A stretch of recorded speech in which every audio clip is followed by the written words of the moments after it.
Thankfully, their good cheer fades the further we draw from the house, their laughter whipped away by the wind and rain, the bottle forced into a warm pocket along with the cold hand holding it. "Did anybody else get yapped at by Ravencourt's poodle this morning?" says the oily Pettigrew, who's little more than a pair of deceitful eyes above a scarf at this point. "What's his name again?" He clicks his fingers trying to summon the memory. "Charles Cunningham," I say distantly, only half listening. Further along the path, I'm certain I saw somebody shadowing us in the trees. Just a flash, enough for doubt, except they appeared to be wearing a footman's livery. My hand goes to my throat, and for an instant I feel his blade again. Shuddering, I squint at the trees, trying to wring some use out of Dance's awful eyes, but if it was my enemy, he's gone now. "That's the one, Charles Bloody Cunningham," says Pettigrew. "Was he asking about Thomas Hardcastle's murder?" says Harrington, his face turned resolutely towards the wind, no doubt a habit of his naval background. "I heard he was up visiting Stanwin this morning, collared him first thing," he adds. "Damned impertinent," says Pettigrew. "What about you, Dance, did he come sniffing around?" "Not that I'm aware," I say, still staring at the forest. We're passing close to the spot where I thought I spotted the footman, but now I see the splash of color is a red trail marker nailed to a tree. My imagination's painting monsters in the woods. "What did Cunningham want?" I say, reluctantly returning my attention to my companions. "It's not him," says Pettigrew. "He was asking questions on behalf of Ravencourt. Seems the fat old banker's taken an interest in Thomas Hardcastle's murder. That brings me up short. Of all the tasks I set Cunningham when I was Ravencourt, asking questions about Thomas Hardcastle's murder wasn't one of them. Whatever Cunningham's doing, he's using Ravencourt's name to curry favor. Perhaps this is part of the secret he was so keen to keep me from revealing, the secret which still needs to find its way into an envelope beneath the chair in the library." "What sort of questions?" I say, my interest kindled for the first time. "Kept asking me about the second killer, the one Stanwin said he clipped with his shotgun before he escaped," says Harrington, who's tipping a hip flask to his lips. "Wanted to know if there were any rumors about who they were, any descriptions." "Were there?" I ask. "Never heard anything," says Harrington. "Wouldn't have told him if I had. Sent him away with a flea in his ear. Not surprised Cecil's got Cunningham on it though," adds Sutcliffe, scratching his whiskers. "He's thick as thieves with every charwoman and gardener who ever took a shilling at Blackheath, probably knows more about this place than we do." "How's that?" I ask. "He was living here when the murder happened," says Sutcliffe, glancing over his shoulder at me. "Just a boy back then, of course, bit older than Evelyn, as I remember. Rumor had it he was Peter's bastard. Helena gave him to the cook to raise, or something like that. Never could work out who she was punishing." His voice is thoughtful, a rather strange sound coming from this shaggy, shapeless creature. "Pretty little thing that cook, lost her husband in the war," he muses. "The Hardcastles paid for the boy's education, even got him the job with Ravencourt when he came of age." "What's Ravencourt want with a 19-year-old murder?" asks Pettigrew. "Due diligence," says Harrington bluntly, stepping around horse manure. "Ravencourt's buying a Hardcastle, he wants to know what baggage she's bringing along." Their conversation swiftly frays into trivialities, but my thoughts remain fixed on Cunningham. Last night, he pressed a note into Derby's hand that read all of them and told me he was rounding up guests on behalf of a future host. That would suggest I can trust him, but he clearly has his own agenda in Blackheath. I know he's Peter Hardcastle's illegitimate son, and that he's asking questions about the murder of his half-brother. Somewhere between those two facts is a secret he's so desperate to keep, he's allowed himself to be blackmailed with it. I grit my teeth. For once, it would be refreshing to find somebody in this place who was exactly what they appeared to be. Passing the cobbled path towards the stables, we push south along the never-ending road into the village, before finally coming upon the gatehouse. One by one we fill the narrow corridor, hanging our coats and shaking the rain free of our clothes while complaining about the conditions outside. "Through here, chaps," says a voice from behind a door on our right. We follow the voice into a gloomy sitting room lit by an open fire, where Lord Peter Hardcastle is sitting in an armchair near the window. He has one leg flung across the other, a book flat on his lap. He's somewhat older than his portrait suggested, though still broad-chested and fit-looking. Dark eyebrows slide towards each other in a V-shape, pointing towards a long nose and mopey mouth curved downwards at the edges. A ragged spectre of beauty suggests itself, but his stash of splendor has almost run dry. "Why the hell are we meeting all the way out here?" asks Pettigrew grumpily, dropping into a chair. "You've a perfectly good," he waves in the direction of Blackheath. "Well, you've got something that resembles a house down the road." "That damn house has been a curse on this family ever since I was a boy," says Peter Hardcastle, pouring drinks into 5 glasses. "I won't set foot inside until it's absolutely necessary." "Perhaps you should have thought of that before throwing history's most tasteless party," says Pettigrew. "Do you really intend on announcing Evelyn's engagement on the anniversary of your own son's murder?" "Do you think any of this is my idea?" asks Hardcastle, slamming the bottle down and glaring at Pettigrew. "Do you think I want to be here?" "Easy, Peter," soothes Sutcliffe, shambling over to awkwardly pat his friend's shoulder. "Christopher's grumpy because, well, he's Christopher." "Of course," says Hardcastle, whose red cheeks suggest anything but understanding. "It's just Helen is acting damn queer, and now all this. It's been quite trying." He goes back to pouring drinks, an uneasy silence gagging everything but the rain thumping on the windows. "Personally, I'm glad of the quiet, and the chair. My companions walked quickly and keeping up was a chore. I need to catch my breath and pride dictates that nobody notice me doing it." In lieu of conversation, I look around the room, but there's little worthy of scrutiny. It's long and narrow, with furniture piled up against the walls like wreckage on a riverbank. The carpet is worn through, the flowery wallpaper gaudy. Age is thick in the air, as though the last owners sat here until they crumbled into dust. It's nowhere near as uncomfortable as the East Wing, where Stanwin has sequestered himself, but it's still an odd place to find the lord of the house. I've not had cause to ask what Lord Hardcastle's role in his daughter's murder might be, but his choice of lodging suggests he's looking to stay out of sight.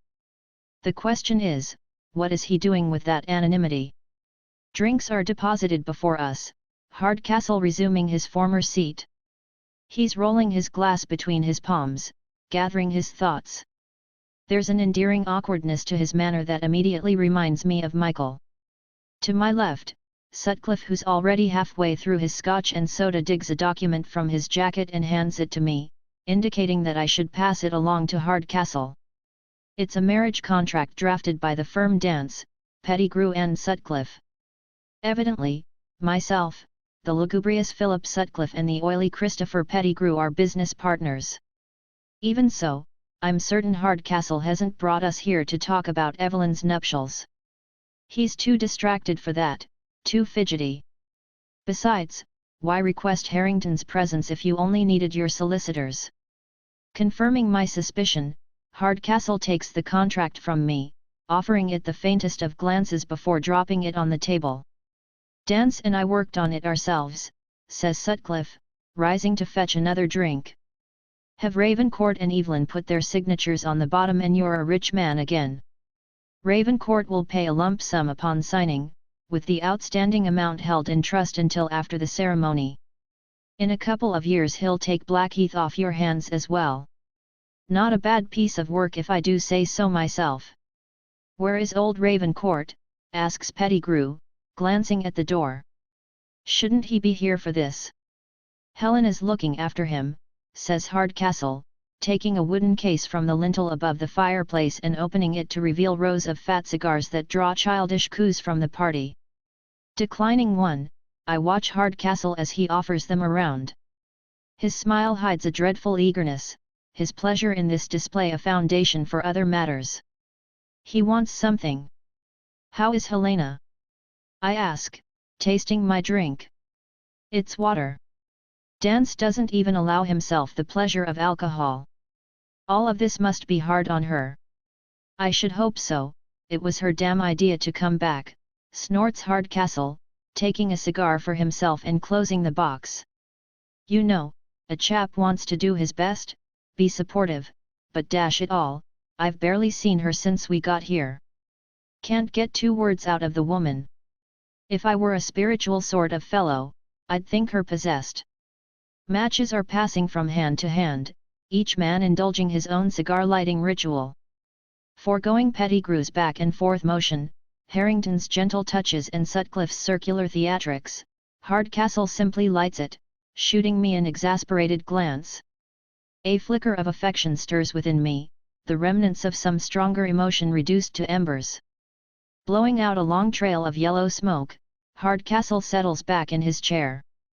Gentlemen, I invited you here today, because we all have something in common. His delivery is stiff, rehearsed. We are all being blackmailed by Ted Stanwin, but I have a way to free us, if you'll hear me out. He's watching each of us for a reaction.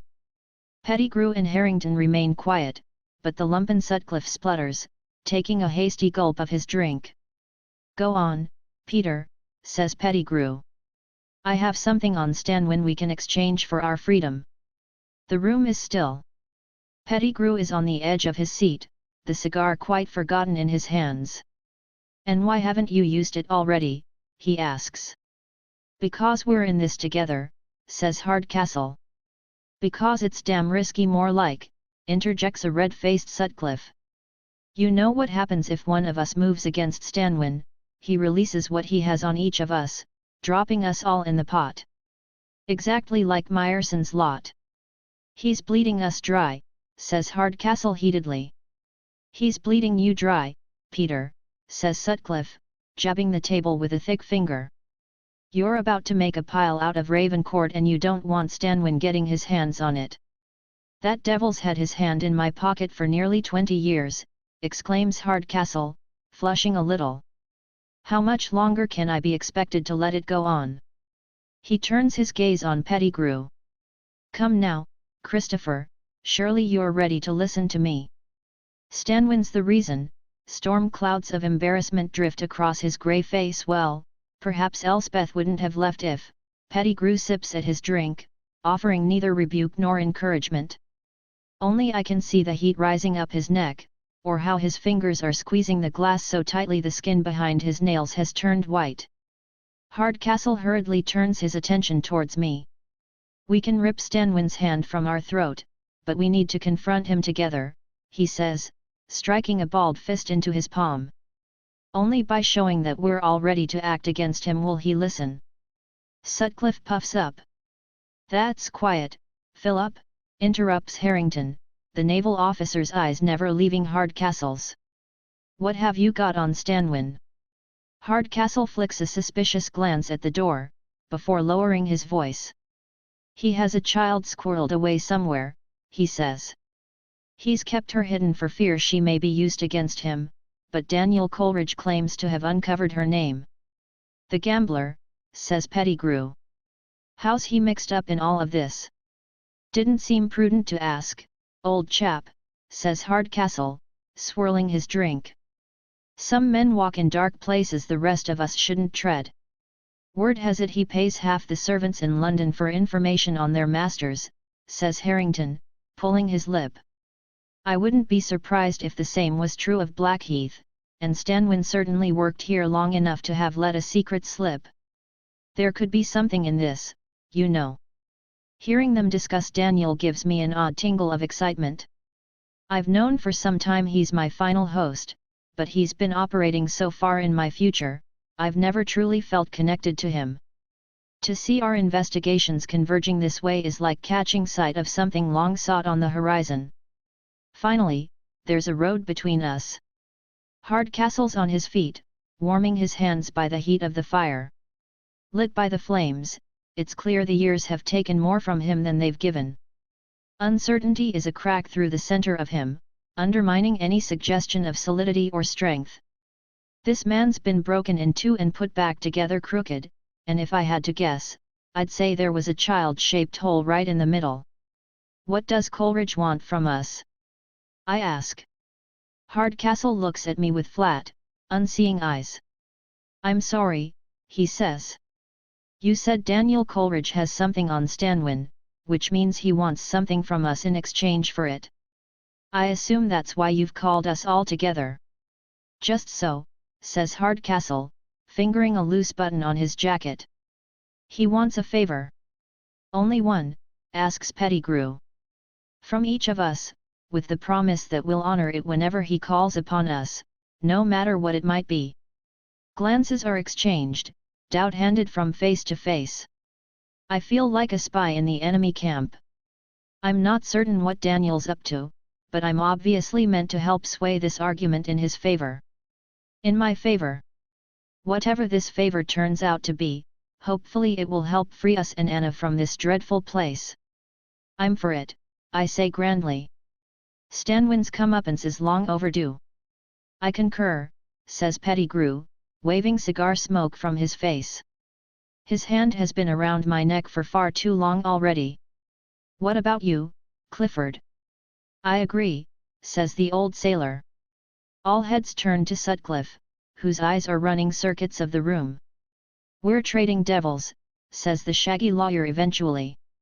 Perhaps, says Hardcastle, but I've read my Dante, Philip. Not all hells are created equal. Now, what do you say? He nods grudgingly, eyes lowered to his glass.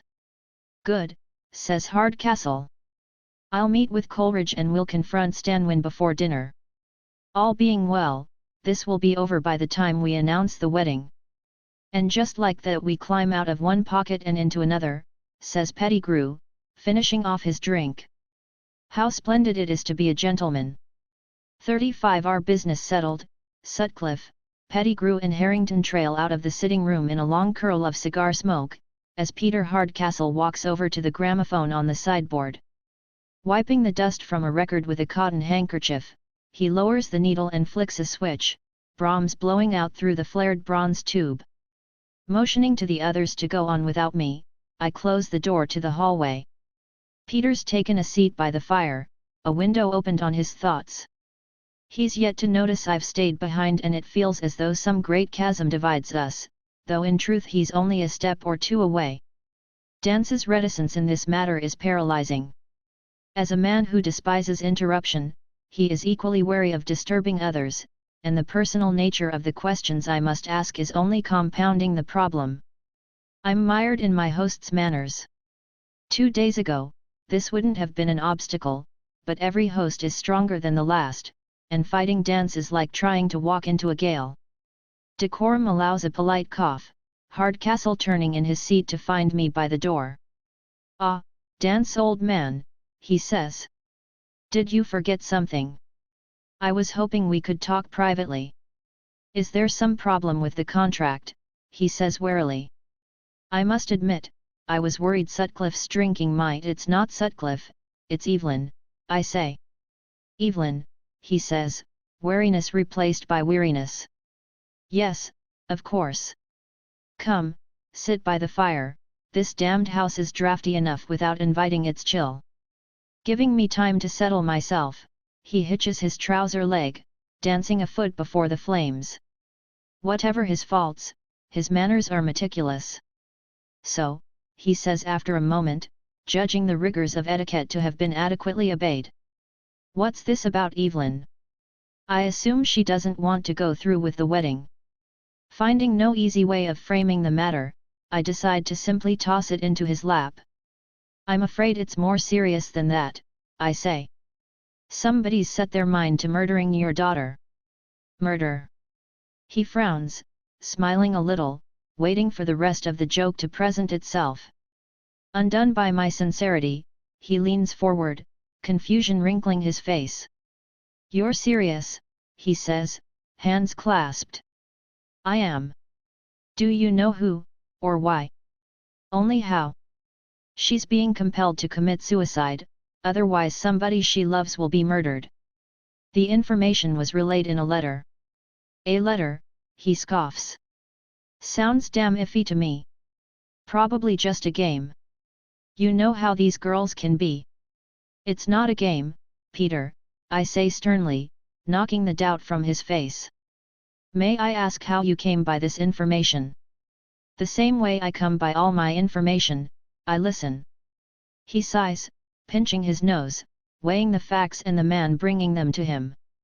Do you believe somebody's trying to sabotage our deal with Ravencourt? He asks. I hadn't considered it, I say, startled by his response. I'd expected him to be concerned for his daughter's well-being, perhaps spurred into making plans to ensure her safety. But Evelyn's incidental. The only loss he fears is that of his fortune. Can you think of anybody whose interests would be served by Evelyn's death? I say, struggling to contain my sudden distaste for this man. One makes enemies, old families who'd happily see us ruined, but none of them would resort to this. Whispers are more their thing, gossip at parties, spiteful comments in the Times, you know how it is. He wraps the arm of the chair in frustration. Dash it all, Dance, are you sure about this? It seems so outlandish. I'm certain, and truth be told, my suspicions lie a little closer to home, I say. One of the servants, he asks, lowering his voice, his gaze leaping to the door. Helena, I say. His wife's name strikes him like a blow. Helena, you must be. I mean, my dear man, his face is turning red, his words boiling over and spilling out of his mouth. I can feel a similar heat in my own cheeks. This line of questioning is poison to Dance. Evelyn suggested the relationship was fractured, I say quickly, laying the words down like stones across a boggy field. Hardcastle's gone to the window, where he's standing with his back to me. Civility clearly does not allow for confrontation, though I can see his body trembling, his hands clenched behind him. I won't deny Helena has no great fondness for Evelyn, but without her we'll be bankrupt in a couple of years, he says, measuring every word as he struggles to keep his anger in check. She wouldn't put our future in jeopardy. He didn't say she's not capable of it. But damn it, Dance, what's your interest in this slander? He shouts, yelling at my reflection in the glass so he doesn't have to yell at me.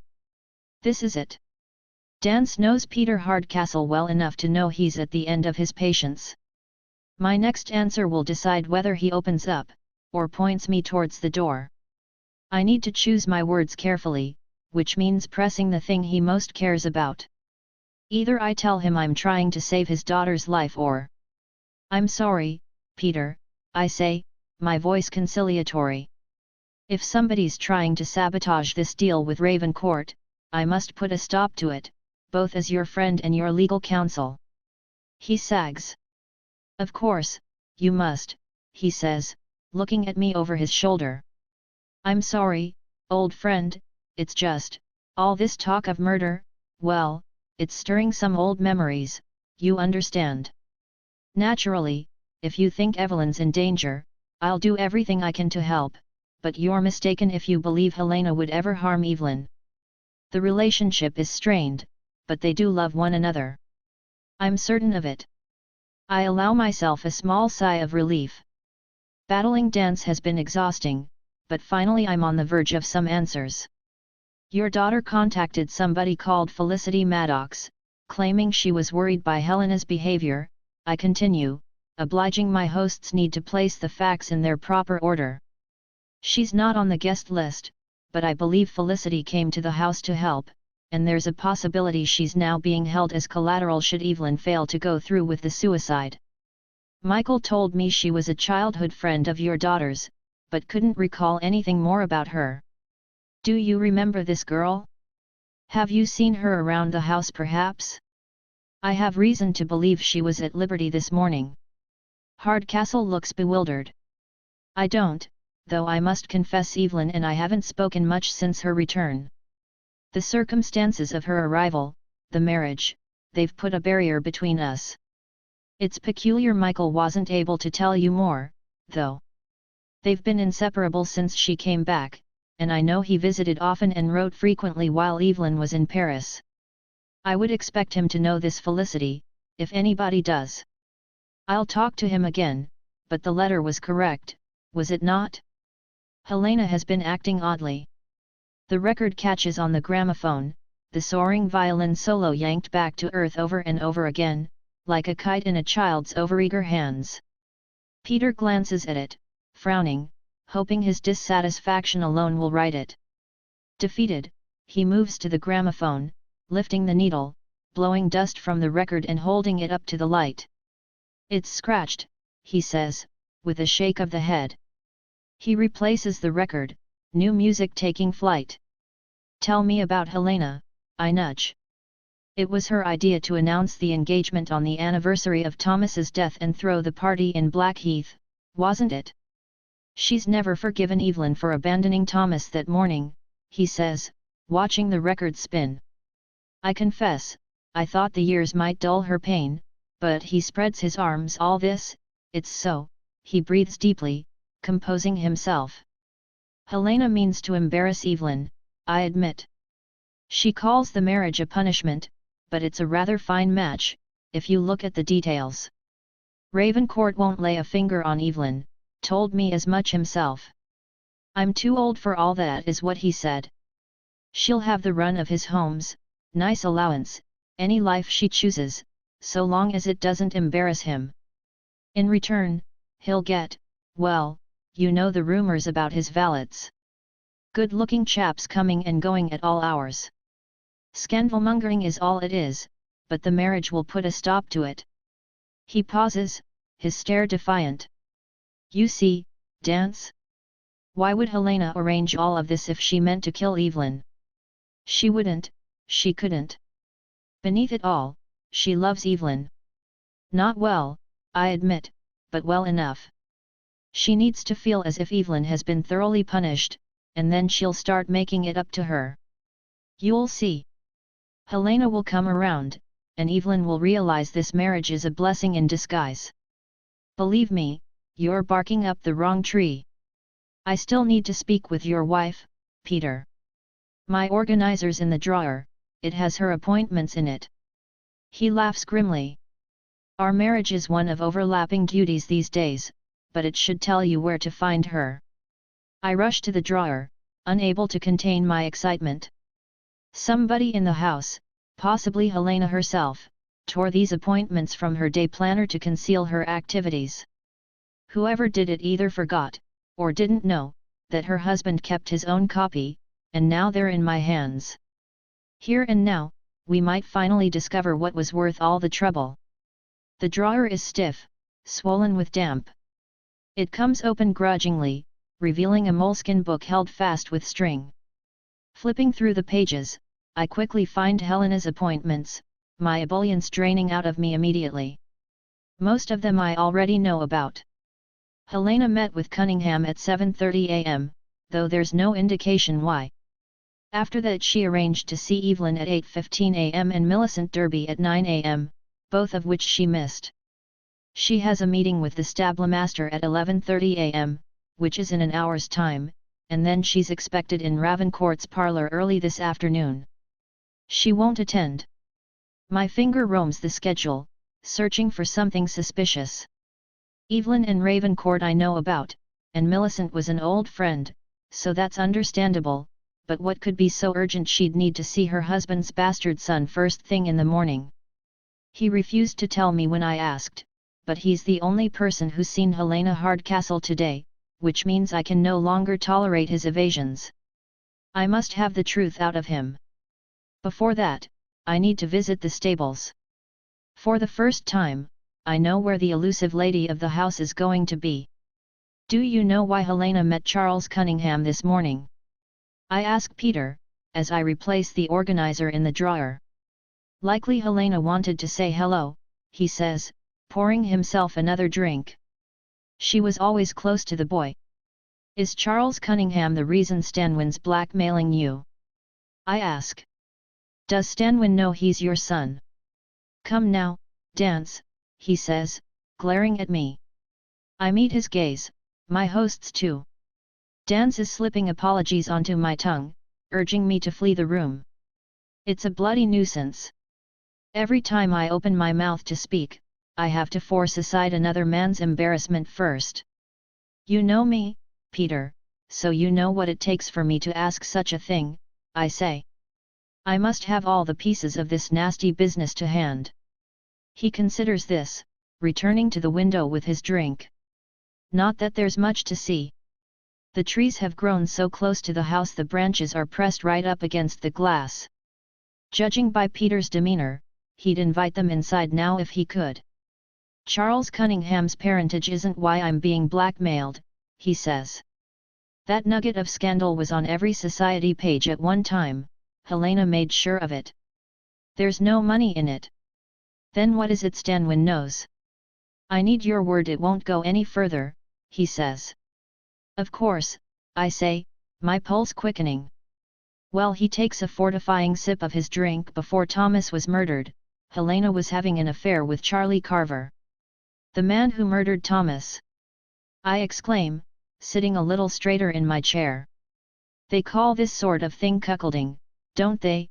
He says, standing stiff at the window. In my case it's an unusually perfect metaphor. He took my son from me and left his own child in my nest instead. His own child. Cunningham isn't my illegitimate child, Dance. He's my wife's. Charlie Carver was his father. That blackguard. I exclaim, temporarily losing control of Dance, whose outrage mirrors my shock. How on earth did this happen? Carver and Helena loved each other, he says ruefully. Our marriage was never. I had the name, Helena's family had the money. It was convenient, necessary one might say, but there was no affection. Carver and Helena grew up together, his father was the gamekeeper on her family's estate. She kept their relationship from me, but brought Carver to Blackheath when we married.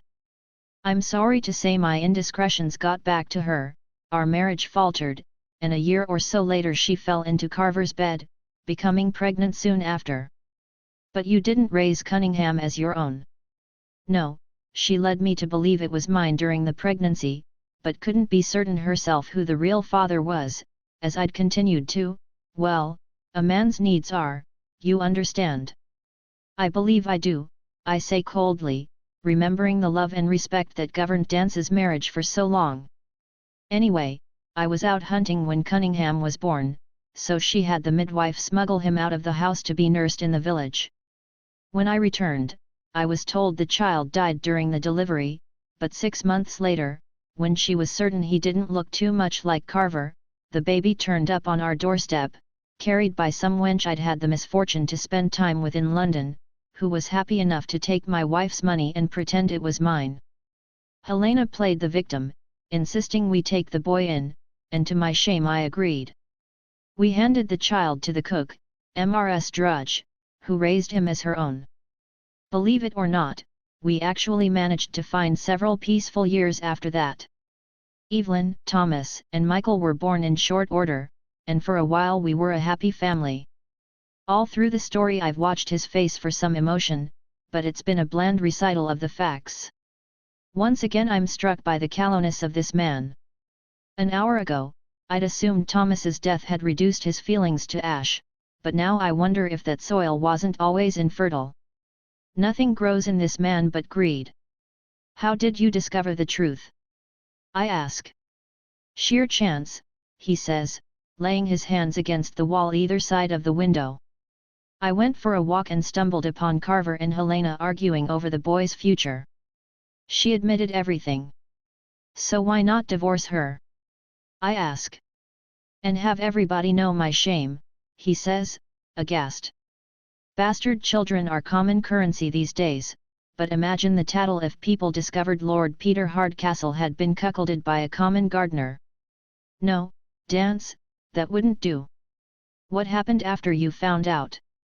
I let Carver go, gave him a day to get off the estate. Was that the same day he killed Thomas? Exactly so, our confrontation sent him into a rage and his eyes are blurry, red with drink. He's been emptying and refilling that glass all morning. Stanwin came to Helena a few months later with his hand out. You see, Dance, I'm not being blackmailed directly. It's Helena, and my reputation with her. I simply pay for it. And what of Michael, Evelyn, and Cunningham? I ask. Do they know any of this? Not to my knowledge. A secret's hard enough to keep without putting it in the mouths of children. So how did Stanwin come by it? I've been asking myself that question for 19 years and I'm no closer to an answer.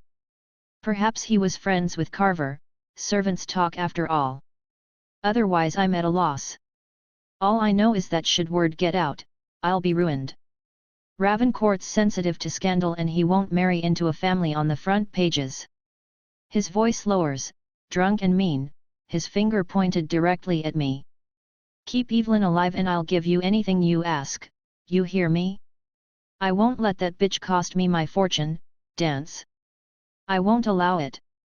36 Peter Hardcastle has fallen into a drunken sulk, gripping his glass as though worried somebody will take it from him. Judging his usefulness at an end, I grab an apple from the fruit bowl and slip out of the room on the end of a hollow apology, closing the sitting room door that I might ascend the stairs without his noticing. I need to speak with Gold and I'd rather not wade through a cloud of questions to do so. A draft greets me at the top of the staircase, twisting and curling in the air, sneaking through the cracked windows and beneath the doors to stir the leaves littering the floor. I'm reminded of walking these corridors as Sebastian Bell, searching for the butler with Evelyn at my side. It's odd to think of them here, odder still to remember that Bell and I are the same man. His cowardice makes me cringe, but there's enough distance between us now that it sits apart from me. He feels like an embarrassing story I once overheard at a party. Somebody else's shame. Dance despises men such as Bell, but I can't be so judgmental. I have no idea who I am beyond Blackheath, or how I think when I'm not wedged inside somebody else's mind. For all I know, I'm exactly like Bell, and would that truly be so bad? I envy him his compassion, as I envy Ravencourt's intelligence, and Dance's ability to see through the shroud to the heart of things. If I carry any of these qualities out of Blackheath, I'll be proud to have them. Making certain I'm alone in the corridor, I enter the room where Gregory Gold is hanging from the ceiling by his bound wrists. He's murmuring, jerking in pain, trying to outrun some untiring nightmare. Compassion compels me to cut him down, but Anna wouldn't have left him strung up like this without a very good reason. Even so, I still need to speak with him, so I shake him gently, then more firmly. Nothing. I slap his face, then splash him with water from the nearby jug, but he doesn't stir. This is horrendous. Dr. Dickey's sedative is unyielding and no matter how hard Gold writhes he can't free himself of it. My stomach turns, a chill settling on my bones. Until now, the horrors in my future had always been vague, insubstantial things, dark shapes lurking in a fog. But this is me, my fate. Reaching up on my tiptoes, I pull his sleeves down to reveal the slashes on his arms he showed me last night. Don't get out of the carriage, I murmur, recalling his warning. Step away from him, says Anna from behind me. And turn around nice and slow. I won't ask twice.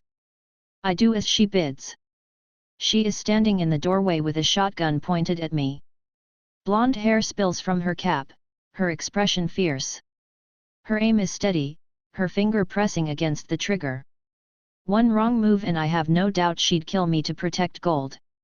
No matter the odds arrayed against me, knowing somebody cares this deeply is enough to make even Dance's cold heart swell. It's me, Anna, I say. It's Aiden. Aiden. The shotgun lowers a little as she steps close, her face breathing distance from my own as she inspects my newly acquired crags and lines. The book mentioned you'd get old, she says, holding the gun in one hand. Didn't mention you'd end up with a face like a headstone, though. She nods at Gold. Admiring the slashes, are you, she says. Doctor reckons he did that to himself. Poor man cut his own arms to ribbons. Why? I ask horrified, trying to imagine any circumstance in which I'd turn a knife on myself. You'd know better than me, she sniffs. Let's talk where it's warm. I follow her into the room across the corridor, where the butler's sleeping peacefully beneath white cotton sheets. Light is pouring through a high window, and a small fire is crackling in the grate. Dried blood mars the pillow, but otherwise it's a serene scene, affectionate and intimate. Has he woken up yet? I say, nodding to the butler. Briefly, in the carriage. We haven't long arrived. Poor sod could barely breathe. What about Dance? What's he like? Asks Anna, hiding the shotgun under the bed. Humorless, hates his son, otherwise he's fine. Anything's better than Jonathan Derby, I say, pouring myself a glass of water from the jug on the table. I met him this morning, she says distantly. Can't imagine it's pleasant being trapped in that head. It wasn't. I say, tossing her the apple I took from the sitting room. You told him you were hungry, so I brought you this. I wasn't sure if you'd had a chance to eat yet. I haven't, she says, polishing it on her apron. Ta. I walk over to the window, clearing a spot of grime away with my sleeve. It looks out over the road, where I'm surprised to see the plague doctor pointing at the gatehouse. Daniel's standing beside him, the two of them conferring. The scene unsettles me. Thus far my interlocutor has taken great care to keep a barrier between us. This closeness I see now feels like collaboration, as though I've bowed to Blackheath in some way, accepting Evelyn's death and the plague doctor's assertion that only one of us can leave. Nothing could be further from the truth. Knowing I can change this day has given me the belief to keep fighting, so, what on earth are they talking about down there? What can you see? Says Anna. The plague doctor talking with Daniel, I say. I haven't met him, she says, taking a bite out of her apple. And what the bloody hell is a plague doctor? I blink at her. Meeting you in the wrong order's becoming problematic. At least there's only one of me, she says. Tell me about this doctor of yours. I quickly fill her in on my history with the plague doctor, starting with our meeting in the study when I was Sebastian Bell, and recounting how he stopped my car when I tried to escape and, more recently, upbraided me for chasing Madeline Aubert in the forest as Jonathan Derby. It already seems a lifetime ago. Sounds like you've made a friend, she says, chewing noisily. He's using me, I say. I just don't know what for. Daniel might, they seem chummy enough, she says, joining me at the window. Any idea what they're talking about? Have you solved Evelyn's murder and forgotten to tell me? If we do this right, there won't be a murder to solve, I say, my attention fixed on the scene below. So you're still trying to save her, even after the plague doctor said it was almost impossible. As a rule, I ignore half of everything he tells me, I say distantly. Call it a healthy skepticism of any wisdom that comes delivered through a mask. Besides, I know this day can be changed, I've seen it. Christ's sake, Aiden, she says angrily. What's wrong? I ask, startled. This, all of this, she says, spreading her arms exasperatedly. We had a deal, you and me. I'd sit in this little room and keep these two safe, and you'd use your 8 lives to solve this murder.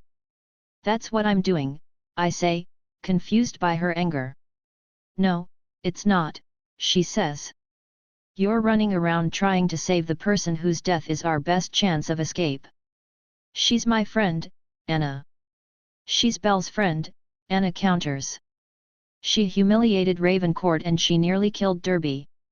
Far as I've seen, there's more warmth in a long winter than in that woman. She had her reasons. It's a weak response, intended to bat away the question rather than answer it. Anna's right, Evelyn hasn't been my friend for a long time now, and though the memory of her kindness still lingers, it's not my driving impulse. That's something else, something deeper, something squirming. The idea of leaving her to be slain sickens me. Not Dance, not any of my other hosts. It sickens me, Aiden Bishop. Unfortunately, Anna's building up a head of steam and doesn't give me a chance to dwell on the revelation. I don't care about her reasons, I care about yours, she says, pointing at me. Maybe you don't feel it, but deep down, I know how long I've been in this place. It's decades, Aiden, I'm sure of it. I need to leave, I have to, and this is my best chance, with you.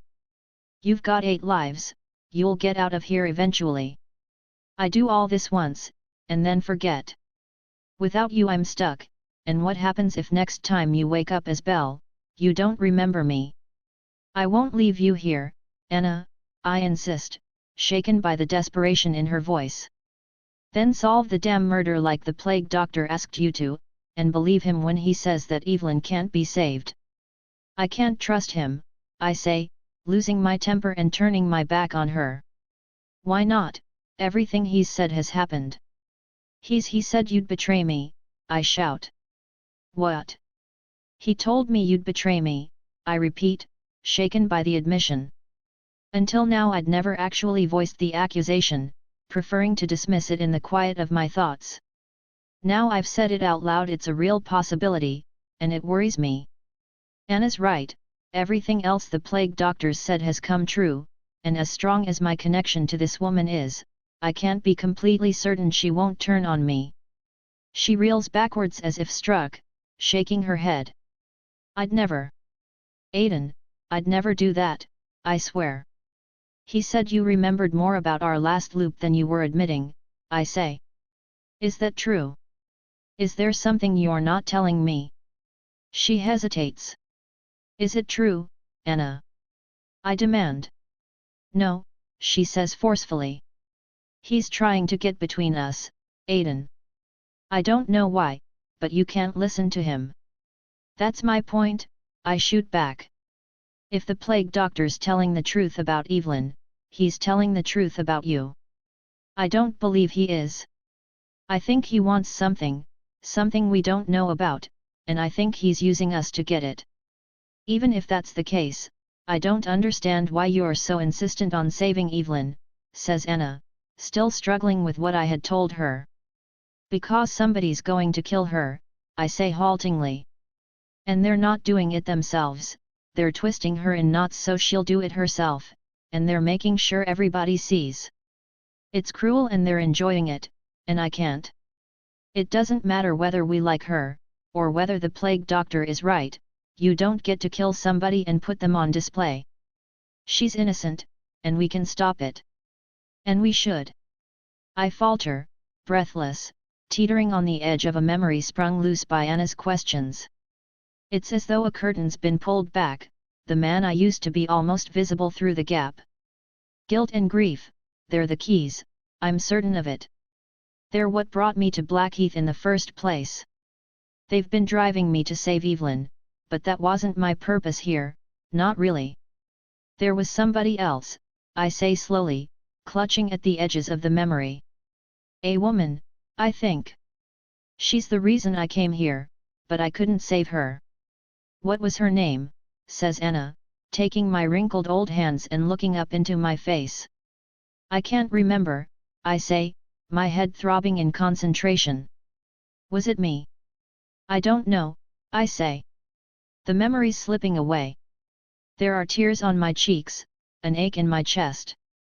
I feel like I've lost somebody, but I have no idea who. I look into Anna's wide brown eyes. It's gone, I say weakly. I'm sorry, Aiden. Don't be, I say, feeling my strength return. We're going to get out of Blackheath, I promise, but I have to do it my way. I'll make it work, you just have to trust me, Anna.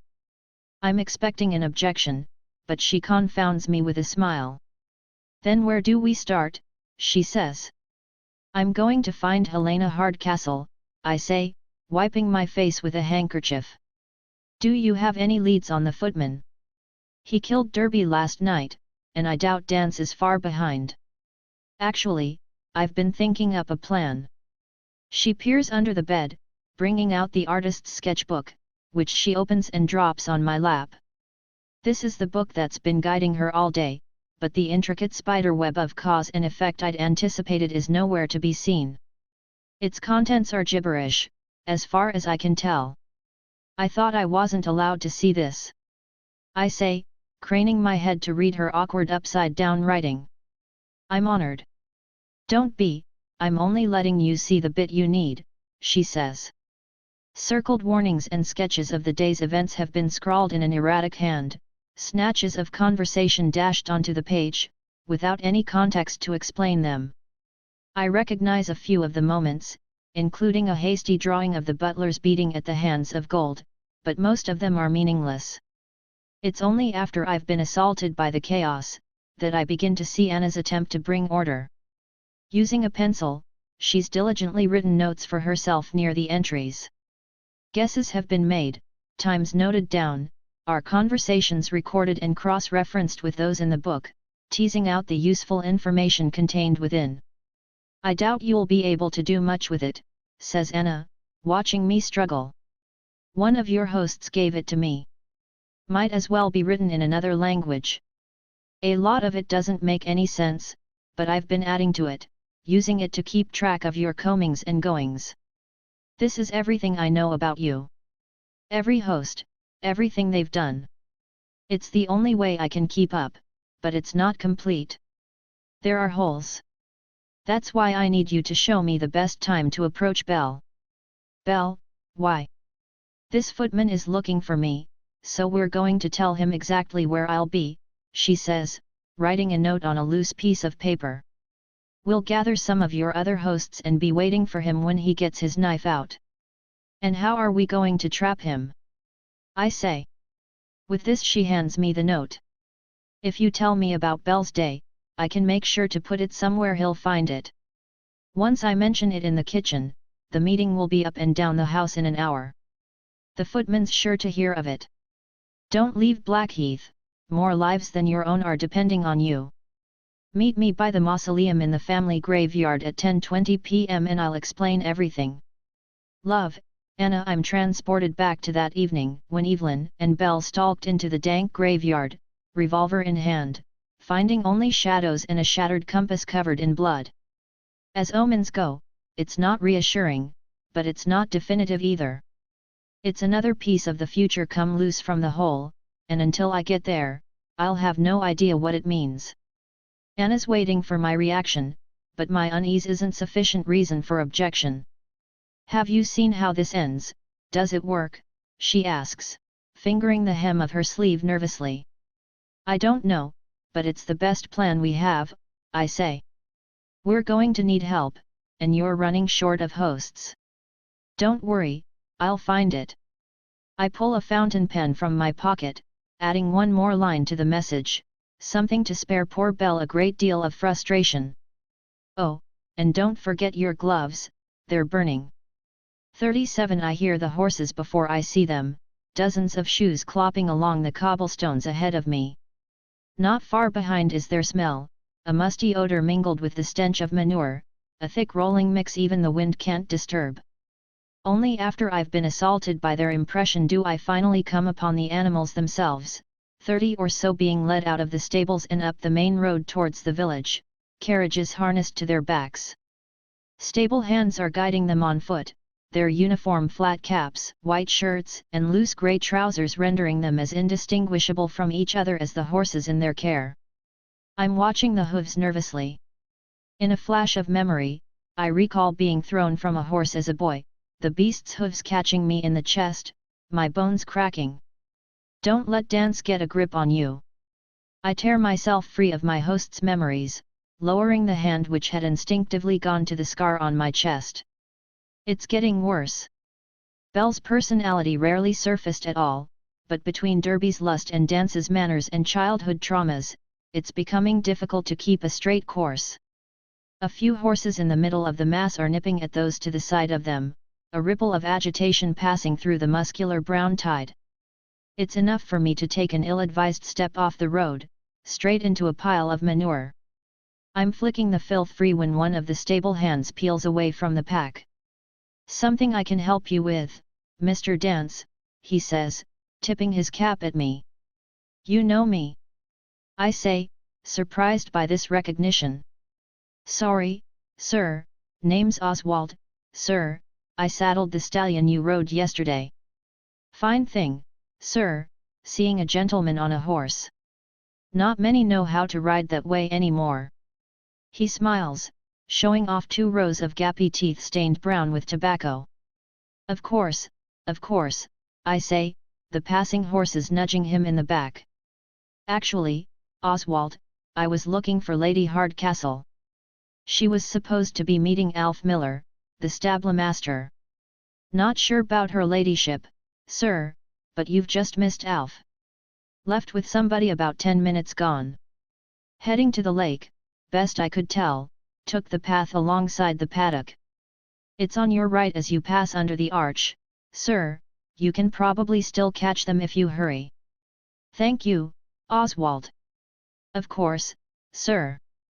Tipping his cap again, he falls in with the pack. Keeping to the edge of the road, I carry on towards the stables, the loose cobbles slowing me down considerably. In my other hosts, I simply leapt aside when one slid beneath me. Dance's old legs aren't nimble enough for that, and every time one wobbles under my weight, it twists my ankles and knees, threatening to tip me over. Vexed, I pass beneath the arch to find oats, hay, and smashed fruit littering the courtyard, a boy doing his best to sweep the debris into the corners.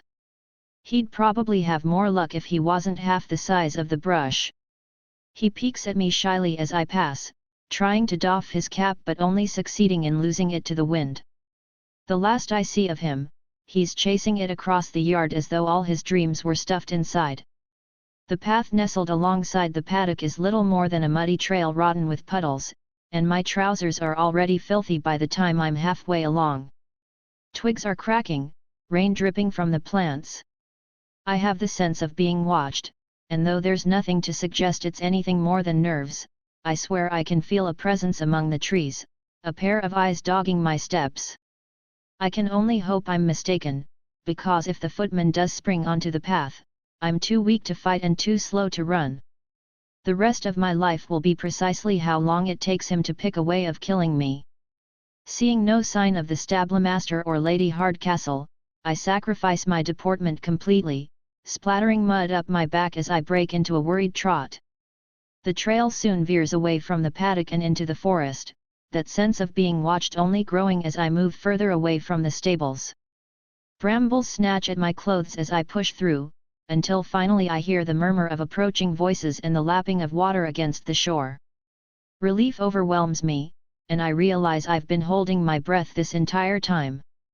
We're face to face in 2 steps, though it's not Lady Hardcastle I find accompanying the stablemaster, but rather Cunningham, Ravencourt's valet. He's wearing a thick coat and the long purple scarf he'll struggle to tug loose when he interrupts Ravencourt speaking with Daniel. The banker must be asleep in the library. Their alarm at bumping into me suggests they were discussing far more than mere gossip. It's Cunningham who recovers first, smiling amiably.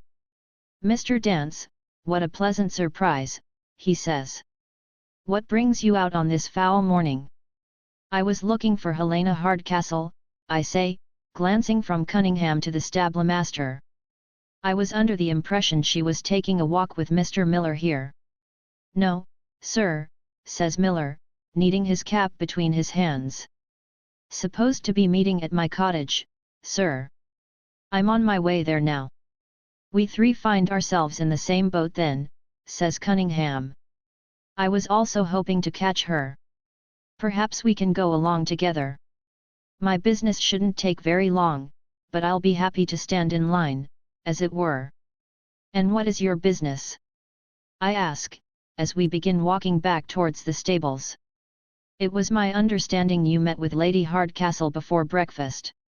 The directness of my question momentarily unsettles his good cheer, a flash of annoyance passing across his face. "A few matters for Lord Hardcastle," he says. "You know how these things are. One mess soon leads to another." "But you have seen the lady of the house today," I say. "Indeed, first thing. How did she seem?" He shrugs, frowning at me. "I couldn't say. Our talk was very brief. May I ask where these questions are leading, Mr. Dance? I rather feel like I'm facing you in court. Nobody else has seen Lady Hardcastle today. That strikes me as strange. Perhaps she's wary of being pestered with questions, he says, flaring. We arrive at the stable-master's cottage in an irritated mood, Mr. Miller writhing in discomfort as he invites us inside. It's as neat and orderly as the last time I was here, although much too small for 3 men and their secrets. I take the chair by the table, while Cunningham inspects the bookcase, and the stable-master frets, doing his best to tidy an already tidy cottage. We wait for 10 minutes, but Lady Hardcastle never arrives. It's Cunningham who breaks the silence. Well, it seems the lady has other plans, he says, checking his watch. I'd better get off, I'm expected in the library. Good morning to you, Mr. Dance, Mr. Miller, he says, inclining his head before opening the door and departing. Miller looks up at me nervously. What about you, Mr. Dance, he says. Will you be waiting longer? I ignore this, and join him by the fireplace. What were you speaking with Cunningham about? I ask. He stares at the window, as though his answers are coming by messenger. I snap my fingers in front of his face, drawing his watery eyes towards me. At this moment, I'm simply curious, Mr. Miller, I say in a low voice dripping with unpleasant possibilities. In a minute or so, I'll be annoyed.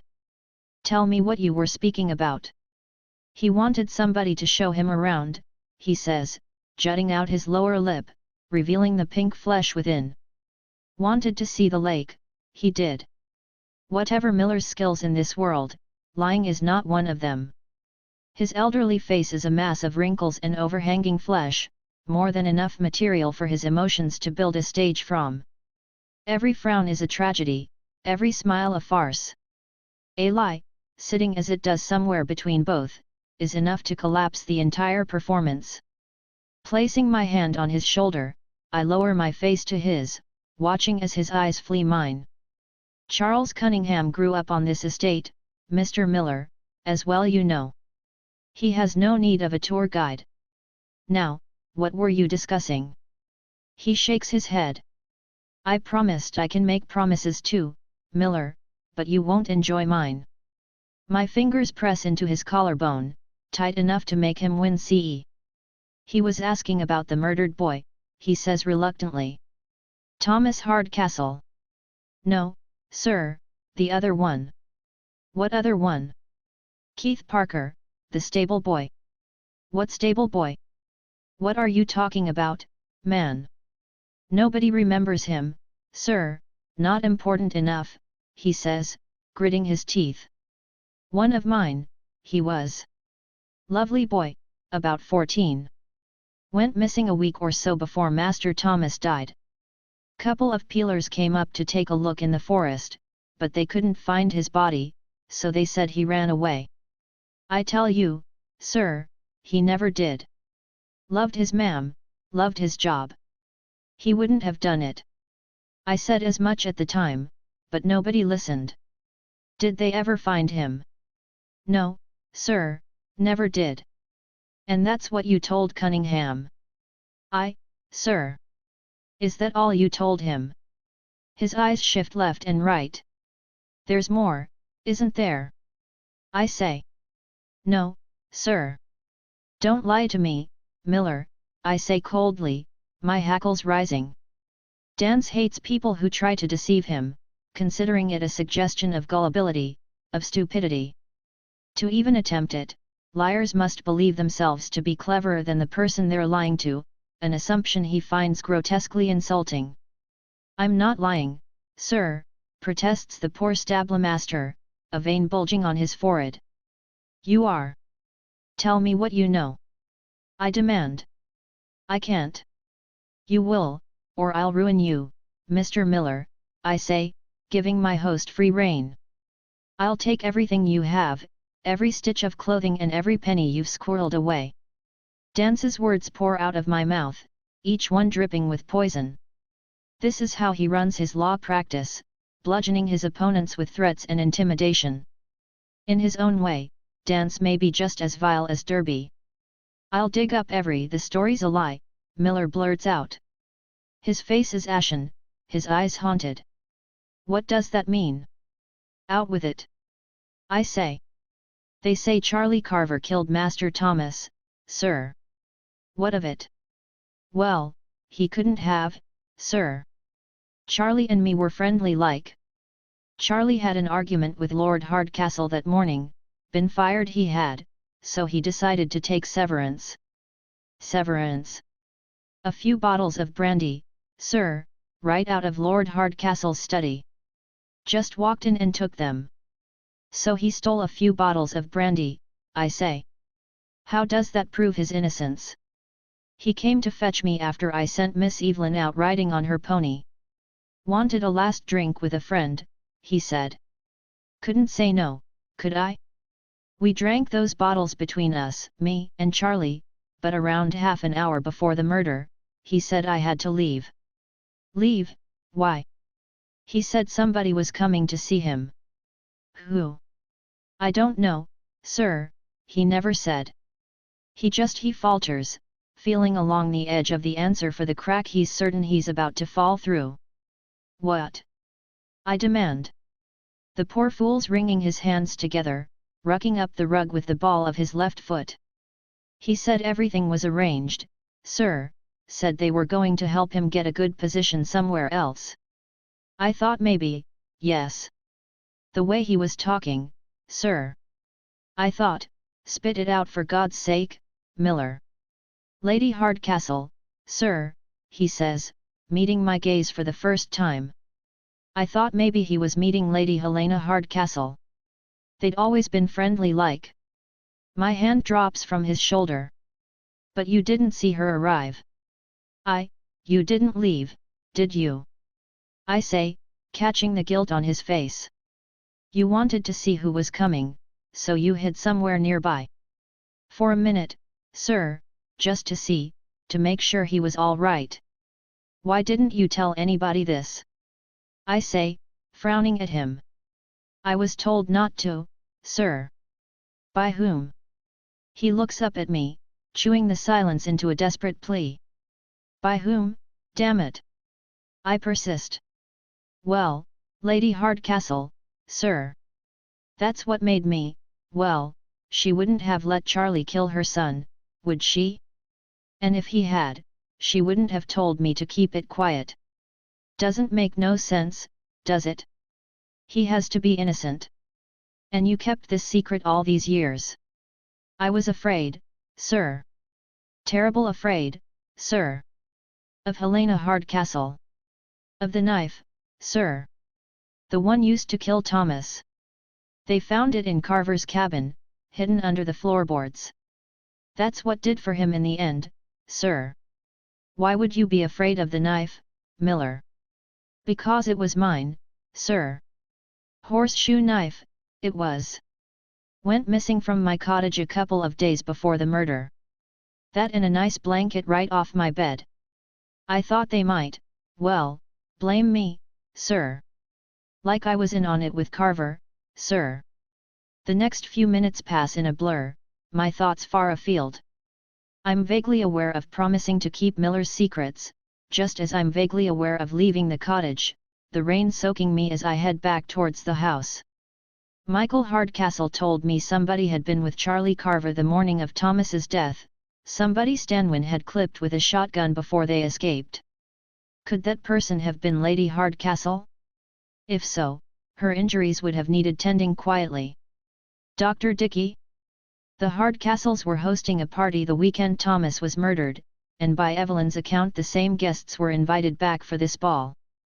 Dickey's in the house today, so it's likely he was here 19 years ago. He won't talk, he's loyal as a dog. He's in the drug peddling business with Belle, I say, remembering the marked-up Bible I found in his room when I was Derby. That will be enough leverage to force the truth from him. My excitement's building. If Dickey confirms that Lady Hardcastle was shot in the shoulder, she'd have to be a suspect in Thomas's death. But why on earth would she take her own son's life, or allow Carver a man Lord Hardcastle claimed she loved to take the blame on her behalf. This is the closest Dance gets to glee, the old lawyer having spent his life following the facts like a hunting dog with the scent of blood in its nose, and it's not until Blackheath lifts itself off the horizon that I finally awake to my surroundings. At this distance, with these weak eyes, the house is smudged, the cracks obscured, and one sees Blackheath as it must formerly have been, back when a young Millicent Derby summered here with Ravencourt and the Hardcastles, when children played in the forest without fear, their parents enjoying parties and music, laughter and singing. How glorious it must have been! One could understand why Helena Hardcastle might yearn for those days again, and might even attempt to restore them by throwing another party. One could understand, but only a fool would accept that as the reason any of this is happening. Blackheath cannot be restored. The murder of Thomas Hardcastle hollowed it out forever, making it fit only for ruin, and yet, despite that, she's invited the same guests to the same party, 19 years later to the day. The past has been dug up and dressed up, but to what purpose?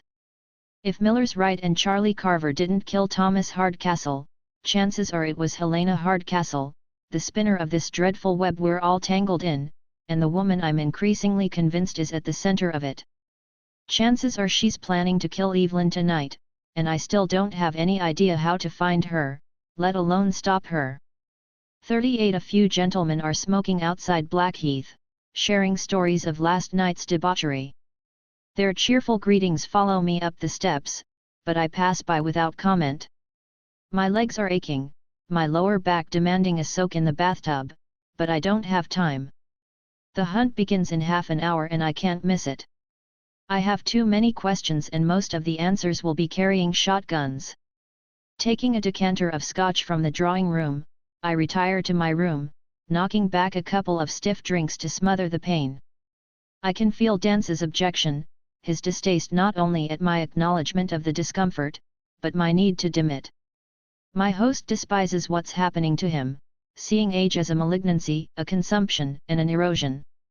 Stripping out of my muddy clothes, I take myself over to the mirror, realizing I still have no idea what Dance looks like. Putting on a new body every day has already become commonplace, and it's only the hope of catching some glimpse of the real Aiden Bishop that compels me to keep looking. Dance is in his late 70s, as withered and grey on the outside as the inside.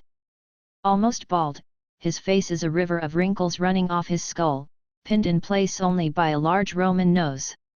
Either side of that are a small grey moustache and dark, lifeless eyes suggesting nothing of the man within, except, perhaps, that there may not be a man within.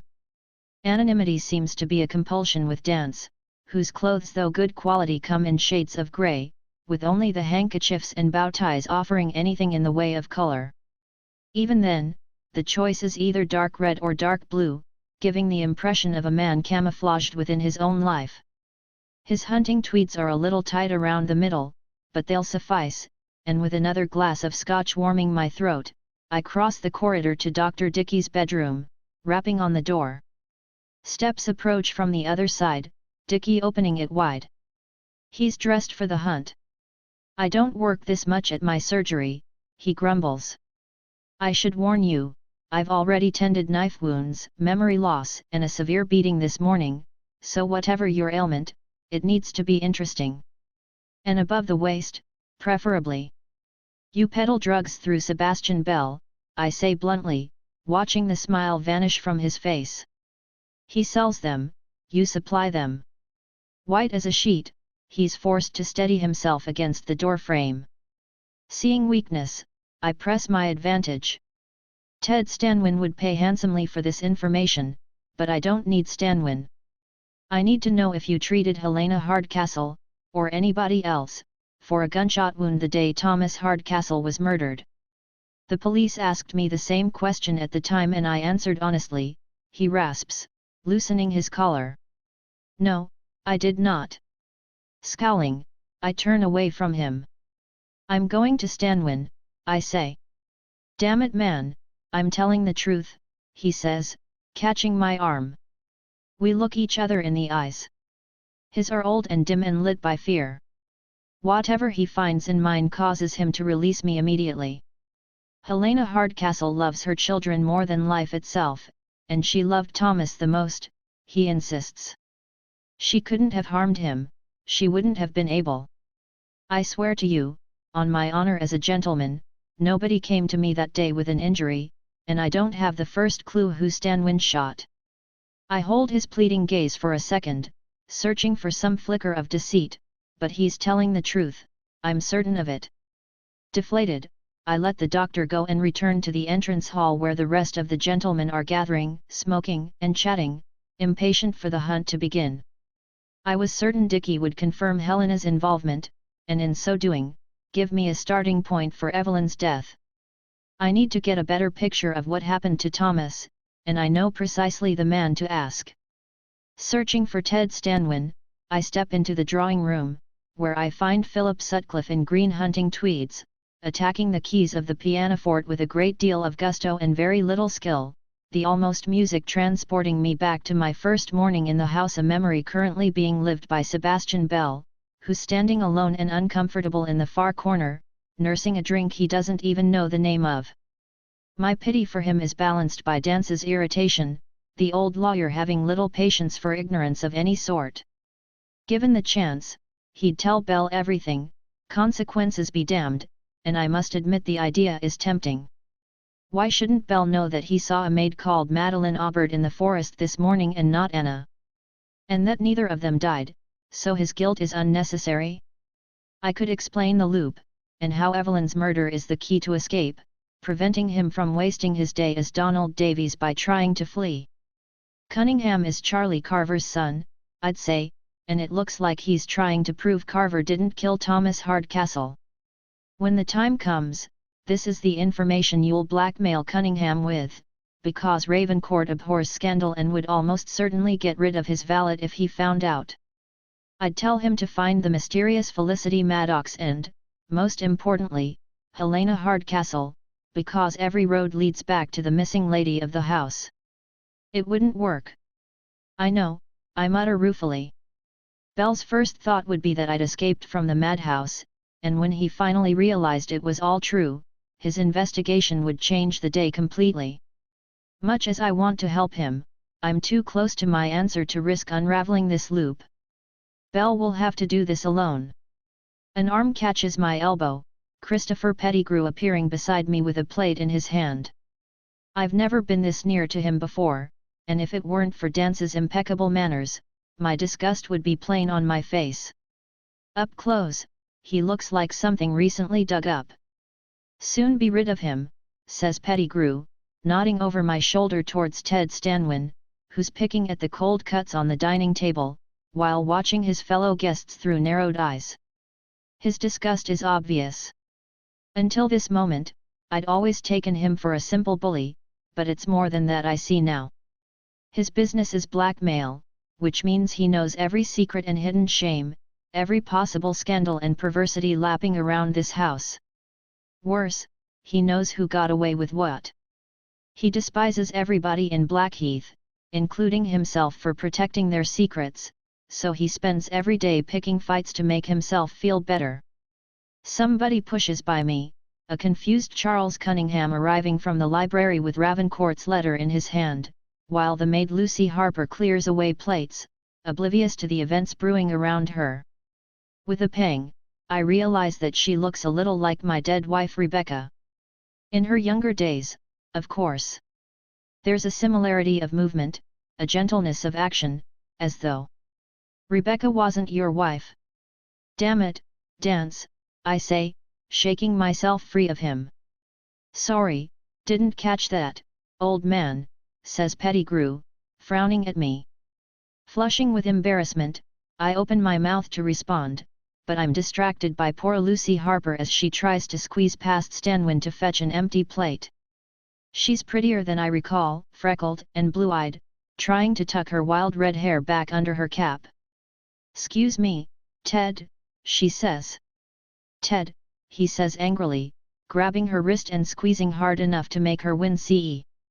"Who the hell do you think you're talking to, Lucy?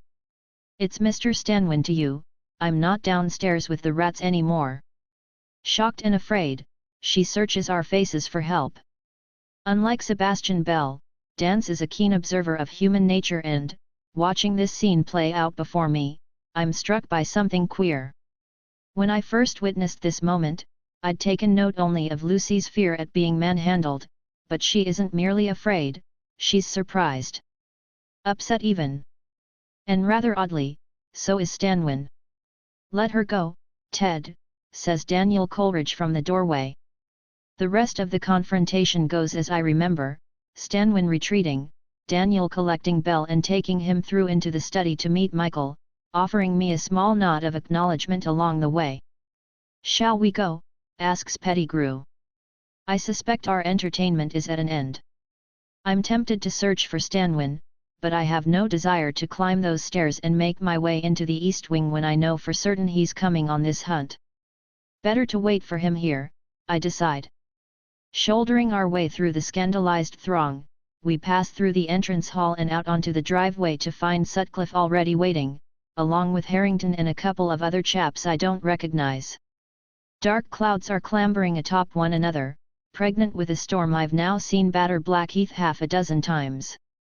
The hunters are huddled in a pack, holding onto their hats and jackets as the wind tugs at them with 1,000 thieving hands. Only the dogs seem eager, straining at their leads and barking into the gloom. It's going to be a miserable afternoon, and the knowledge that I'm going to be striding into it only makes things worse. "What ho!" says Sutcliffe upon our approach, the shoulders of his jacket dusted with dandruff. Harrington nods at us, trying to scrape something unpleasant off his shoes. "Did you see Daniel Coleridge's little showdown with Stanwin?" he asks. "I think we've backed the right horse after all." "We'll see," says Sutcliffe darkly. "Where's Daniel gone, anyway?" I look around, but Daniel's nowhere to be seen, and all I can offer in reply is a shrug. Gamekeepers are handing out shotguns to those who haven't brought their own, including me. Mine's been polished and oiled, the barrels are cracked open to display the 2 red shells stuffed in the cylinders. The others seem to have some experience with firearms, immediately checking the sights by aiming at imaginary targets in the sky, but Dance does not share their enthusiasm for the pursuit, leaving me somewhat at a loss. After watching me fiddle with the shotgun for some minutes, the impatient gamekeeper shows me how to settle it across my forearm, handing me a box of shells and moving on to the next man. I must admit the gun makes me feel better. All day I've felt eyes upon me, and I'll be glad of a weapon when the forest surrounds me. No doubt the footman's waiting to catch me alone, and I'll be damned if I'm going to make it easy for him. Appearing out of nowhere, Michael Hardcastle is by our side, blowing warm breaths into his hands. "Sorry for the delay, gentlemen," he says. "My father sends his apologies, but something's come up. He's asked us to press on ahead without him." "And what should we do if we spot Bell's dead woman?"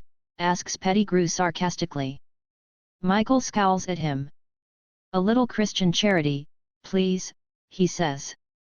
"The doctor's been through a lot." "5 bottles at least," says Sutcliffe, bringing guffaws from everybody except Michael.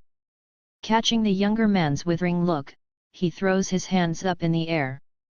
"Oh, come, Michael, you saw the state he was in last night. You can't believe we're actually going to find anything?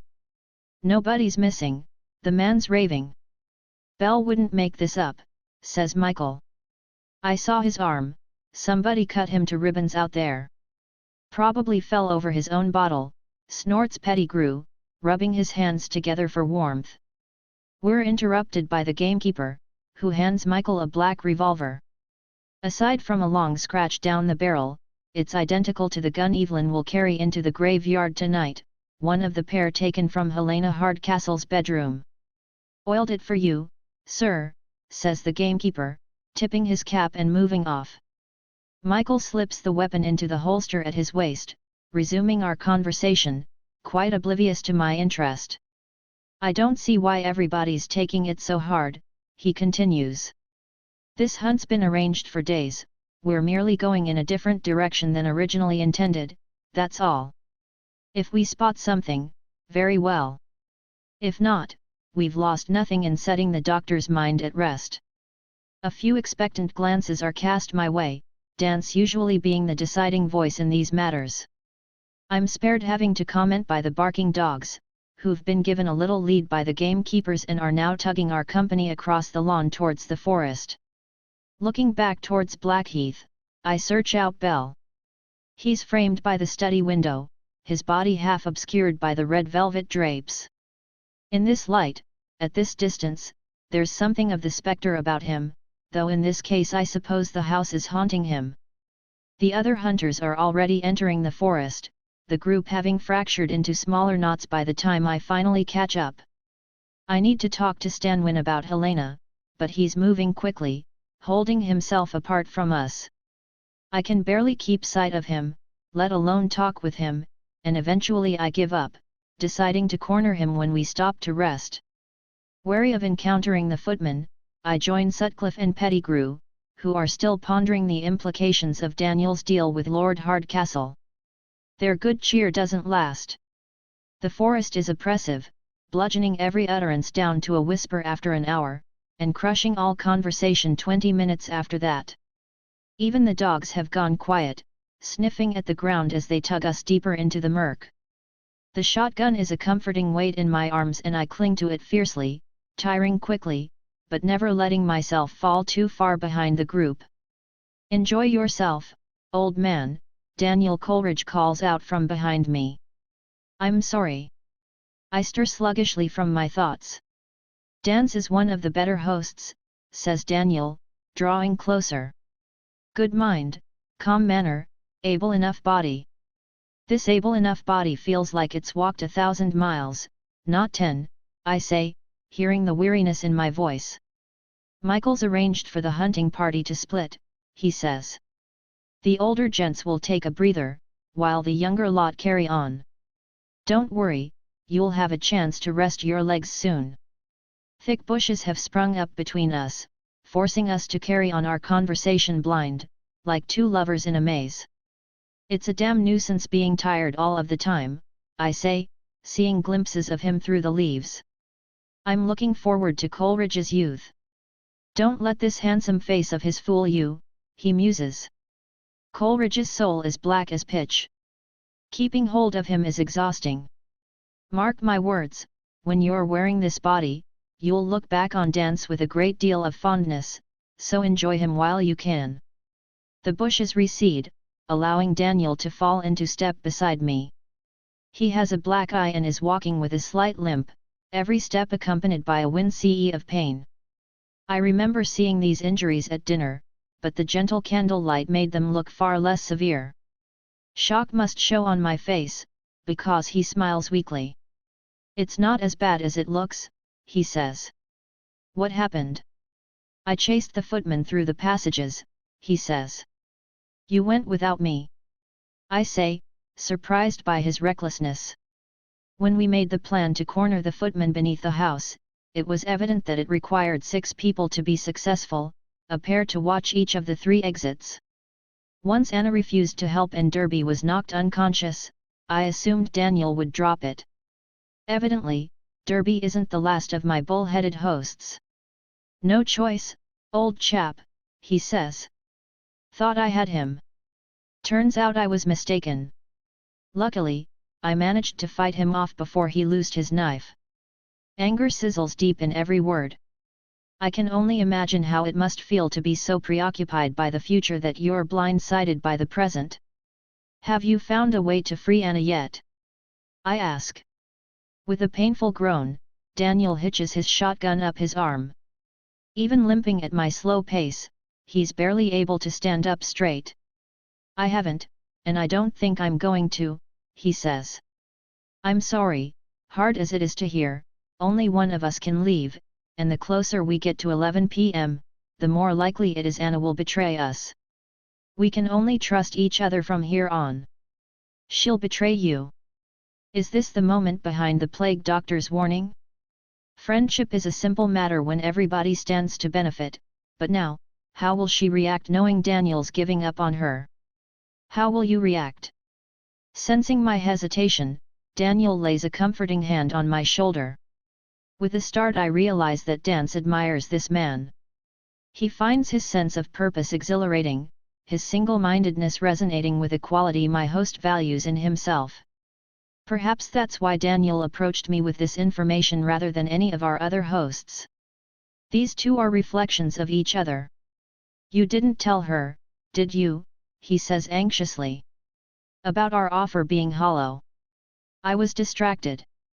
I know it's difficult, but you must keep all of this to yourself, says Daniel, sweeping me into his confidence as one would a child entrusted with a secret. If we're to outfox the footman, we'll need Anna's help. We won't get that if she knows we can't hold up our end of the bargain. Heavy steps sound behind us, and, looking over my shoulder, I see Michael advancing on us, his customary grin replaced by a scowl. Heavens, says Daniel. You look like somebody kicked your dog. What on earth's wrong? It's this damnable search, he says irritably. Belly saw a girl murdered out here, and yet I can't get a single person to take it seriously. I'm not asking much, just that they look around as they walk. Maybe knock over a pile of leaves, that sort of thing. Daniel coughs, shooting Michael an embarrassed glance. Oh, dear, says Michael, frowning at him. This is bad news, isn't it? Good news, really, says Daniel hastily. There's no dead girl. It was a misunderstanding. A misunderstanding, says Michael slowly. How on earth could it be a misunderstanding? Derby was out here, says Daniel. He frightened a maid, things got heated and your sister took a shot at him. Belle mistook it for a murder. Blast Derby! Michael turns abruptly for the house. I'll not have it. He can go to the devil under somebody else's roof. It wasn't his fault, interrupts Daniel. Not this time at least. Hard as it is to believe, Derby was trying to help. He simply got the wrong end of the stick. Michael stops, eyeing Daniel suspiciously. Are you certain? He asks. I am, says Daniel, putting an arm around his friend's tense shoulders.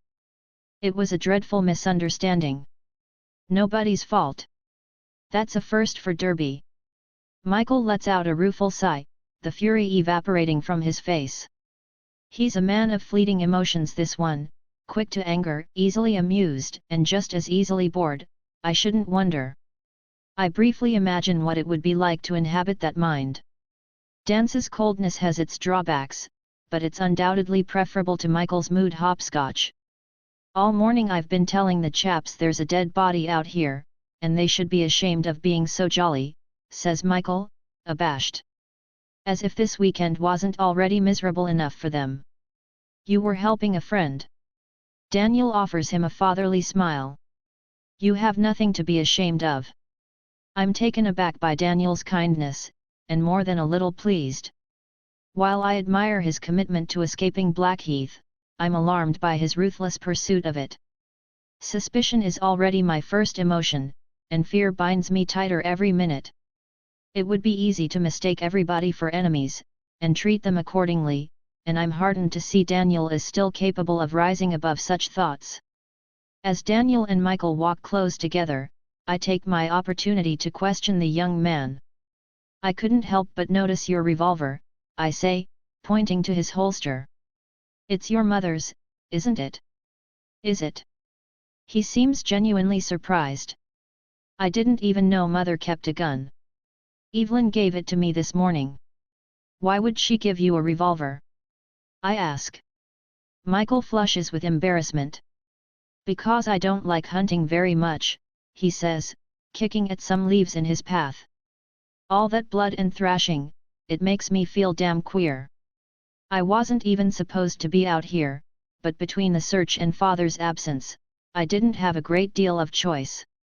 I was in a dreadful state about it, but Evelyn's a clever old stick.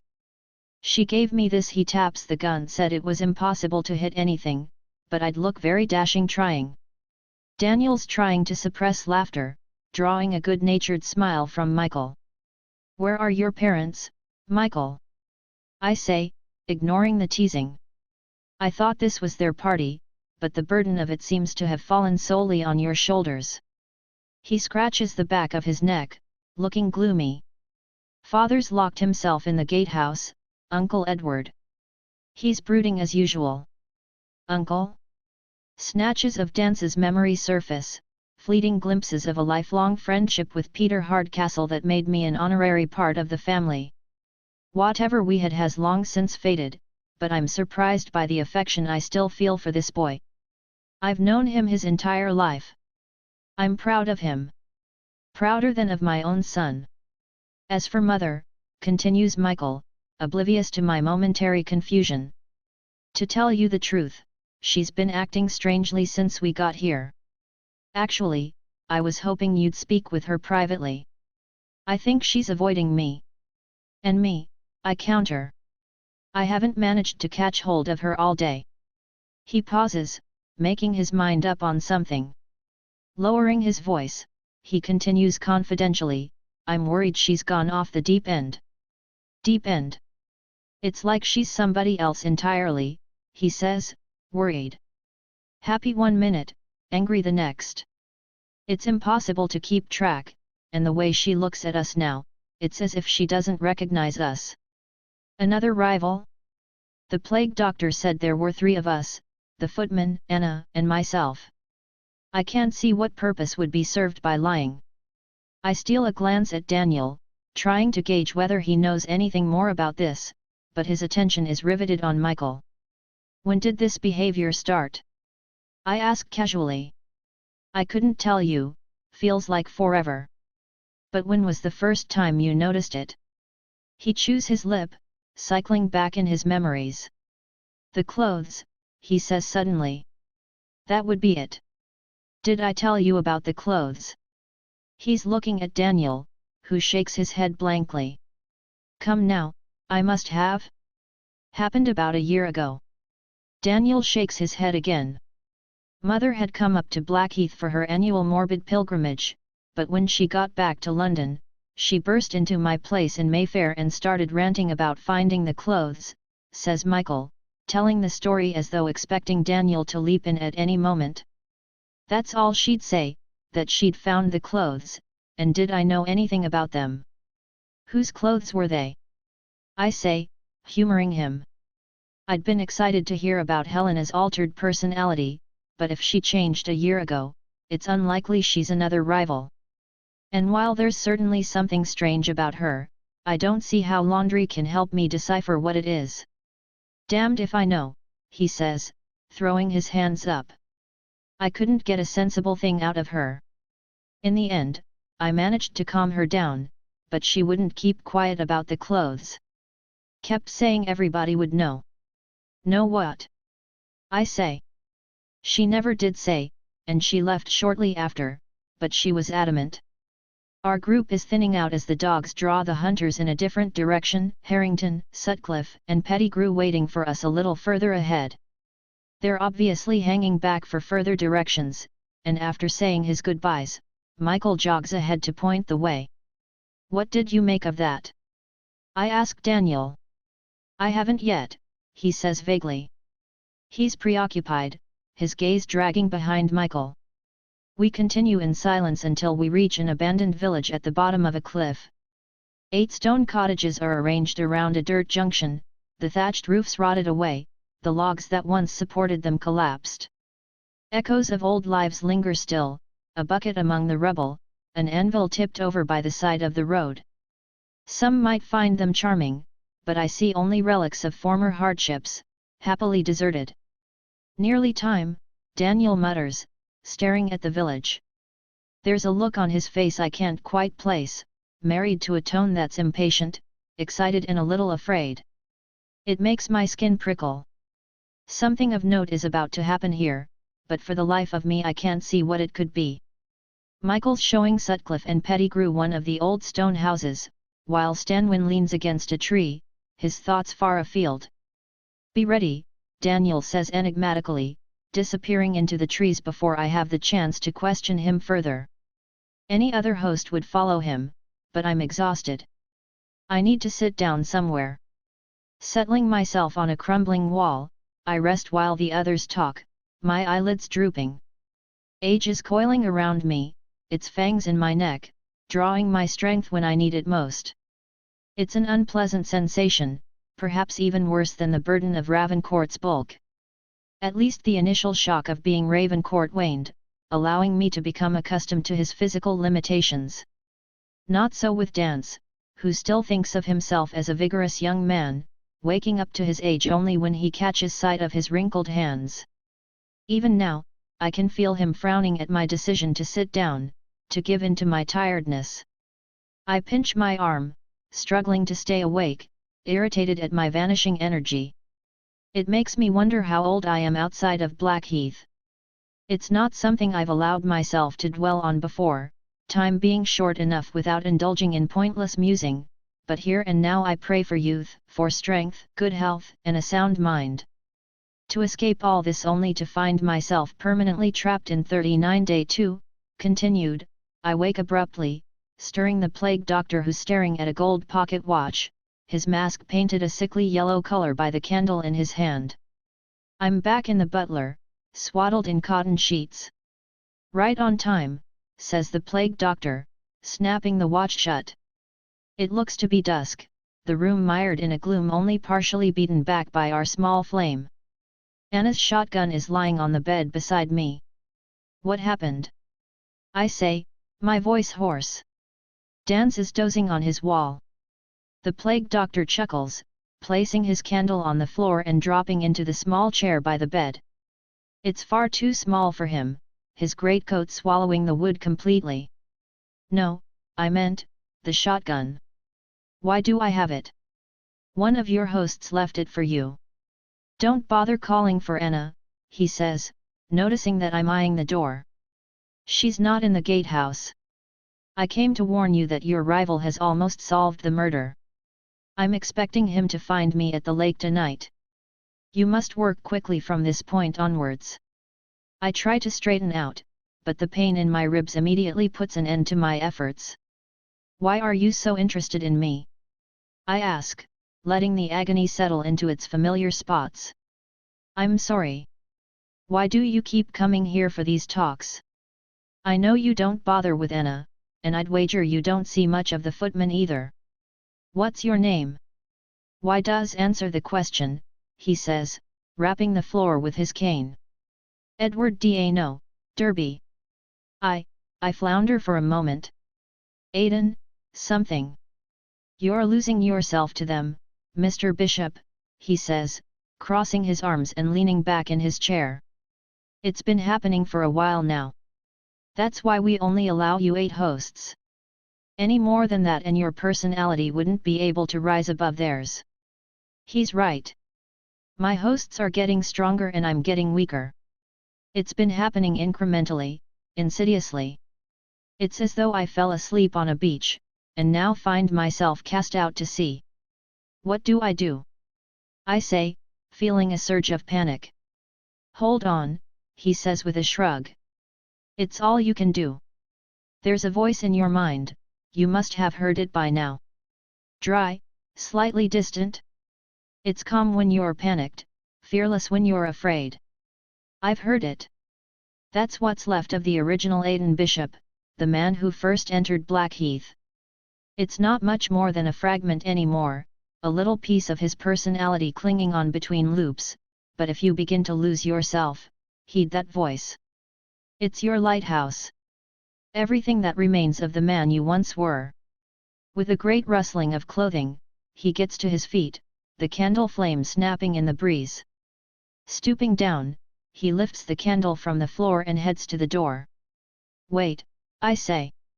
He pauses, his back to me. The candle light forms a warm halo around his body. How many times have we done all of this? I ask. Thousands, I suspect. More than I could possibly count. So why do I keep failing? He sighs, looking over his shoulder at me. There's a sense of weariness in his bearing, as though every loop is sediment, pressing down on him. It's a question I've pondered myself from time to time, he says, melting wax running down the side to stain his glove. Chance has played its part, stumbling when being sure-footed would have saved you. Mostly though, I think it's your nature. My nature? I ask. You think I'm destined to fail? Destined? No. That would be an excuse, and Blackheath is intolerant of excuses, he says. Nothing that's happening here is inevitable, much as it may appear otherwise. Events keep happening the same way day after day, because your fellow guests keep making the same decisions day after day.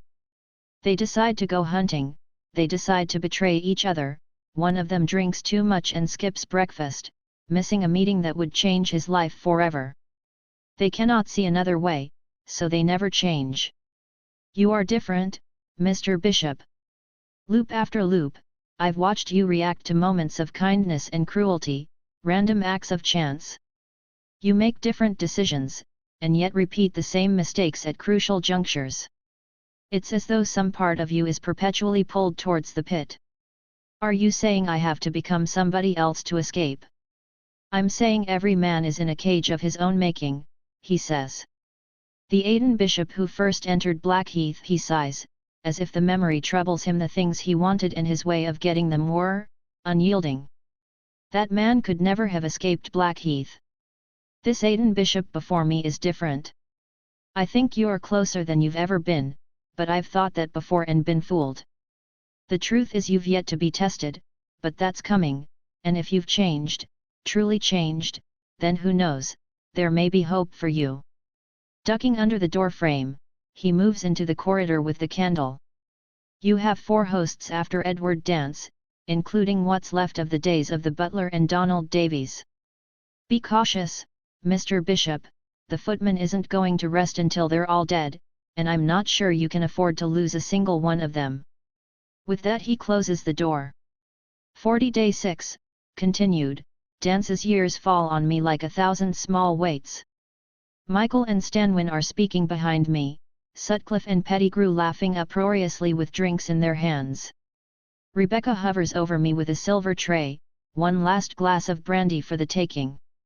Rebecca, I say fondly, almost reaching out a hand to touch my wife's cheek.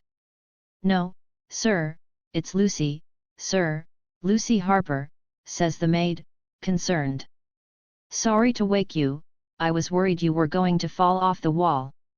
I blink away the memory of Dance's dead wife, cursing myself for a fool. What a ridiculous mistake to make. Thankfully, the remembrance of Lucy's kindness towards the butler tempers my irritation at being caught in a moment of such sentiment. Would you like a drink, sir? She asks. Something to warm you up. I look past her to see Evelyn's lady's maid, Madeline Aubert, packing dirty glasses and half-empty brandy bottles into a hamper. The 2 of them must have carried it over from Blackheath, arriving while I slept. I seem to have dozed for longer than I suspected, as they're already readying themselves to leave. I think I'm unsteady enough, I say. Her gaze flickers over my shoulder towards Ted Stanwin, whose hand is gripping Michael Hardcastle's shoulder. Uncertainty writes itself in large letters across her face, which is little wonder considering his treatment of her at lunchtime. Don't worry, Lucy, I'll take it over to him, I say, rising and removing the glass of brandy from the tray. I need to speak with him anyway. Thank you, sir, she says with a wide smile, departing before I can change my mind. Stanwin and Michael are quiet when I come upon them, but I can hear the things not being said and the unease that stands in its place. Michael, may I have a private word with Mr. Stanwin? I ask. Of course, says Michael, inclining his head and withdrawing. I hand Stanwin the drink, ignoring the suspicion with which he glances at the glass. Rare that you'd lower yourself to come and talk with me, Dance, says Stanwin, sizing me up the way a boxer might an opponent in the ring. I thought we could help each other, I say. I'm always interested in making new friends. I need to know what you saw on the morning of Thomas Hardcastle's murder. It's an old story, he says, tracing the edge of his glass with a fingertip. But worth hearing from the horse's mouth, surely, I say. He's looking over my shoulder, watching Madeline and Lucy depart with their hamper. I have the sense he's searching for a distraction. Something about dance puts him on edge. No harm in it, I suppose, he says with a grunt, returning his attention to me. I was Blackheath's gamekeeper back then. I was on my rounds around the lake, same as every morning, when I saw Carver and another devil with his back to me stabbing the little boy. I took a shot at him, but he escaped into the woods while I was wrestling with Carver. And for that Lord and Lady Hardcastle gave you a plantation. I say. They did, not that I asked, he sniffs. Alf Miller, the stablemaster, says Helena Hardcastle was with Carver that morning, a few minutes before the attack. What do you say to that? That he's a drunk and a damned liar, says Stanwin smoothly. I search for some tremor, some hint of unease, but he's an accomplished deceiver this one, his fidgeting put away now he knows what I want. I can feel the scales tipping in his direction, his confidence growing. I've misjudged this. I believed I could bully him as I did the stablemaster and Dicky, but Stanwin's nervousness wasn't a symptom of fear, it was the unease of a man finding a lone question in his pile of answers. Tell me, Mr. Dance, he says, leaning close enough to whisper into my ear. Who's the mother of your son? I know it wasn't your dearly departed Rebecca. Don't get me wrong, I've got a few ideas, but it would save me the cost of confirming them if you'd tell me up front. I might even discount your monthly payment afterwards, for services rendered. My blood freezes. This secret sits at the core of Dance's being. It's his greatest shame, his only weakness, and Stanwin's just closed his fist around it. I couldn't respond even if I wanted to. Stepping away from me, Stanwin tosses the untouched brandy into the bushes with a flick of his wrist. Next time you come to trade, make sure you have something. A shotgun explodes behind me. Something splashes my face, Stanwin's body jolting backwards before hitting the ground in a mangled heap. My ears are ringing and, touching my cheek, I find blood on my fingertips. Stanwin's blood. Someone shrieks, others gasp and cry out. Nobody moves, then everybody does. Michael and Clifford Harrington race towards the body, hollering for somebody to fetch Dr. Dickey, but it's obvious the blackmailer's dead. His chest is broken open, the malice that drove him flown the coop. One good eye is pointed in my direction, an accusation held within. I want to tell him this wasn't my fault, that I didn't do this. Suddenly, that seems like the most important thing in the world. It's shock. Bushes rustle, Daniel stepping out, smoke rising from the barrel of his shotgun. He's looking down at the body with so little emotion I could almost believe him innocent of the crime. What did you do, Coleridge? Cries Michael, checking Stanwin for a pulse. Exactly what I promised your father I would do, he says flatly. I've made sure Ted Stanwin will never blackmail any of you again. You murdered him. Yes, says Daniel, meeting his shocked gaze. I did. Reaching into his pocket, Daniel hands me a silk handkerchief. Clean yourself up, old man, he says. I take it unthinkingly, even thanking him. I'm dazed, bewildered. Nothing about this feels real. Wiping Stanwin's blood off my face, I stare at the crimson smear on the handkerchief, as if it can somehow explain what's happening. I was speaking with Stanwin, and then he was dead, and I don't understand how that could be. Surely there should be more? A chase, fear, a warning of some sort. We shouldn't simply die. It feels like a swindle.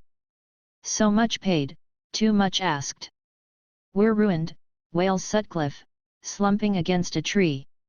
Stanwin always said that if anything happened to him, our secrets would be made common knowledge. That's your concern, yells Harrington, wheeling on him. Coleridge murdered a man in front of us. A man we all hated, Sutcliffe shoots back. Don't pretend you weren't thinking the same thing. Don't any of you pretend.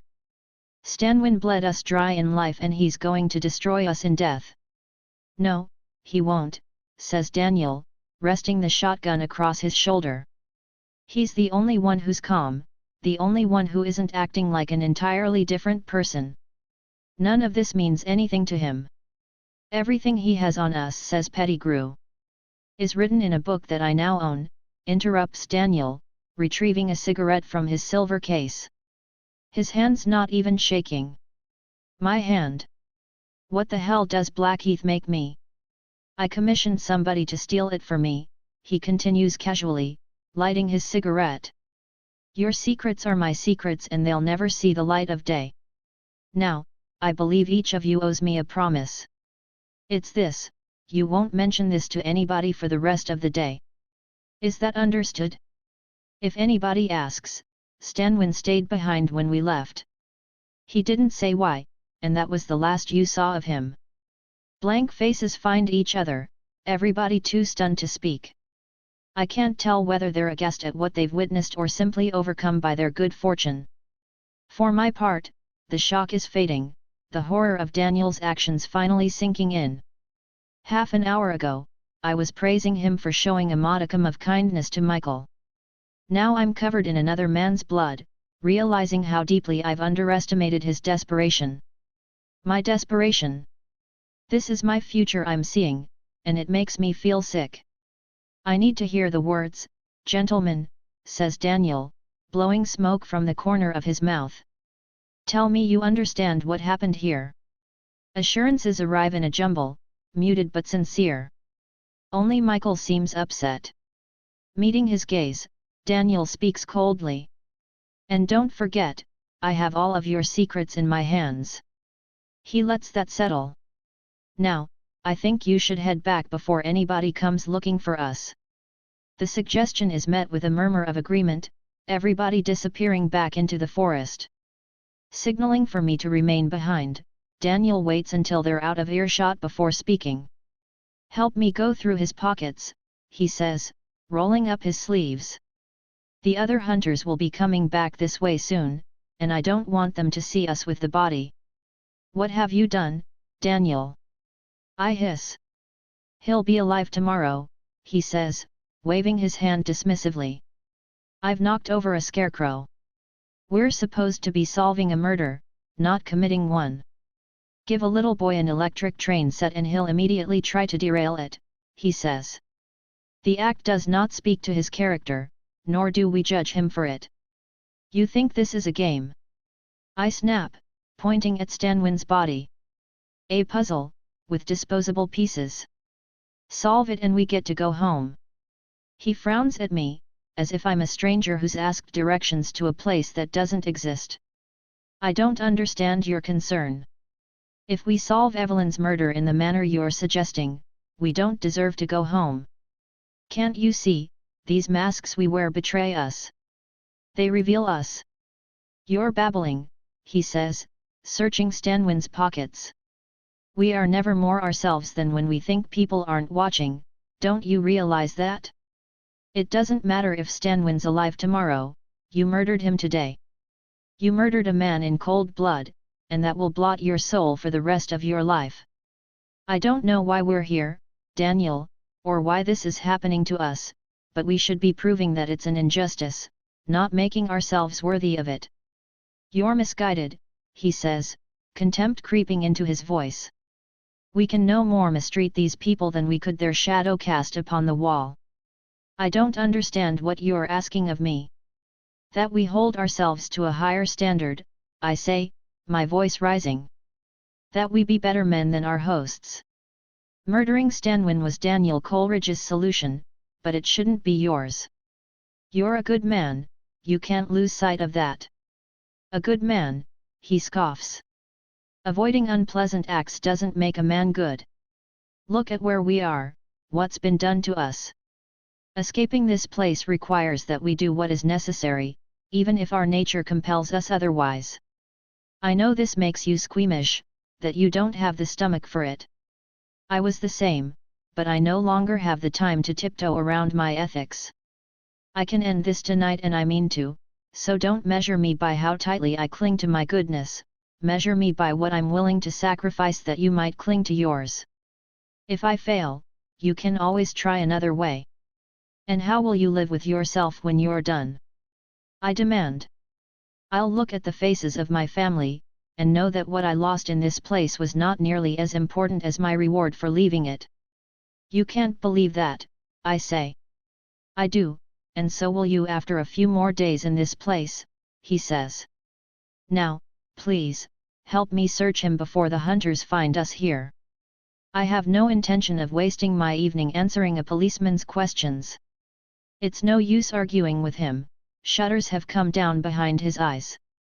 I sigh, taking myself over to the body. What am I looking for? I ask. Answers, same as always, he says, unbuttoning the blackmailer's bloody jacket.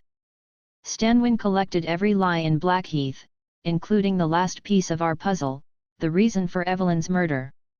Every scrap of knowledge he holds is contained in a book written in code, with a separate book of ciphers required to read it. I have the first, Stanwin keeps the latter on him at all times. That was the book Derby stole from Stanwin's bedroom. Did you take it from Derby? I ask. I was coshed on the head almost as soon as I got my hands on it. Of course not, he says. Coleridge had already commissioned somebody to retrieve the book before I took control of him. I didn't even know he was interested in Stanwin's blackmail business until the book was delivered to me. If it's any consolation, I did consider warning you. So, why didn't you? He shrugs. Derby's a rabid dog, it seemed better for everybody to let him sleep for a few hours. Now come along, we're short of time. Shuddering, I kneel beside the body. This is no way for a man to die, even one such as Stanwin. His chest is mincemeat and blood has soaked through his clothing. It oozes around my fingers when I delve inside his trouser pockets. I work slowly, barely able to look. Daniel has no such qualms, patting down Stanwin's shirt and jacket, seemingly impervious to the tattered flesh showing through. By the time we're finished, we've uncovered a cigarette case, pocket knife, and lighter, but no codebook. We glance at each other. We have to roll him over, says Daniel, voicing my thoughts. Stanwin was a large man, and it takes a great deal of effort to push him onto his front. It's worth it. I'm much more comfortable searching a body that isn't looking up at me. As Daniel runs his hands along Stanwin's trouser legs, I lift his jacket, spotting a bulge in the lining surrounded by haphazard stitching. A ripple of excitement shames me. The last thing I want is to justify Daniel's methods, but now we're on the verge of a discovery, I'm growing more elated. Using the dead man's pocket knife, I slice the stitches, letting the codebook slide into my palm. No sooner has it come free, than I notice there's something else in there. Reaching inside, I pull out a small silver locket, its chain removed. There's a painting inside, and though it's old and cracked, it's obviously of a little girl, around 7 or 8 with red hair. I hold it out to Daniel, but's he too busy flipping through the codebook to pay attention. This is it, he says excitedly. This is our way out. I certainly hope so, I say. We paid a high price for it. He looks up from the book, a different man to the one who started reading it. This is neither Bell's Daniel, nor Ravencourt's. It's not even the man of a few minutes ago, arguing the necessity of his actions. This is a man victorious, 1 foot already out of the door. I'm not proud of what I did, he says. But we couldn't have done this any other way, you must believe that. He may not be proud, but he's not ashamed either. That much is evident, and I'm reminded of the plague doctor's warning. The Aiden Bishop who first entered Blackheath, the things he wanted and his way of getting them were unyielding. That man could never have escaped Blackheath. In his desperation, Daniel's making the same mistakes I always have, exactly as the plague doctor warned me I would. Whatever happens, I can't let myself become this. Are you ready to go? Says Daniel. Do you know the way home? I say, searching the forest and realizing I have no idea how we arrived here. It's east, he says. And which way is that? Thrusting a hand into his pocket, he brings out Bell's compass. I borrowed it from him this morning, he says, laying it flat in his palm. Funny how things repeat, isn't it? 41 We come upon the house rather unexpectedly, the trees giving way to the muddy lawn, its windows burning bright with candle light. I must admit I'm glad to see it. Despite the shotgun, I've spent the entire journey glancing over my shoulder for the footman. If the codebook is as valuable as Daniel believes, I must assume our enemy is also in pursuit of it. He'll be coming for us soon. Silhouettes are passing back and forth in the upper windows, hunters trudging up the steps into the golden glow of the entrance hall where caps and jackets are wrenched loose and discarded, filthy water pooling on the marble. A maid moves among us with a tray of sherry, from which Daniel plucks 2 glasses, handing me one. Clinking my glass, he throws his drink down his throat as Michael arrives at our side. As with the rest of us, he looks to have crawled off the ark, his dark hair plastered to his pale face by the rain. Glancing at his watch, I discover it's 6:07 p.m. I've sent a couple of trustworthy servants to collect Stanwin, he whispers, taking a sherry from the tray. I told them I stumbled on his body coming back from the hunt, and instructed them to inter him in one of the old potting sheds. Nobody will find him, and I won't summon the police until early tomorrow morning. I'm sorry, but I won't leave him to rot in the forest any longer than I have to. He clutches a half-empty glass of sherry, and though the drink has put a little color in his cheeks, it's not nearly enough. The crowd in the hall is thinning out now. A couple of maids have already appeared with buckets of sudsy water and are waiting in the wings with their mops and their frowns, trying to shame us into leaving so they can get to work. Rubbing his eyes, Michael looks at us directly for the first time. I'm going to honor my father's promise, he says. But I don't like it. Michael, says Daniel, reaching out a hand, but Michael steps away. No, please, he says, his sense of betrayal palpable. We'll speak another day, but not now, not tonight. He turns his back on us, heading up the stairs towards his bedroom. Never mind him, says Daniel. He thinks I acted from greed. He doesn't understand how important this is. The answers are in the ledger, I know it. He's excited, like a boy with a new catapult. We're almost there, dance, he says. We're almost free. And then what happens, I say. Do you walk out of here? Do I? We can't both escape, we're the same man. I don't know, he says. Presumably Aiden Bishop wakes up again, his memories intact. Hopefully he won't remember either of us. We're bad dreams, best forgotten. He checks his watch. Let's not think about that now. Anna has arranged to meet Belle in the graveyard this evening. If she's right, the footman's heard about it and is sure to show. She'll need us to help capture him. That gives us about 4 hours to dig what we need out of this book. Why don't you get changed, and come up to my room? We'll do it together. I'll be right along, I say. His giddiness is a rare fill-up. Tonight we'll deal with the footman and deliver the plague doctor's answer. Somewhere in the house, my other hosts are surely refining their plans to save Evelyn's life, which means I simply need to work out how to save Anna as well. I cannot believe she's been lying to me this whole time, and I cannot imagine leaving this place without her by my side, not after everything she's done to help me. Floorboards echo as I return to my room, the house grumbling under the weight of the returned. Everybody will be getting ready for dinner. I envy them their evening, for a darker purpose lies ahead of me. Much darker, the footman will not go quietly. There you are, I say, glancing around to make sure nobody's listening. Is it true you're what's left of the original Aiden Bishop? Silence greets my question, and somewhere within I can feel Dance sneering at me. I can only imagine what the stiff old solicitor would say about a man talking to himself in this fashion. Aside from the dim light of the fire, my bedroom is shrouded, the servants having forgotten to light the candles ahead of my arrival. Suspicion pricks me. I raise the shotgun to my shoulder. A gamekeeper tried to collect it when we came inside, but I brushed him off, insisting it was part of my personal collection.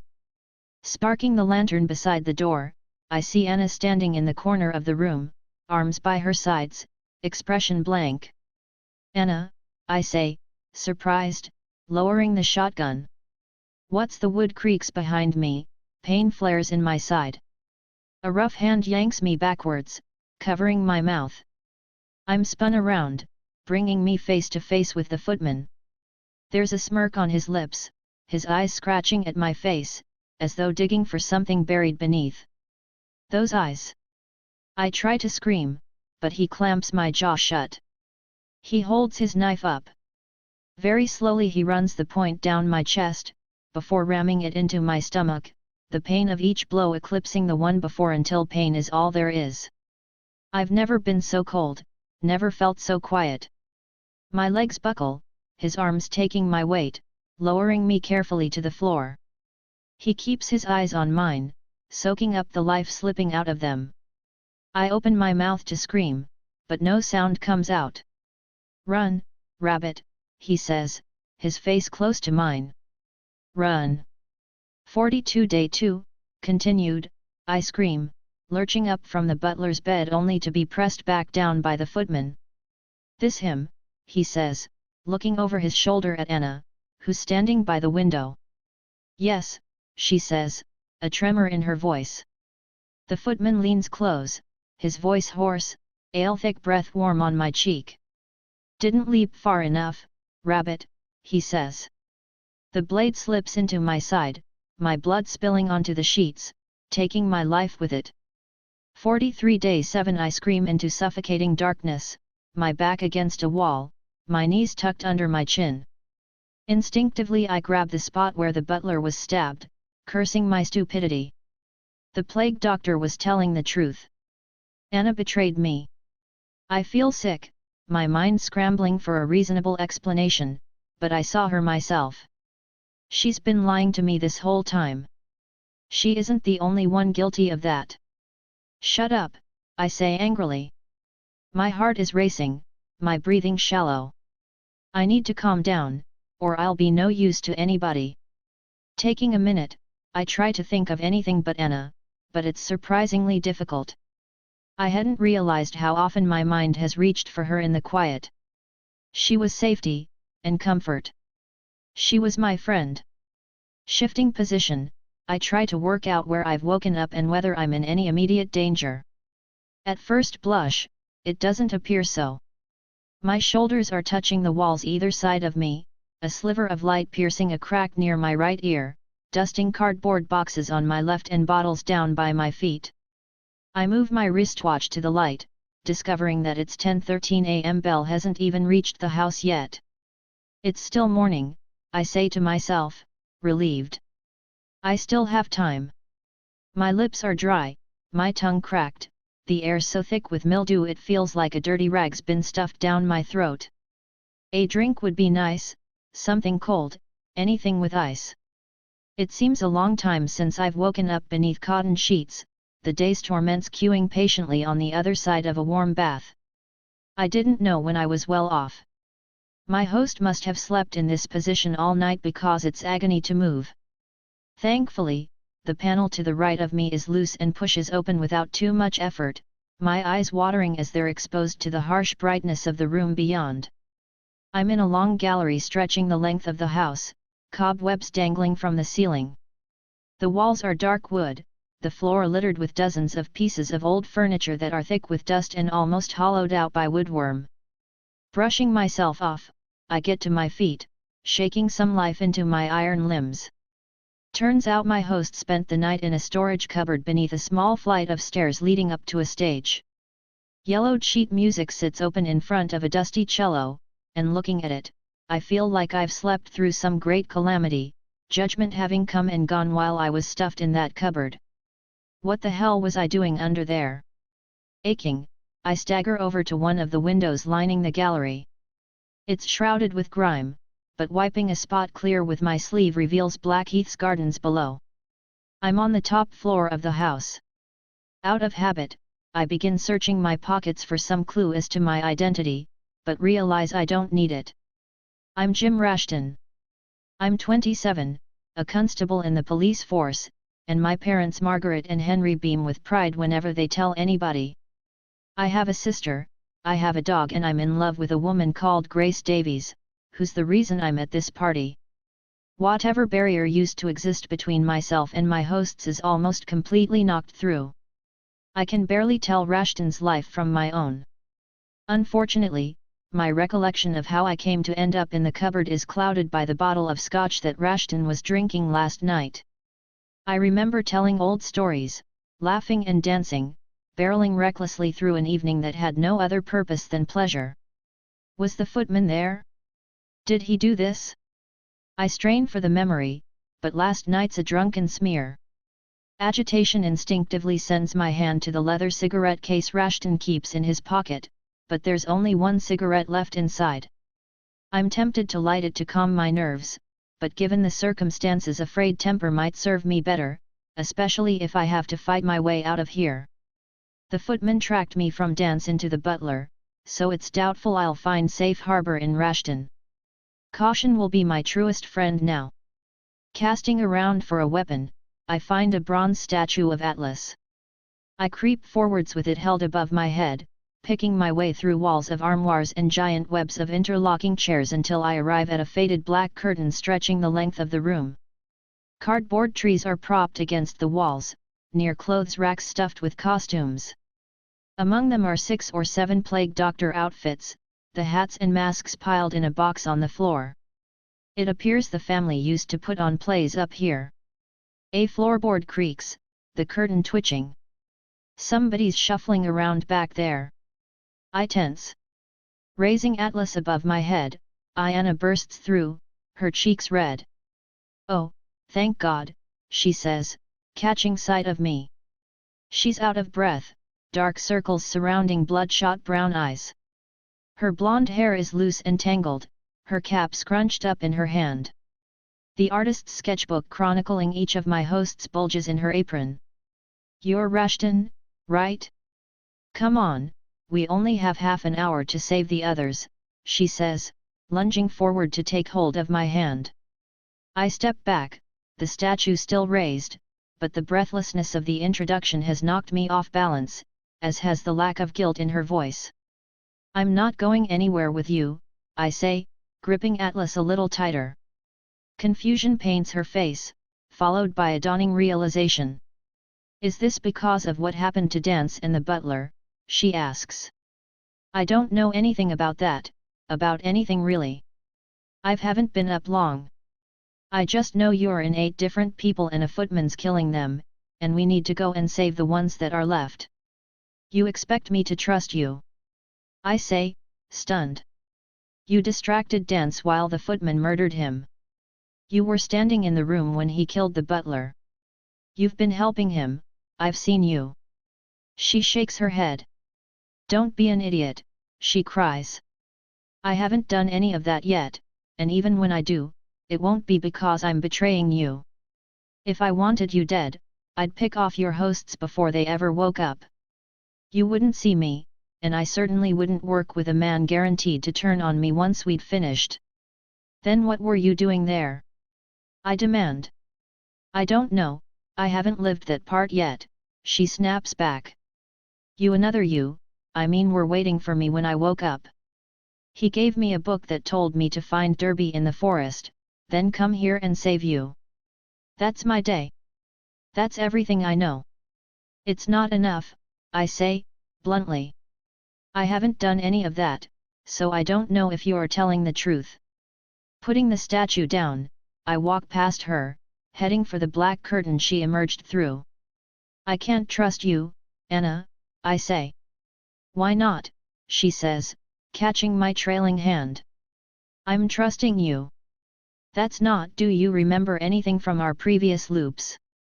"Only your name," I say, looking down at her fingers intertwined with mine, my resistance already crumbling. I want to believe her so badly. "But you don't remember how any of them ended?" "No," I say impatiently. "Why are you asking me this?" "Because I do," she says. "The reason I know your name is because I remember calling for you in the gatehouse. We'd arranged to meet there. You were late, and I was worried. I was so happy to see you, and then I saw the look on your face. Her eyes find mine, the pupils wide and dark and daring. They're guileless. Surely, she couldn't have. Everybody in this house is wearing a mask. You murdered me right where I stood, she says, touching my cheek, studying the face I still haven't seen. When you found me this morning, I was so scared I almost ran away, but you were so broken, so scared. All your lives had crashed down on top of you. You couldn't tell one from another, you didn't even know who you were. You pushed this book into my hands and said you were sorry. You kept repeating it. You told me you weren't that man anymore and that we couldn't get out of this by making the same mistakes all over again. It was the last thing you said. Memories are stirring slowly and so far away that I feel like a man reaching across a river to trap a butterfly between his fingers. She presses the chess piece into my palm, curling my fingers around it. This might help, she says. We used these pieces in the last loop to identify ourselves. A bishop for you, Aiden Bishop, and a knight for me. The protector, like now. I remember the guilt, the sorrow. I remember the regret. There aren't images, there isn't even a memory. It doesn't matter. I can feel the truth of what she's saying, as I felt the strength of our friendship the first time we met, and the agony of the grief that brought me to Blackheath. She's right, I murdered her. Do you remember now, she says. I nod, ashamed and sick to my stomach. I didn't want to hurt her, I know that. We'd been working together like today, but something changed. I became desperate. I saw my escape slipping away, and I panicked. I promised myself I'd find a way to get her out after I'd left. I couched my betrayal in noble intentions, and I did something awful. I shudder, waves of revulsion washing over me. I don't know which loop the memory is from, says Anna. But I think I held on to it as a warning to myself. A warning not to trust you again. I'm sorry, Anna, I say. I let myself forget what I did. I held on to your name instead. It was a promise to myself, and to you, that I'd do better next time. And you're keeping that promise, she says soothingly. I wish that were true, but I know it's not. I've seen my future. I've spoken with him, helped him in his schemes. Daniel is making the same mistakes I made in my last loop. Desperation has made him ruthless, and unless I stop him, he's going to sacrifice Anna again. Why didn't you tell me the truth when we first met? I say, still ashamed. Because you already knew, she says, wrinkling her forehead. From my perspective, we met 2 hours ago, and you knew everything about me. The first time I met you, I was Cecil Ravencourt, I respond. Then we're meeting in the middle, because I don't know who that is yet, she says. It doesn't matter though. I won't tell him, or any of the others, because it doesn't matter. It wasn't us in those loops, whoever they were, they made different choices, different mistakes. I'm choosing to trust you, Aiden, and I need you to trust me, because this place is, you know how it works. Whatever you think I was doing when the footman killed you, it wasn't everything. It wasn't the truth. She'd seem confident if it weren't for the nervous throb in her throat, the way her foot worries at the floor. I can feel her hand trembling against my cheek, the strain in her voice. Beneath all the bravado, she's still afraid of me, of the man I was, of the man who may still be lurking within. I can't imagine the courage it took to bring her here. I don't know how to get us both out of here, Anna. I know. But I will, I won't leave without you, I promise. I know that too. And that's when she slaps me. That's for murdering me, she says, standing on her tiptoes to plant a kiss on the sting. Now, let's go and make sure the footman doesn't murder any more of you. 44 Wood Creeks, the narrow, twisting staircase darkening the further down we get, until finally we sink beneath the gloom. Do you know why I was in that cupboard? I ask Anna, who's ahead of me and moving fast enough to outrun a falling sky. No idea, but it saved your life, she says, glancing back at me over her shoulder. The book said the footman would be coming for Rushton around this time. If he'd slept in his bedroom last night, the footman would have found him. Maybe we should let him find me, I say, feeling a rush of excitement. Come on, I've got an idea. I push past Anna, and begin leaping down the steps 2 at a time. If the footman's coming for Rushton this morning, there's every chance he'll still be lurking around the corridors. He'll be expecting a man asleep in his bed, which means I've got the upper hand for once. With a little luck, I can put an end to this here and now. The steps end abruptly at a whitewashed wall, Anna still halfway up and calling for me to slow down. A police officer of considerable skill, as he'd freely admit himself, Rushton's no stranger to hidden things. My fingers expertly locate a disguised catch, allowing me to tumble into the dark hallway outside. Candles flicker behind sconces, the sunroom standing empty on my left. I've emerged on the ground floor, the door I came through already blending into the wall. The footman is less than 20 yards away. He's on his knees, jimmying the lock to what I instinctively know is my bedroom. Looking for me, you bastard, I spit, hurling myself at him before he has a chance to grab his knife. He's on his feet quicker than I could have imagined, leaping backwards and kicking out to catch me in the chest, knocking the wind from me. I land awkwardly, clutching my ribs, but he doesn't move. He's standing there waiting, wiping saliva from the corner of his mouth with the back of his hand. Brave rabbit, he says, grinning. I'm going to gut you slow. Rising and dusting myself off, I raise my fists in a boxer's stance, suddenly aware of how heavy my arms feel. That night in the cupboard's done me no favors, and my confidence is ebbing away by the second. This time I approach him slowly, feinting left and right, working an opening that never comes. A jab catches my chin, rocking my head back. I don't even see the second punch that smashes into my stomach, or the third that puts me on the floor. I'm disorientated, dizzy, struggling for breath as the footman looms over me, dragging me up by my hair and stretching for his knife. Hey, shouts Anna. It's the slightest of distractions, but it's enough. Slipping free of the footman's hold, I kick his knee, then launch my shoulder up into his face, breaking his nose, blood splattering my shirt. Reeling backwards down the corridor, he grabs hold of a bust and hurls it at me one-handed, forcing me to leap aside as he flees around the corner. I want to go after him, but I don't have the strength.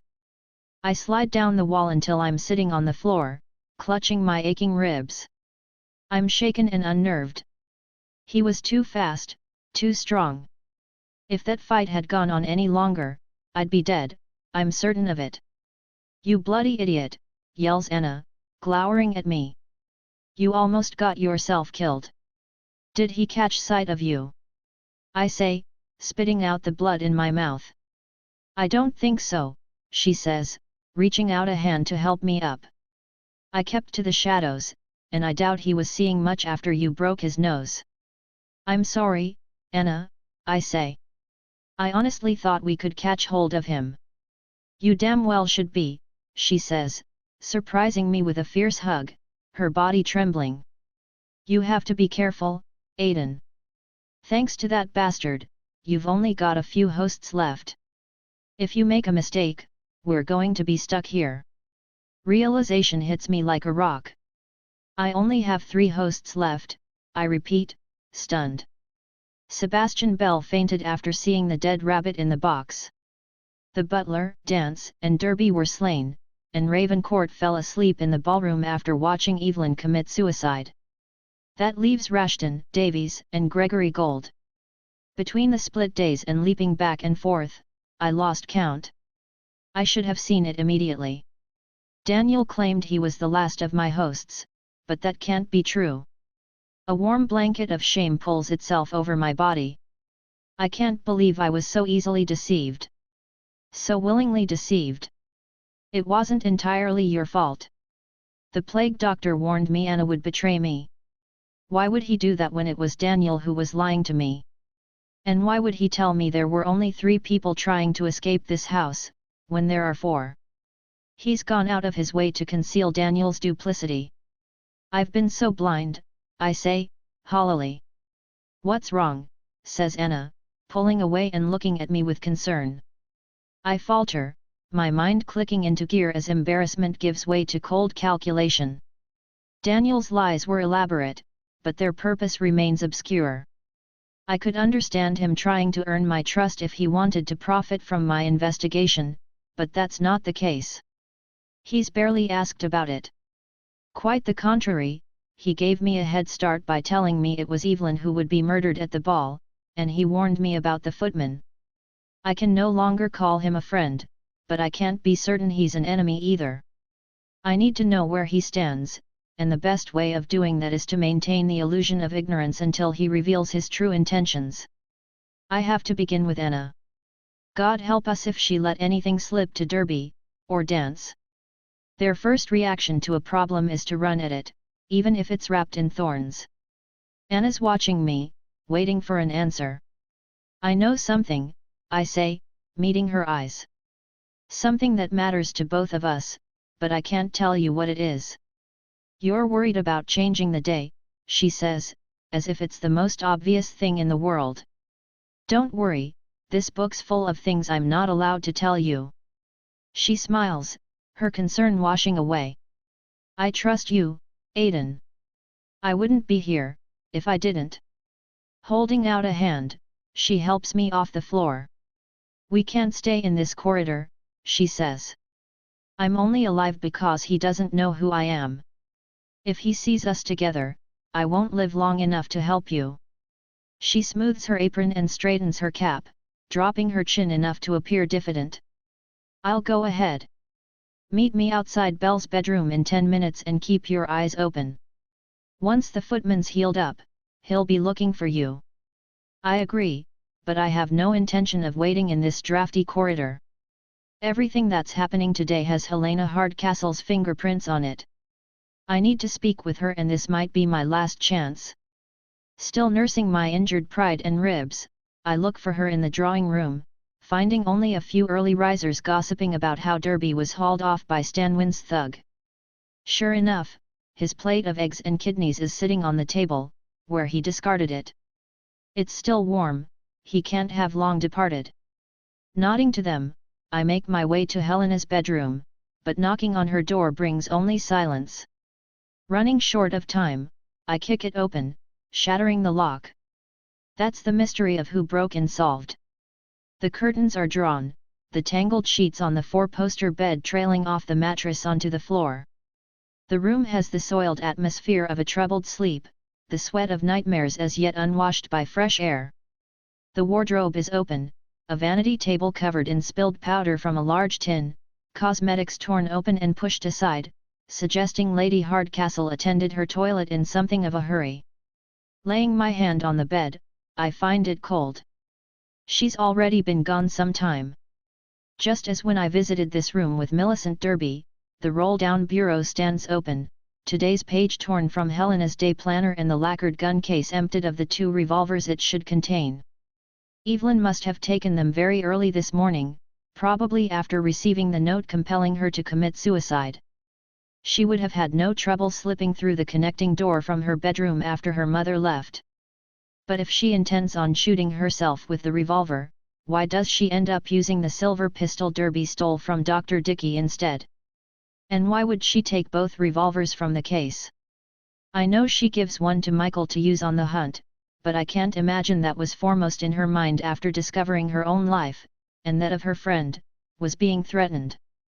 My eyes drift towards the day planner and its torn-out page. Is this also Evelyn's work, or is somebody else responsible? Millicent suspected Helena Hardcastle. Running my fingertip along the torn edge, I let myself worry. I've seen Helena's appointments in Lord Hardcastle's planner, so I know the missing page refers to her meetings with Cunningham, Evelyn, Millicent Derby, the Stablemaster, and Ravencourt. The only one of those I can be certain Helena Hardcastle kept is with Cunningham. He admitted it to Dance, and his ink-smudged fingerprints are all over the pages. I slam the book closed in agitation. There's still so much I don't understand and I'm running short of time. Ideas gnaw at me as I head upstairs to Anna, who's pacing back and forth outside Belle's bedroom, examining the sketchbook in her hands. I can hear muffled voices on the other side of the door. Daniel must be talking to Belle in there, which means the butler is down in the kitchen with Mrs. Drudge. He'll be along shortly. Have you seen Gold? He should already be here, says Anna, staring into the shadows, perhaps hoping to carve him out of the gloom with the sharpness of her glare. I haven't, I say, looking around nervously. Why are we here? The footman will kill the butler and Gold this morning, unless we get them somewhere safe, where I can protect them, she says. Like the gatehouse. Exactly. Only it can't look like that's what we're doing. If it does, the footman will know who I am and kill me, as well. If he thinks I'm just a nursemaid, and they're too injured to be a threat, he'll leave us be for a little while, and that's what we want. The book reckons they've still got a role to play in all this, assuming we can keep them alive. So what do you need me for? Damned if I know. I'm not exactly sure what I'm supposed to be doing. The book says to bring you here at this time, but she sighs, shaking her head. That was the only clear instruction, everything else is gibberish. It's like I said, you weren't exactly lucid when you gave it to me. I've spent most of the last hour trying to decipher the pages, knowing if I read them wrong, or arrive too late, you'll die. I shiver, unnerved by this brief glimpse at my future. The book must have been given to Anna by Gregory Gold, my final host. I can still remember him raving at Dance's door about the carriage. I remember thinking how pitiable he was, how frightening. Those dark eyes wild and lost. I'm not looking forward to tomorrow. Folding my arms, I lean against the wall next to her, our shoulders touching. Knowing you've killed somebody in a previous life tends to narrow possible avenues of affection. You've done a better job than I did, I say. The first time somebody handed me the future, I ended up chasing a maid called Madeline Aubert halfway across the forest thinking I was saving her life. I nearly frightened the poor girl to death. This day should come with instructions, she says glumly. Do whatever comes naturally. I'm not sure running and hiding would help us, she says, her frustration punctured by the sound of hurried steps on the staircase. Without a word we scatter out of sight, Anna disappearing around the corner, while I duck into an open bedroom. Curiosity compels me to keep the door open a crack, allowing me to see the butler limping down the corridor towards us, his burnt body even more wretched in motion. He looks balled up and tossed away, a collection of sharp angles under a ratty brown dressing gown and pajamas. Having relived so many of these moments since that first morning, I would have thought I'd become numb, but I can feel the butler's frustration and fear as he races to confront Belle about this new body he's trapped within. Gregory Gold is stepping out of a bedroom, the butler too preoccupied to notice.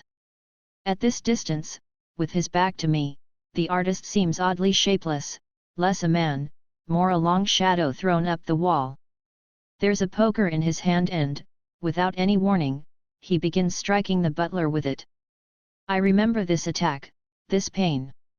Pity takes me, a sickening sense of helplessness as blood is sent flying by the poker, freckling the walls. I'm with the butler as he shrivels up on the floor, begging for mercy and reaching for help that isn't coming. And that's when reason washes its hands of me. Snatching a vase from the sideboard, I burst out into the corridor, advancing on Gold with hell's own wrath, and smashing it over his head, shards of porcelain falling around him as he collapses to the floor. Silence congeals in the air as I clutch the broken rim of the vase while staring at the two unconscious men at my feet. Anna appears behind me. What happened? She says, feigning surprise. There's a crowd gathering at the end of the corridor, half-dressed men and startled women, roused from their beds by the commotion. Their eyes travel from the blood on the walls to the bodies on the floor, latching onto me with an unbecoming curiosity. If the footman's among them, he's ducked out of sight. It's probably for the best. I'm angry enough to try something reckless again. Dr. Dickey is rushing up the stairs, and unlike the other guests, he's already dressed, that huge mustache expertly oiled, his balding head gleaming with some lotion. "What the devil happened here?" he exclaims. Gold went mad, I say, bringing a tremor of emotion to my voice. He started attacking the butler with the poker, so I wave the rim of the vase at him. "Fetch my medical bag, girl," says Dicky to Anna, who's positioned herself in his eyeline. "It's near my bed." Doing as she's bid, Anna begins deftly sliding pieces of the future into place without ever appearing to take control.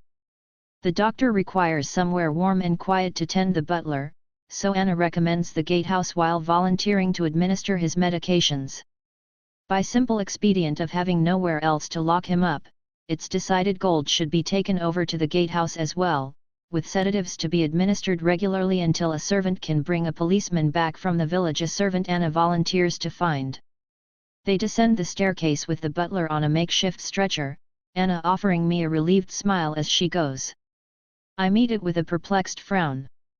All this effort, and I'm still not certain what we've accomplished. The butler will be consigned to bed, making him easy pickings for the footman this evening. Gregory Gold is going to be sedated and strung up. He'll live, but his mind is broken. That's hardly a reassuring thought considering it's his instructions we're following. Gold gave Anna that book, and while he's the last of my hosts, I have no idea what he's trying to accomplish. I can't even be certain he knows. Not after everything he's suffered. I dig through my memories, searching for the pieces of the future I've glimpsed, but not yet lived. I still need to know what the all of them message Cunningham delivers to Derby means, and why he tells him he's gathered some people together. I don't know why Evelyn takes the silver pistol from Derby when she already has the black revolver from her mother's room, or why he ends up guarding a rock while she takes her own life. It's frustrating. I can see the breadcrumbs laid out ahead of me, but, for all I know, they're leading me towards a cliff edge. Unfortunately, there's no other path to follow. 45 freed of Edward Dance's advanced years, I'd also hoped to shed his niggling pains, but my night in the cupboard has wrapped my bones in brambles. Every stretch, every bend and twist brings a jolt of pain and a wind, piling some new complaint atop the mound. The journey to my bedroom has proven unexpectedly taxing. Evidently, Rashton made quite an impression last night, because my passage through the house is punctuated by hearty handshakes and backslaps. Greetings lie scattered in my wake like tossed rocks, their goodwill bringing me out in bruises. Upon reaching my bedroom, I throw off my forced smile. There's a white envelope on the floor, something bulky sealed inside. Somebody must have slipped it under my door. Tearing it open, I look up and down the corridor for any sign of the person who left it. "You left it," begins the note inside, which is wrapped around a chess piece that's almost identical to the one Anna carries around with her. "Take amyl nitrite pearls, sodium nitrite and sodium thiosulfate. Keep hold of them. G.G. Gregory Gold," I sigh, reading the initials. He must have left it before attacking the butler. Now I know how Anna feels. The instructions are barely legible, and incomprehensible even once I'm able to untangle his terrible handwriting. Throwing the note and chess piece on the sideboard, I lock my door and bar it with a chair. Normally, I'd go immediately to Rashton's possessions or a mirror to inspect this new face, but I already know what's in his drawers and how he looks. I need only stretch my thought towards a question to find its answer, which is why I know there's a set of brass knuckles hidden in the sock drawer. He confiscated them from a brawler a few years back, and they've come in handy more than once. I slip them on, thinking only of the footman and how he lowered his face to mine, breathing in my last breath and sighing with pleasure as he added me to some private tally. My hands are shaking, but Rashton isn't Bell. Fear motivates, rather than cripples. He wants to seek the footman out and put an end to him, to take back whatever dignity was lost in our previous confrontation. Looking back at our fight this morning, I'm certain it was Rashton who sent me down the stairs and into the corridor. That was his anger, his pride. He had control, and I didn't even notice. It can't happen again. Rashton's recklessness will get us killed, and I can't waste the host.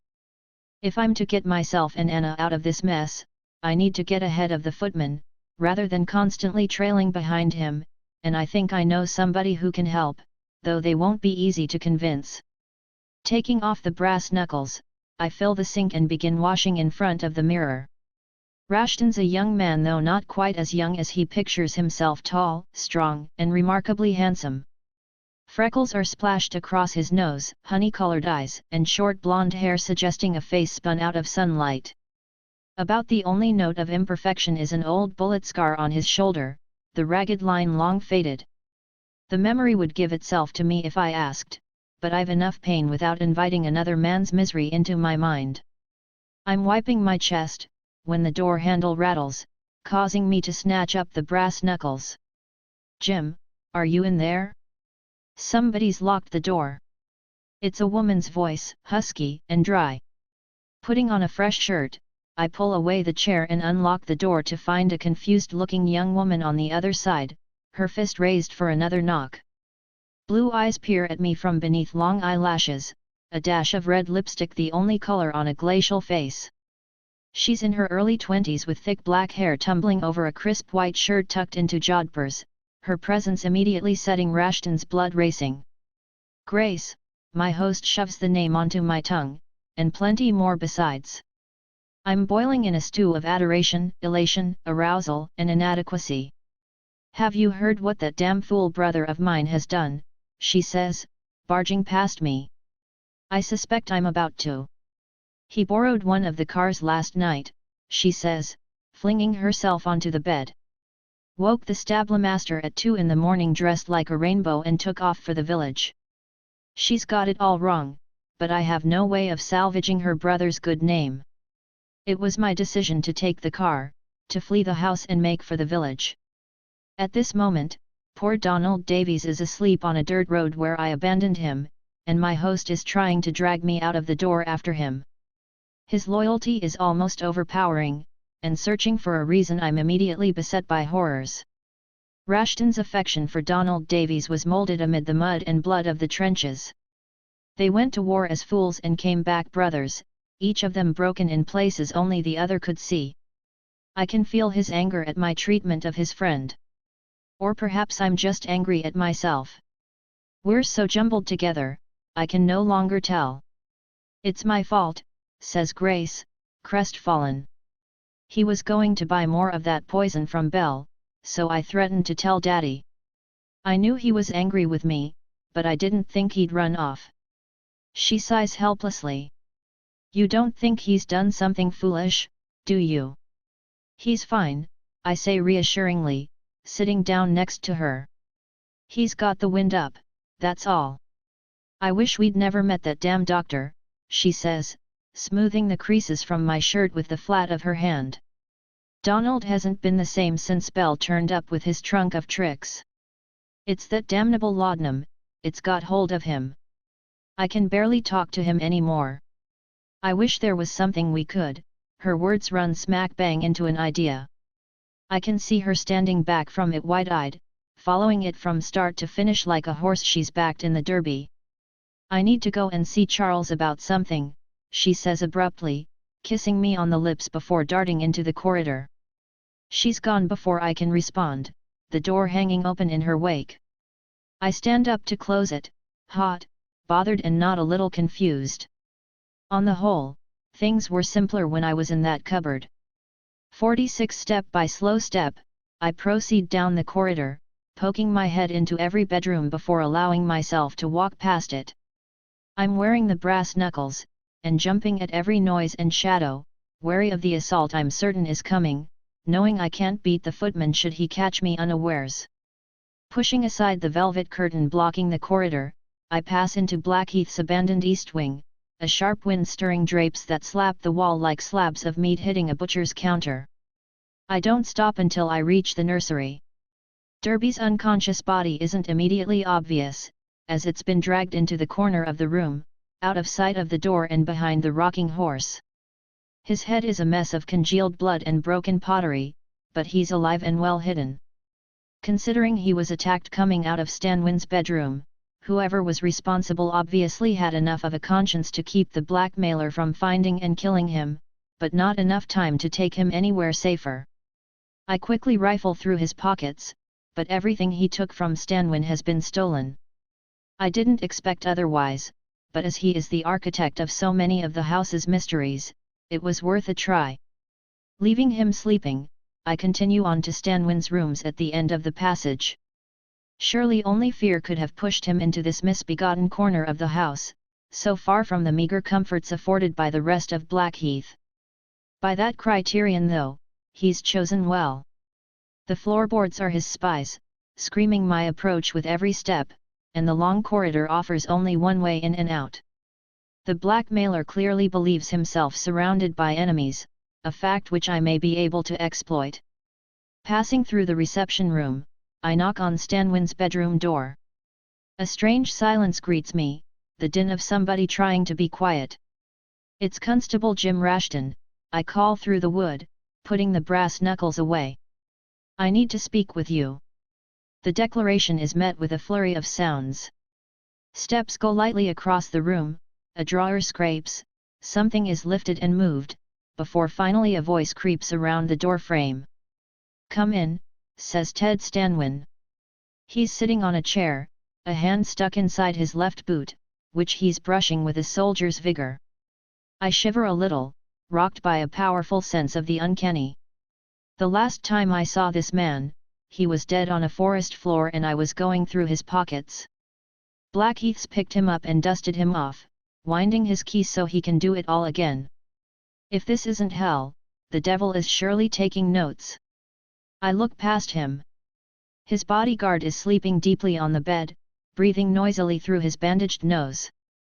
I'm surprised Stanwin hasn't moved him, and more surprised to see how the blackmailer's angled his chair to face the bed, much as Anna has done with the butler. Clearly, Stanwin feels some affection for this chap. I wonder how he'd react knowing Derby's been next door this whole time. "Ah, the man at the center of it all," says Stanwin, the brush pausing while he regards me.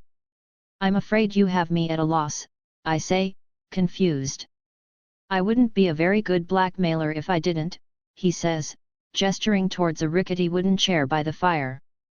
Accepting his invitation, I drag the chair closer to the bed, making sure to avoid the dirty newspaper and boot polish strewn on the floor. Stanwin's wearing a rich man's approximation of a stable hand's livery, which is to say the white cotton shirt is pressed and the black trousers are spotless. Looking at him now, dressed plainly, scrubbing his own boots and squatting in a crumbling corner of a once grand house, I fail to see what 19 years of blackmail have bought him. Burst blood vessels riddle his cheeks and nose, while sunken eyes, red raw and hungry for sleep, keep watch for the monsters at his door. Monsters he invited there. Behind all his bluster is a soul turned to ash, the fire that once drove him long extinguished. These are the ragged edges of a man defeated, his secrets the only warmth left to him. At this point, he's as much afraid of his victims as they are of him. Pity pricks me. Something about Stanwin's situation feels terribly familiar, and deep down, beneath my hosts, where the real Aiden Bishop resides, I can feel a memory stirring. I came here because of a woman. I wanted to save her, and I couldn't. Blackheath was my chance to, what, try again?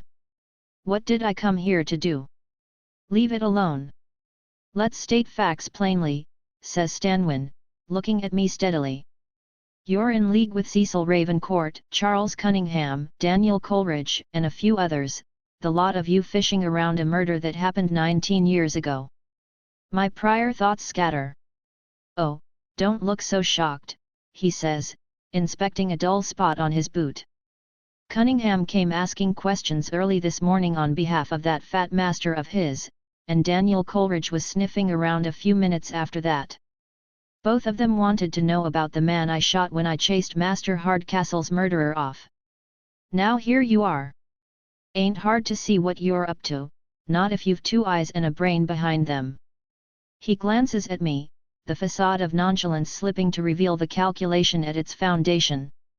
Aware of his eyes upon me, I dig for the right words, anything to repudiate his suspicion, but the silence stretches, growing taut. Wondered how you'd take it, grunts Stanwin, putting his boot down on the newspaper and wiping his hands clean with a rag. When he speaks again it's low and soft, the voice of somebody telling stories. Seems to me this sudden lust for justice probably has one of two causes, he says, digging at the dirt beneath his fingernails with a penknife.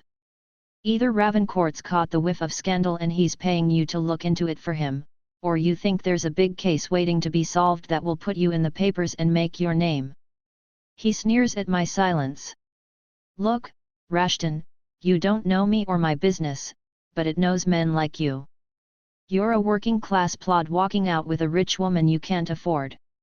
Nothing wrong with climbing, done it myself, but you're going to need money to get on the ladder and I can help. Information is valuable, which means we can help each other. He's holding my gaze, but not comfortably. A pulse throbs violently in his neck, sweat gathering on his forehead. There's danger in this approach, and he knows it. Even so, I can feel the lure of his offer. Rashton would love nothing more than to pay his way with grace. He'd like to buy finer clothes, and pay for dinner more than once a month. Thing is, he loves being a copper more. How many people know that Lucy Harper is your daughter? I say blandly. Now it's my turn to watch his face fall. My suspicions were raised when I watched him bully Lucy at the lunch table, all because she had the temerity to use his first name when asking him to move out of the way. I didn't think much of it when I saw it through Belle's eyes. Stanwin is a brute and a blackmailer, so it seemed only natural. It was only when I witnessed it again as dance that I caught the affection in Lucy's voice, and the fear on his face. A roomful of men who'd happily stick a knife in his ribs and there she is, all but telling them that she cares about him. She might as well have painted a target on her back. No wonder he lashed out. He needed her out of that room as quickly as possible. Lucy who, he says, the rag twisting tight in his hands. Don't insult me by denying it, Stanwin, I interrupt. She has your red hair and you keep a locket with her picture in your jacket, along with a codebook detailing your blackmailing business. Odd things to keep together, except they're the only things you care about. You should have heard how she defended you to Ravencourt. Each fact out of my mouth is a hammer blow. It isn't hard to figure out, I say. Not for a man with two eyes and a brain behind them. What do you want? He asks quietly. I need to know what really happened the morning Thomas Hardcastle was murdered. His tongue roams his lips as his mind gets to work, cogs and gears lubricated by lies. Charlie Carver and another man took Thomas out to the lake, then stabbed him to death, he says, picking up the boot once again. I stopped Carver, but the other one got away. Any other old stories you want to hear? If I was interested in lies, I'd have asked Helena Hardcastle, I say, leaning forward with my hands clasped between my knees. She was there, wasn't she? Like Alf Miller said. Everybody believes the family gave you a plantation for trying to save the little boy, but I know that's not what happened. You've been blackmailing Helena Hardcastle for 19 years, ever since the boy died. You saw something that morning, something you've held over her all this time. She told her husband the money was to keep Cunningham's real parentage secret, but that's not it, is it? It's something bigger. And if I don't tell you what I saw, what then? He snarls, throwing the boot aside. You spread word that Lucy Harper's old man is the infamous Ted Stanwin and wait to see who kills her first. I open my mouth to respond, only to be confounded when no words come out. Of course that was my plan, but sitting here, I'm reminded of that moment on the staircase when Lucy led a confused butler back into the kitchen, so he wouldn't get into trouble. Unlike her father, she's got a good heart, knotted with tenderness and doubt, perfect for men like me to step on. No wonder Stanwin stayed out of sight, letting her mother raise her. He probably funneled his family a little money over the years, intending to make them comfortable until he could put them permanently beyond the reach of his powerful enemies. No, I say, as much to myself as Stanwin, Lucy was kind to me when I needed kindness, I won't put her in danger, even for this. He surprises me with a smile, and the regret lurking behind it. You won't get far in this house with sentiment, he says. Then what about common sense? I ask. Evelyn Hardcastle is going to be murdered tonight, and I think it's because of something that happened 19 years ago. Seems to me it's in your interest to keep Evelyn alive so she can marry Ravencourt, and you can keep getting paid. He whistles. If that's true, there's better coin to be made in knowing who was responsible, but you're coming at this crooked, he says emphatically. I don't need to keep getting paid. This is it for me. I've got a big payout coming, then I'm selling the business and getting out. That's why I came to Blackheath in the first place, to pick up Lucy and finish the deal. She's coming with me. Who are you selling it to? Daniel Coleridge. Coleridge is planning to murder you during the hunt in a few hours. How much information is that worth? Stanwin is looking at me with a bright suspicion. Murder me, he says. We've got a square deal, him and me. We're going to finish our business out in the forest. The business is in 2 books, isn't it? I say. All the names, crimes, and payments in one, written in code, of course. And the cipher to decrypt it in another. You keep them separate and think that keeps you safe, but it doesn't end, square deal or not, you'll be dead in. I pull up my sleeve to check my watch. 4 hours, at which point Coleridge will have both of the books without parting with a shilling.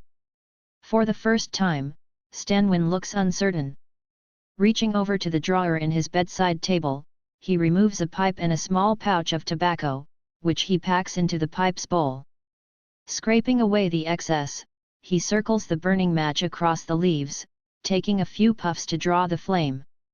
By the time his attention returns to me, the tobacco is burning, smoke forming a halo above his ill-deserving head. How's he going to do it? Asks Stanwin, out of the corner of his mouth, his pipe gripped between his yellow teeth. What did you see the morning of Thomas Hardcastle's death? I ask. That's it, is it? A murder for a murder. Square deal, I say. He spits on his hand. Shake then, he says. I do as he asks, then light my last cigarette. The need for tobacco has come upon me slowly, the way the tide nudges up a riverbank, and I let the smoke fill my throat, my eyes watering in pleasure. Scratching his stubble, Stanwin begins speaking, his voice thoughtful. It was a funny day that, strange from the off, he says, adjusting the pipe in his mouth. The guests had arrived for the party, but there was already a bad atmosphere around the place. Arguments in the kitchen, fights in the stables, even the guests were at it, couldn't walk past a closed door without hearing raised voices behind it. There's a wariness to him now, the sense of a man unpacking a trunk filled with sharp objects. It weren't much of a surprise when Charlie got fired, he says. He'd been carrying on with Lady Hardcastle long as anybody could remember. Secret at first. Obvious later, too obvious if you ask me. They wanted to be caught, I reckon. Don't know what got 'em in the end, but news went around the kitchen like a pox when Charlie was dismissed by Lord Hardcastle. We thought he'd come downstairs, say goodbye, but we didn't hear a peep. Then a couple of hours later, one of the maids fetches me, tells me she's just seen Charlie drunk as a lord, wandering around the children's bedrooms. The children's bedrooms, you're sure? That's what she said. Poking his head in the doors one after another, like he was looking for something. Any idea what? She thought he was trying to say goodbye, but they were all out playing. Either way, he left with a big leather bag over his shoulder. And she didn't know what was in it. Not a clue. Whatever it was, nobody begrudged him. He was popular, Charlie, we all liked him. Stanwin sighs, tipping his face to the ceiling. What happened next? I prod, sensing his reluctance to continue. Charlie was my friend, he says heavily. So I went looking for him, to say goodbye more than anything else. Last anybody saw he was heading to the lake, so that's where I went, only he wasn't there. Nobody was, at least that's what it looked like at first. I would have left except I saw the blood in the dirt. You followed the blood? I say. To the edge of the lake, that's when I saw the boy. He gulps, drawing his hand across his face. The memories lurked in the darkness of his mind for so long I'm not surprised he's having trouble dragging it into the light. Everything he's become has grown out of this poisonous seed. What did you see, Stanwin? I ask. Dropping his hand from his face, he looks at me as though I'm a priest demanding confession. At first, just Lady Hardcastle, he says. She was kneeling in the mud, sobbing her heart out. There was blood everywhere. I didn't see the boy, she was cradling him so tight, but she turned when she heard me. She'd stabbed him through the throat, almost taken his head off, she had. She confessed. I say. I can hear the excitement in my voice. Looking down, I notice that my hands are clenched, my body tense. I'm on the edge of my seat, my breath held in my throat. I'm immediately ashamed of myself. More or less, says Stanwin. Just kept saying it was an accident. That was it, over and over again. It was an accident. So where does Carver come into this? I ask. He arrived later. How much later? I don't know, 5 minutes, 20 minutes. I ask. It's important, Stanwin. Not 20, 10 maybe, can't have been too long. Did he have the bag? The bag. The brown leather bag the maid saw him take from the house. Did he have it with him? No, no bag. He points the pipe at me. You know something, don't you? I think so, yes. Finish your story, please. Carver came, took me to one side. He was sober, dead sober, the way a man is when he's had a shock. He asked me to forget everything I'd seen, to tell everybody he'd done it. I said I wouldn't, not for her, not for the Hardcastles, but he said he loved her, that it'd been an accident and it was the only thing he could do for her, the only thing he could give her. He reckoned he had no future anyway, not after being dismissed from Blackheath and having to move away from Helena. He made me swear to keep her secret. Which you did, except you made her pay for it, I say. And you'd have done different, would you, Copper, he says, furiously. Clapped her in irons then and there, betraying a promise to your friend. Or would you have let her get away with it, scot-free? I shake my head. I don't have an answer for him, but I'm not interested in his pitying self-justification.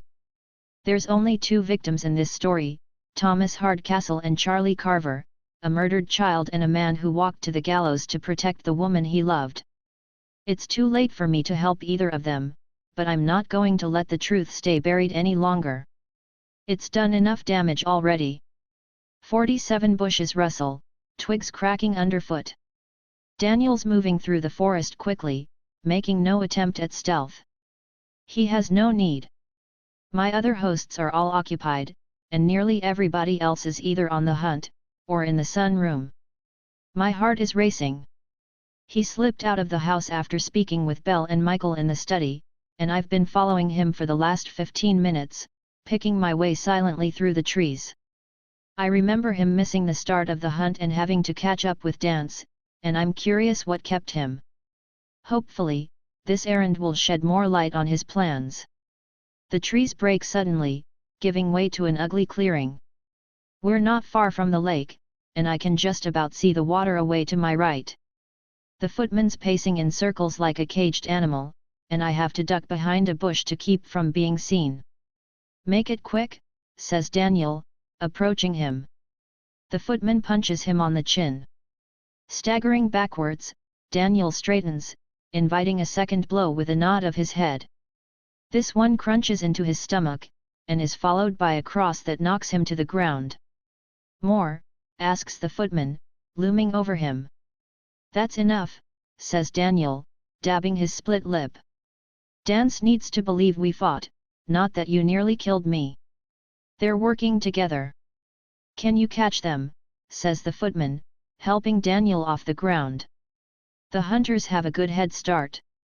Lot of old legs. They won't have gone far. Any luck snatching Anna? Not yet, I've been busy. Well, hurry up, our friend's getting impatient. So that's what this was all about. They want Anna. That's why Daniel told me to find her when I was Ravencourt, and why he asked Derby to bring her to the library, when he laid out his plan to trap the footman. I was supposed to deliver her. A lamb to slaughter. My head spinning, I watch them exchange a few final words, before the footman makes for the house. Daniel's wiping the blood from his face, but he doesn't move, and a second later I see why. The plague doctor's entering the clearing. This must be the friend Daniel mentioned. It's as I feared. They're working together. Daniel's formed a partnership with the footman, and they're hunting Anna on the plague doctor's behalf. I can't imagine what's fueling this enmity, but it explains why the plague doctors spent the day trying to turn me against her. Placing a hand on Daniel's shoulder, he leads him into the trees, beyond my sight. The intimacy of this gesture throws me. I can't recall a single time when the plague doctor has touched me, or even come close enough for that to happen. Keeping low, I hurry after them, stopping at the treeline to listen for their voices, but I can't hear anything. Cursing, I press deeper into the forest, stopping periodically, hoping to catch some sign of them. It's no use. They're gone. Feeling like a man in a dream, I return the way I came. Everything I saw that day, how much of it was real?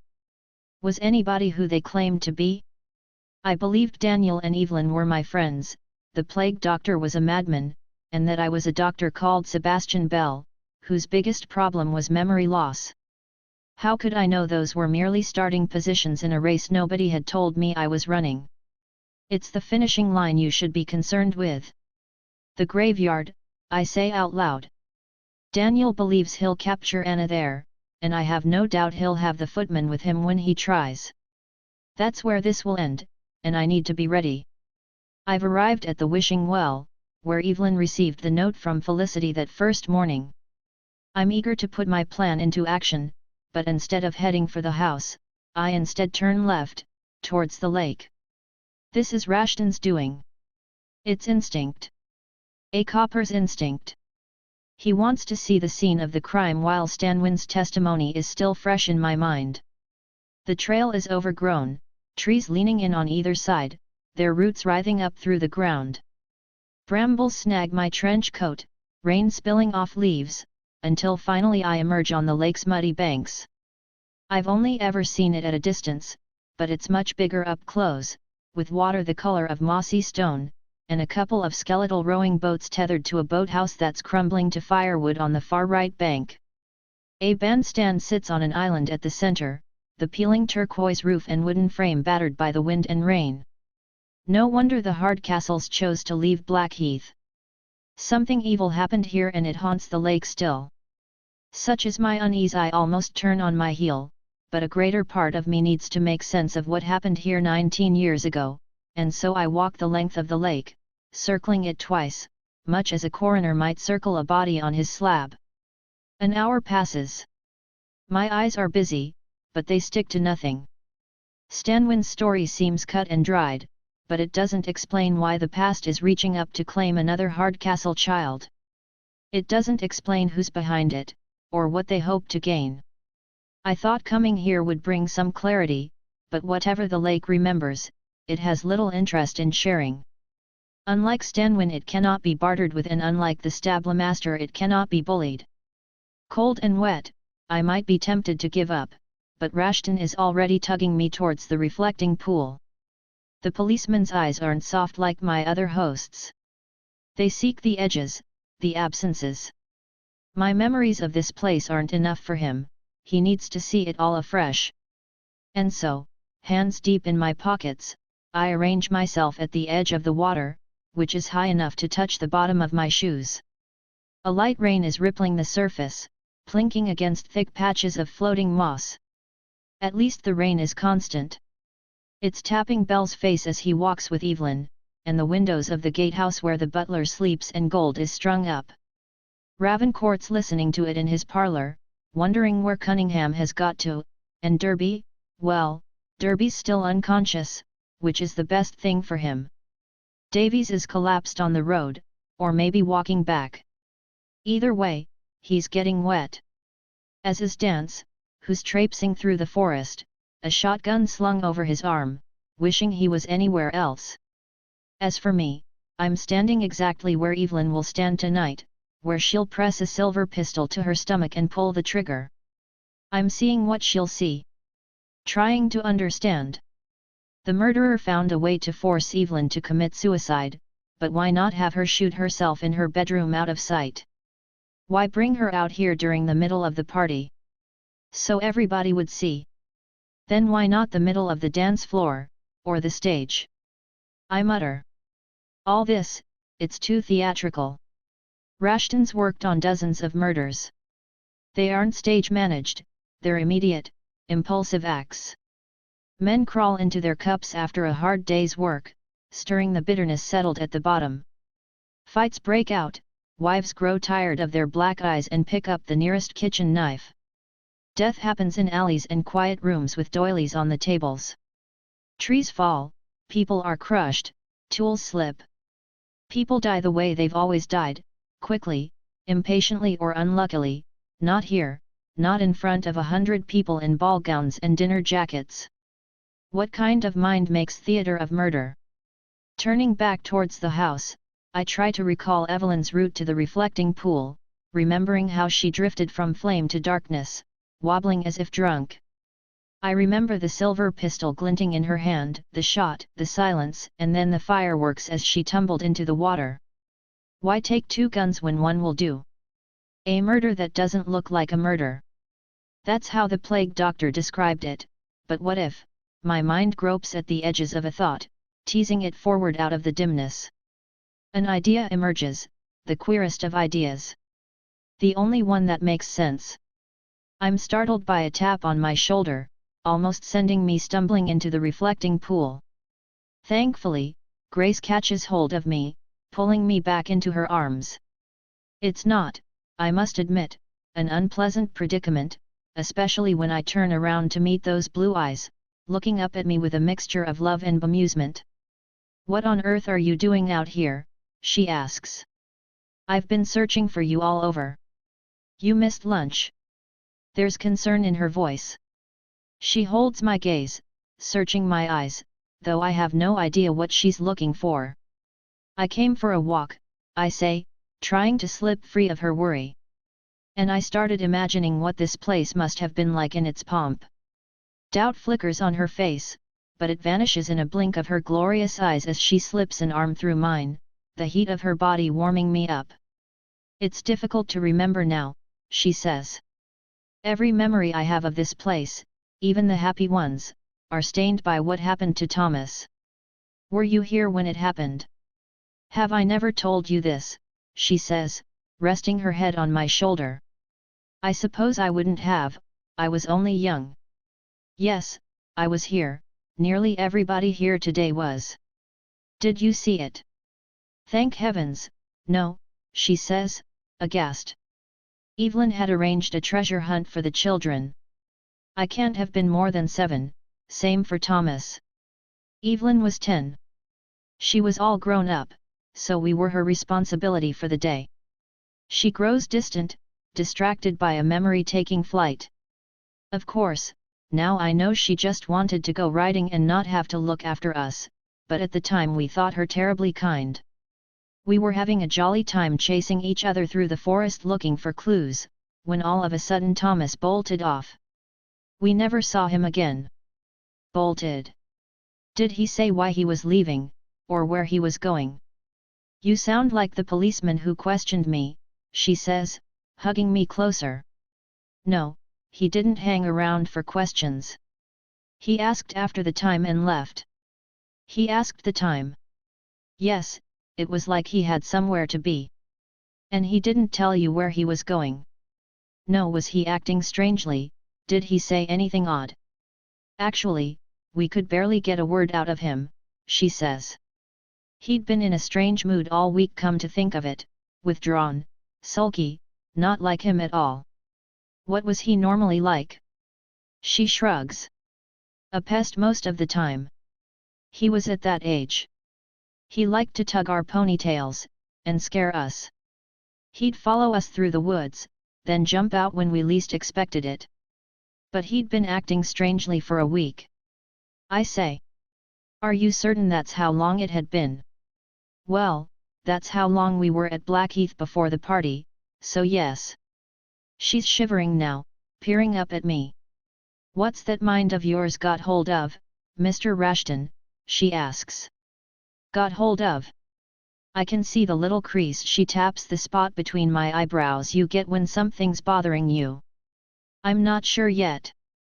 Well, try not to do it when you meet grandmother. Crease my forehead. Think, silly. Why the heavens not? She doesn't take kindly to young men who think too much. She believes it's a sign of idleness. The temperature is dropping quickly. What little color was left to the day is fleeing, the dark storm clouds bullying the sky. Shall we go back to the house? Says Grace, stamping her feet to warm up. I dislike Blackheath as much as the next girl, but not so much that I'm willing to freeze to death to avoid going back inside it. I glance at the reflecting pool a little forlornly, but I can't press my idea without speaking to Evelyn first, and she's out walking with Belle. Whatever my mind's got hold of, to use Grace's phrase, it'll have to keep until she returns in a couple of hours. Besides, the idea of spending time with somebody who isn't mired in today's many tragedies is appealing.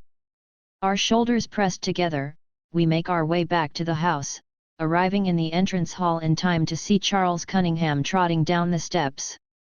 He's frowning, lost in thought.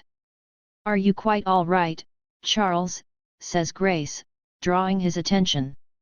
Honestly, what is it with the men in this house, today? You're all on a cloud. A grin cracks his face, his joy at seeing us quite at odds with the seriousness with which he normally greets me. Ah, my two favorite people, he says grandly, leaping from the third step to clap us both on the shoulder. I'm sorry, I was miles away. Affection draws a huge smile on my face. Until now the valet was simply somebody who flitted in and out of my day, occasionally helpful, but always pursuing some purpose of his own, making him impossible to trust. Seeing him through Rashton's eyes is like watching a charcoal outline get colored in. Grace and Donald Davies summered at Blackheath, growing up side by side with Michael, Evelyn, Thomas, and Cunningham. Despite being raised by the cook, Mrs. Drudge, everybody believed he was Peter Hardcastle's son by birth, and this elevated him beyond the kitchen. Encouraging this perception, Helena Hardcastle instructed the governess to educate Cunningham with the Hardcastle children. He may have become a servant, but neither Grace nor Donald would ever see him as such, no matter what their parents might say. The three of them are practically family, which is why Cunningham was one of the first people Donald Davies introduced Rashton to when they returned from the war. The three of them are as close as brothers. Is Ravencourt being a nuisance? Asks Grace. You didn't forget his second helping of eggs again, did you? You know how disagreeable that makes him. No, it's not that. Cunningham shakes his head thoughtfully. You know how sometimes your day starts as one thing, and then, just like that, it's something else? Ravencourt told me something rather startling, and, to tell you the truth, I still haven't wrapped my head around it. What did he say? Asks Grace, cocking her head. That he's not, he trails off, pinching his nose. Thinking better of it, he sighs, dismissing the entire line of conversation. Best I tell you this evening over a brandy, when everything's shaken out. Not sure I have the words just yet. It's always the same with you, Charles, she says, stamping her foot. You enjoy starting juicy stories but you never finish them. Well, maybe this will improve your mood. From his pocket he produces a silver key, a cardboard tag identifying it as Sebastian Bell's. The last time I saw that key it was in the Vile Derby's pocket, shortly before somebody coshed him over the head outside Stanwin's bedroom and stole it.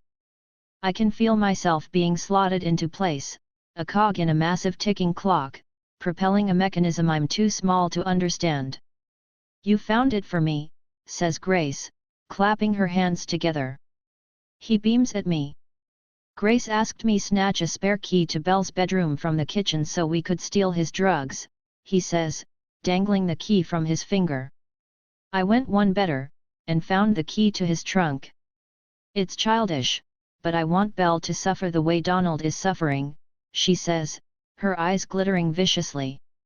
And how did you come by the key? I ask Cunningham. In the course of my duties, he says a little uneasily. I've got his bedroom key in my pocket.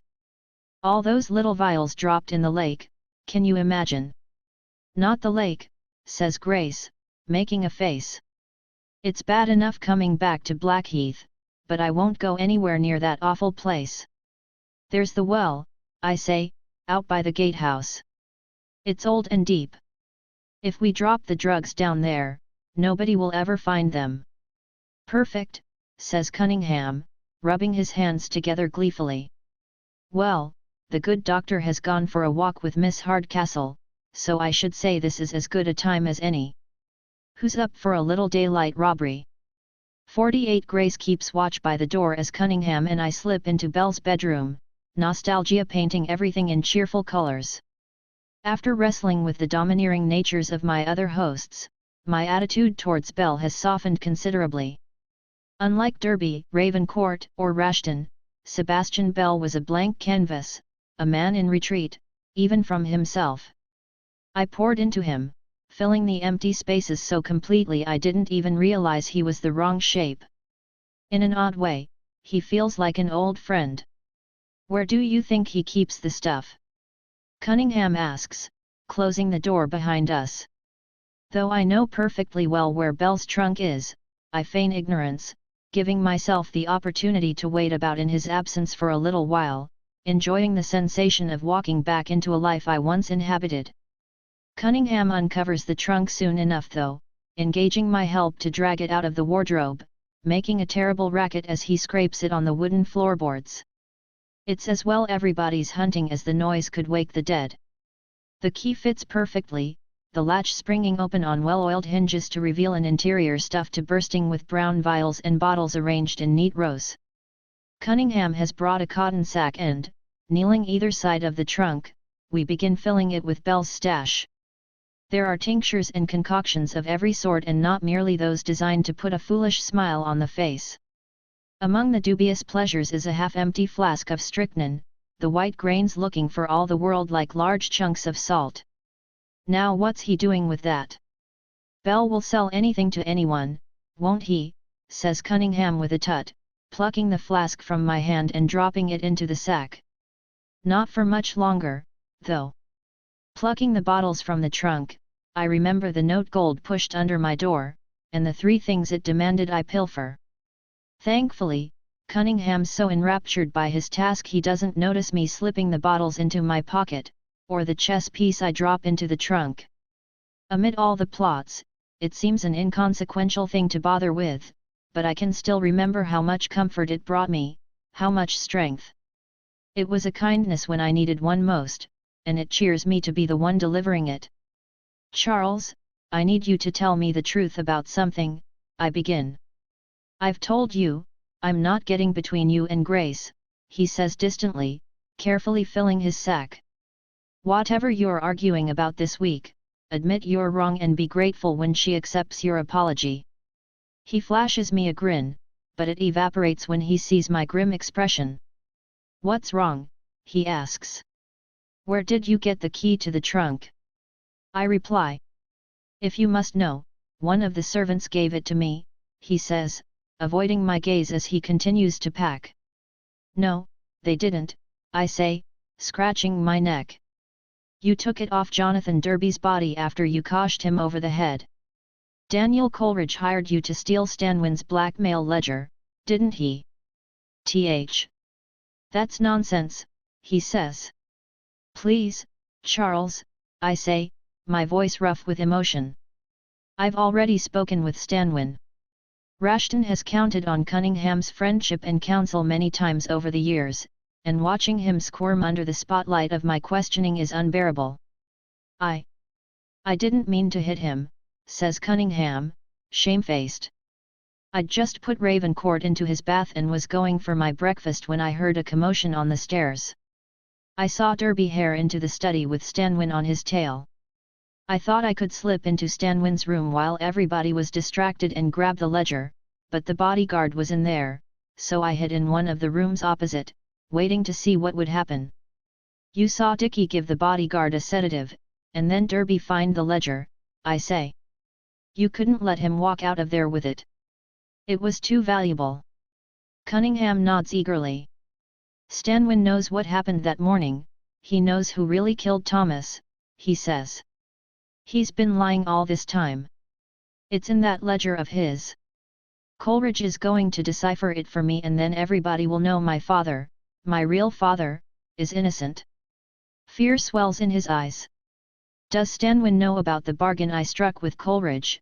He asks suddenly. Is that why you met with him? He doesn't know anything, I say gently. I went to ask about Thomas Hardcastle's murder. And he told you. He owed me for saving his life. Cunningham is still on his knees, his hands gripping my shoulders. You're a miracle worker, Rasher, he says. Don't leave me in suspense. He saw Lady Hardcastle covered in blood and cradling Thomas's body, I say, watching him closely. Stanwin drew the obvious conclusion, but Carver arrived some minutes later and insisted Stanwin place the blame on him. Cunningham stares through me as he tries to pick holes in an answer long sought. When he speaks again, there's bitterness in his voice. Of course, he says, sagging to the floor. I've spent years trying to prove my father was innocent, so naturally I find out that my mother's the murderer instead. How long have you known who your real parents are? I say, doing my best to sound consoling.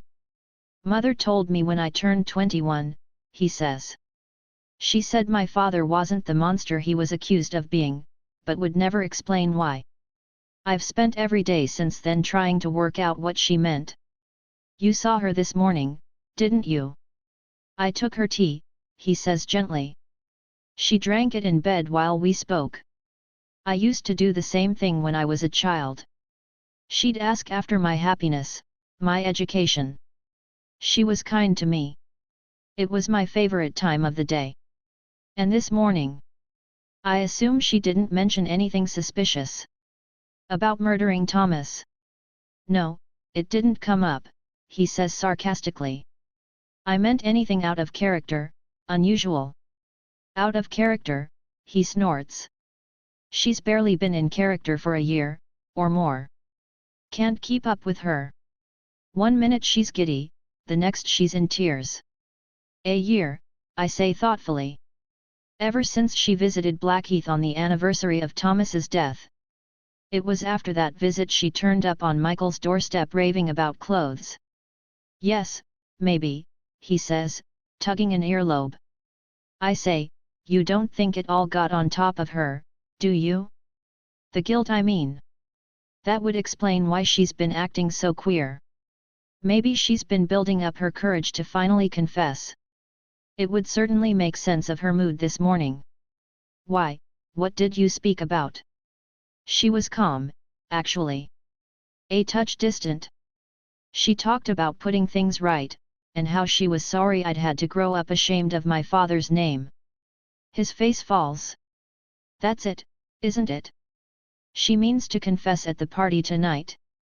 That's why she's gone to all this trouble to reopen Blackheath and invite the same guests back. Maybe, I say, unable to keep my doubt from surfacing. Why were your fingerprints all over her planner? What were you looking for? When I pressed her for more information, she asked me to look up what time she was meeting the stablemaster.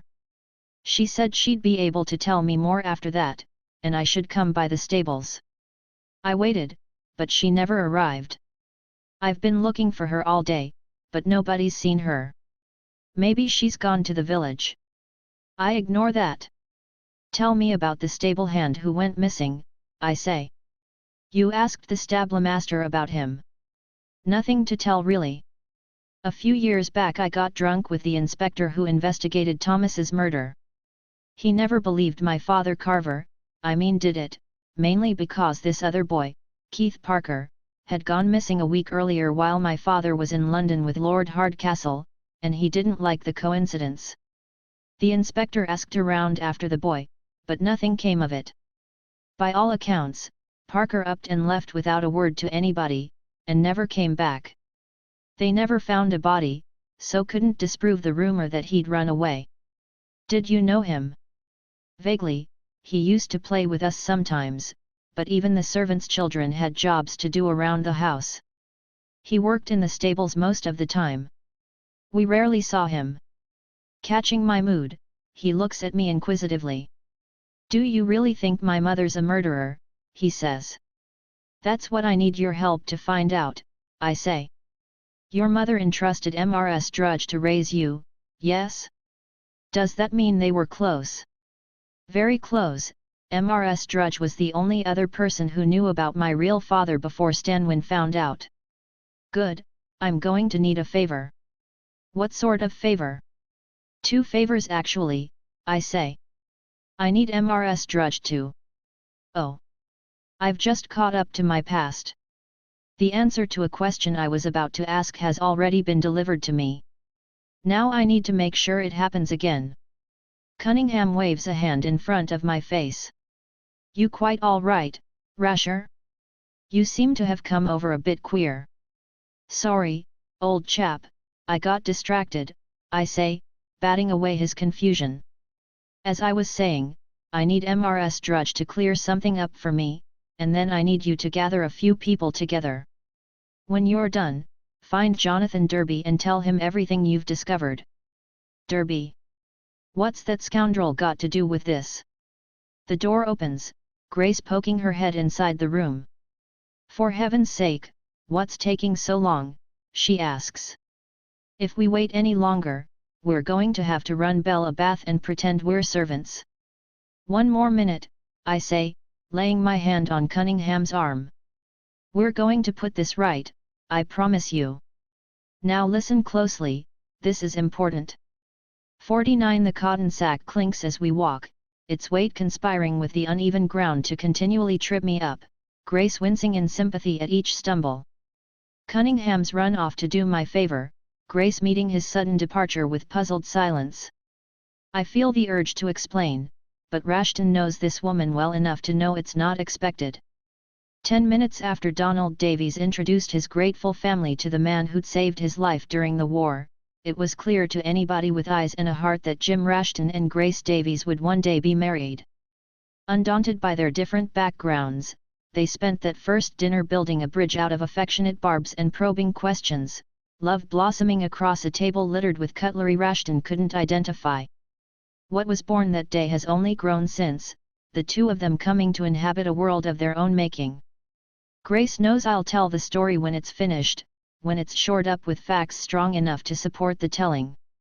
In the meantime, we walk together in a companionable silence, happy just to be in each other's company. I'm wearing my brass knuckles, having vaguely mentioned a threat from Belle and Dr. Dickey's Confederates. It's a weak lie, but it's enough to keep Grace on her toes, the young woman glaring suspiciously at every dripping leaf. So it is that we come upon the well, Grace pushing aside a tree branch that I might emerge into the clearing without becoming snagged. I immediately drop the sack into the well, where it hits the bottom with a tremendous crash. Waggling my arms, I try to shake the ache from my muscles, while Grace peers into the well's darkness. Any wishes? She asks. That I don't have to carry the sack back, I say. Oh, my heavens, it really works, she says. Do you think I can wish for more wishes? Sounds like cheating to me. Well, nobody's used it for years, there's probably a few going spare. May I ask you a question? I reply. Never known you to be shy about them, she says, leaning so far into the well her feet are in the air. The morning of Thomas's murder, when you went on the scavenger hunt, who was with you? Come on, Jim, it was 19 years ago, she says, her voice muffled by the stone. Was Charles there? Charles? She removes her head from the well. Yes, probably. Probably, or actually. It's important, Grace. I can see that, she says, pulling herself clear and wiping her hands. Has he done something wrong? I really hope not. So do I, she says, mirroring my concern. Let me think. Wait a tick, yes, he was there.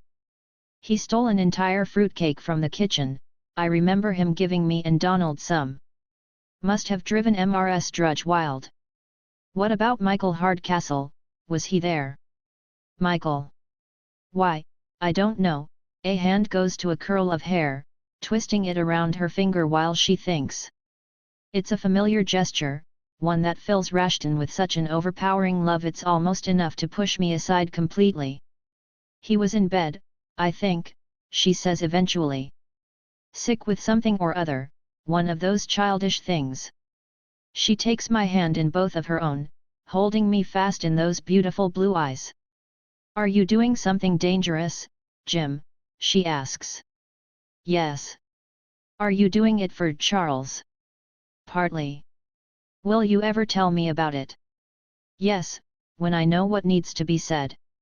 Standing on her tiptoes, she kisses me on the nose. Then you'd better get going, she says, rubbing her lipstick off my skin. I know what you're like when you've got a bone to dig up, and you won't be happy until you have it. Thank you. Say it with the story, and say it soon. I will, I say.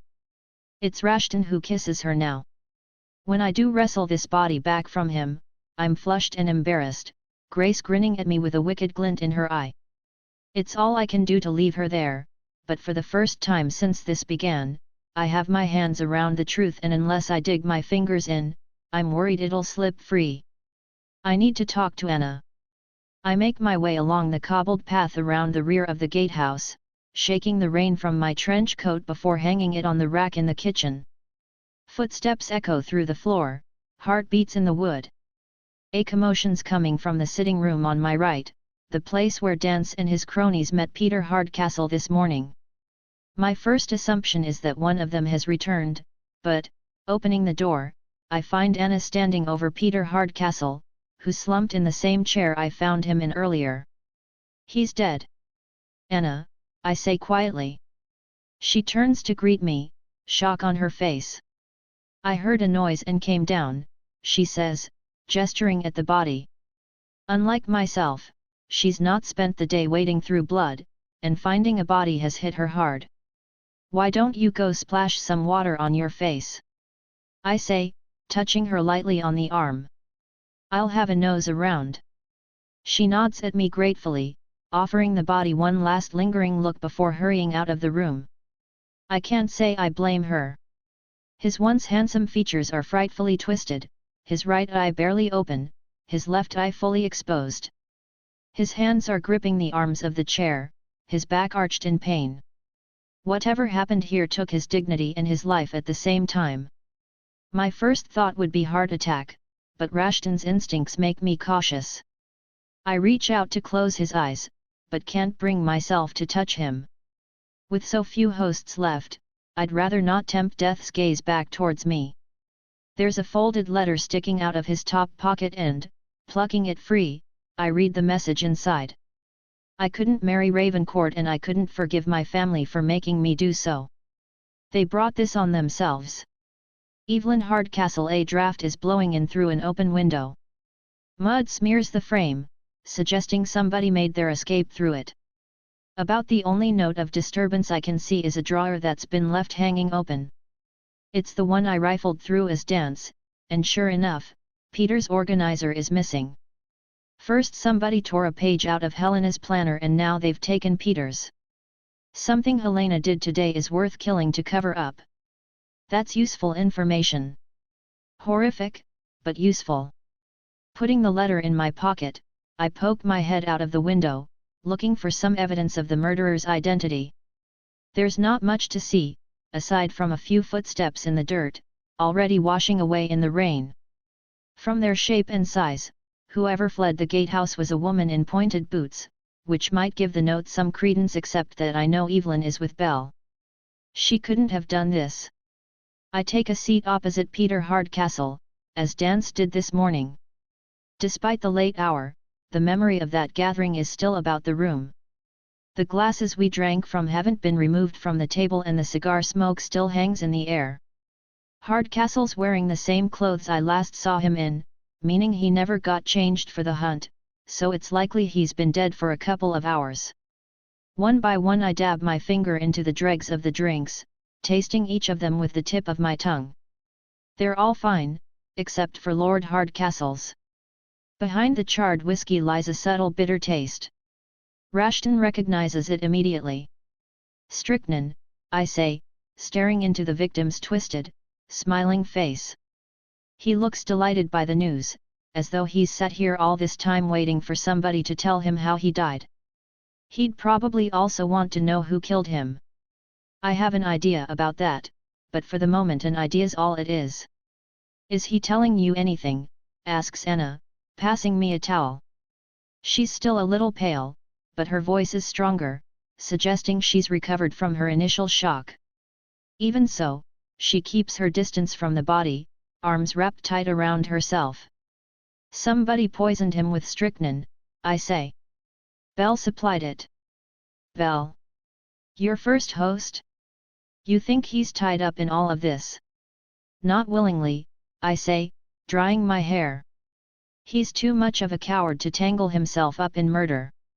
Strychnine is often sold in small quantities as rat poison. If the killer was part of the household, they could have requested a significant amount under the guise of getting Blackheath up and running. Belle would have no reason to be suspicious until the bodies started appearing. That probably explains why somebody tried to kill him." "How do you know all of this?" says Anna, astonished. "Rashton knows it," I say, tapping my forehead. "He worked on a strychnine case a few years back. Nasty business. Matter of inheritance. And you can just remember it." I nod, still thinking through the implications of the poisoning. "Somebody lured Belle out to the forest last night, intending to silence him," I say to myself. "But the good doctor managed to escape with only the injuries to his arms, losing his pursuer in the darkness. Lucky fellow." Anna's looking at me strangely. "What's wrong?" I say, frowning. "It's the way you were speaking," she falters. "It wasn't. I didn't recognize you." "Aiden, how much of you is still in there?" "Enough," I say impatiently, handing her the letter I found in Hardcastle's pocket. "You should see this. Somebody wants us to believe this is Evelyn's doing. The murderer's trying to wrap it all up in a nice little bow." She drags her gaze away from me, and reads the letter. "What if we've been looking at this all wrong?" she says, after she's finished. "What if somebody means to knock off the entire Hardcastle family, and Evelyn is just the first? You think Helen is hiding? If she's got any sense, that's exactly what she's doing."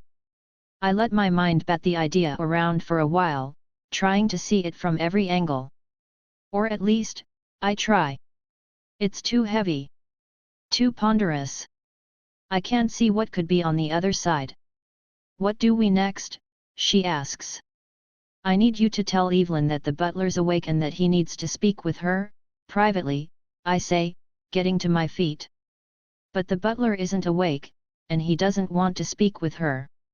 "No, but I do, and I'd rather stay out of the footman's crosshairs if I can." "Of course I'll go, but you need to watch the butler and gold in my place," she says. "I will." "And what are you going to say to Evelyn when she gets here?" "I'm going to tell her how she dies." 50. It's 5:42 p.m. and Anna hasn't returned. It's been over 3 hours since she left. 3 hours of fidgeting and worrying, the shotgun laid across my lap, leaping into my hands at the slightest noise, making it a near constant presence in my arms. I don't know how Anna did it. This place is never at rest. The wind claws its way through the cracks in the windows, howling up and down the corridor. Timbers creak, floorboards stretch, shifting under their own weight as though the gatehouse were an old man trying to rise out of his chair. Time and again I heard steps approaching, only to open the door and find I'd been tricked by the banging of a loose shutter or a tree branch rapping on the window. But these noises have stopped provoking any reaction in me, because I no longer believe my friend is coming back. An hour into my vigil, I reassured myself she was simply struggling to locate Evelyn following her walk with Belle. After 2 hours, I reasoned she might be running errands, a theory I tried to confirm by piecing together her day from our previous encounters. By her own account, she met Gold first, Derby in the forest, and then Dance, before collecting me from the attic. After that she talked with the butler for the first time in the carriage on the way here, left the note for Belle in the stable master's cottage and then sought out Ravencourt in his parlour. There was another conversation with the butler after that, but it wasn't until the footman attacked Dance in the evening that I saw her again. For 6 days she's been disappearing every afternoon, and I haven't noticed. Now, passing my 3rd hour in this room, darkness pressing against the glass, I'm certain she's in trouble and that the footman's lurking somewhere behind it. Having seen her with our enemy, I know she's alive, though that's cold comfort. Whatever the footman did to Gold broke his mind, and I cannot bear the thought of Anna undergoing similar torment. Shotgun in hand, I pace the room, trying to stay one step ahead of my dread long enough to come up with a plan. The easiest thing would be to wait here, knowing the footman will come for the butler eventually, but in doing so I'd waste the hours I need to solve Evelyn's murder. And what use is saving Anna if I can't free her from this house?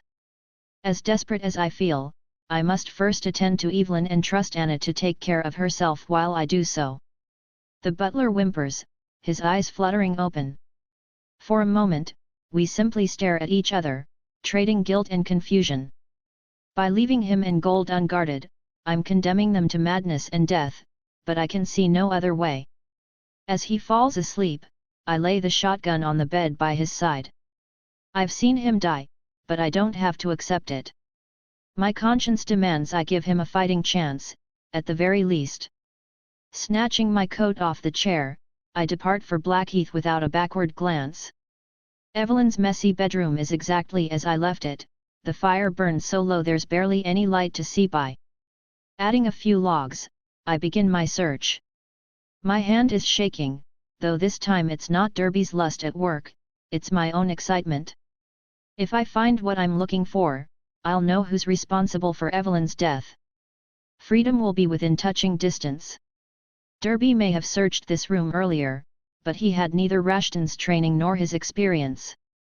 The constable's hands immediately seek out hiding spots behind cabinets and around the bed frame, my feet tapping the floorboards in hopes of locating a loose panel. Even so, after a thorough search, I come up empty. There's nothing. Turning on the spot, my eyes sweep the furnishings, searching for something I've missed. I can't be wrong about the suicide, no other explanation makes sense. That's when my gaze alights on the tapestry concealing the communicating door into Helena's bedroom. Taking an oil lamp, I pass through, repeating my search. I've almost given up hope when I lift the mattress off the bed and find a cotton bag tied to one of the bars. Unpicking the drawstring, I find 2 guns inside. One is a harmless starting pistol, the stalwart of village fates everywhere. The other is the black revolver Evelyn took from her mother's room, the one she had in the forest this morning and will carry into the graveyard this evening. It's loaded. A single bullet missing from the chamber. There's also a vial of blood and a small syringe filled with a clear liquid. My heart is racing. I was right, I mutter. It's the stirring of the curtains that saves my life. The breeze from the opened door touches my neck an instant before a step sounds behind me. Throwing myself to the floor, I hear a knife slashing through the air. Rolling onto my back, I bring the revolver up in time to see the footman fleeing into the corridor. Letting my head drop onto the floorboards, I rest the gun on my stomach and thank my lucky stars. If I'd noticed the curtains a second later, this would all be over. I give myself a chance to recover my breath, then get to my feet, replacing the 2 weapons and the syringe in the bag, but taking the vial of blood. Cautiously departing the bedroom, I ask around for Evelyn until somebody points me towards the ballroom, which is echoing with loud banging, a stage being finished by builders. The French doors have been thrown open in hopes of evacuating the paint fumes and dust, maids scrubbing their youth away on the floor. I spot Evelyn by the stage, speaking with the band leader. She's still in the green dress she wears during the day, but Madeleine Aubert is standing behind her with a mouthful of pins, hurriedly jabbing them into escaping locks of hair, trying to fashion the style she'll wear tonight. "Miss Hardcastle," I call out, crossing the room.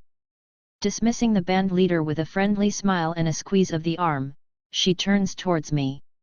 "Evelyn, please," she says, holding out her hand. "And you are?" "Jim Rashton." "Ah, yes, the policeman," she says, her smile vanishing. "Is everything well?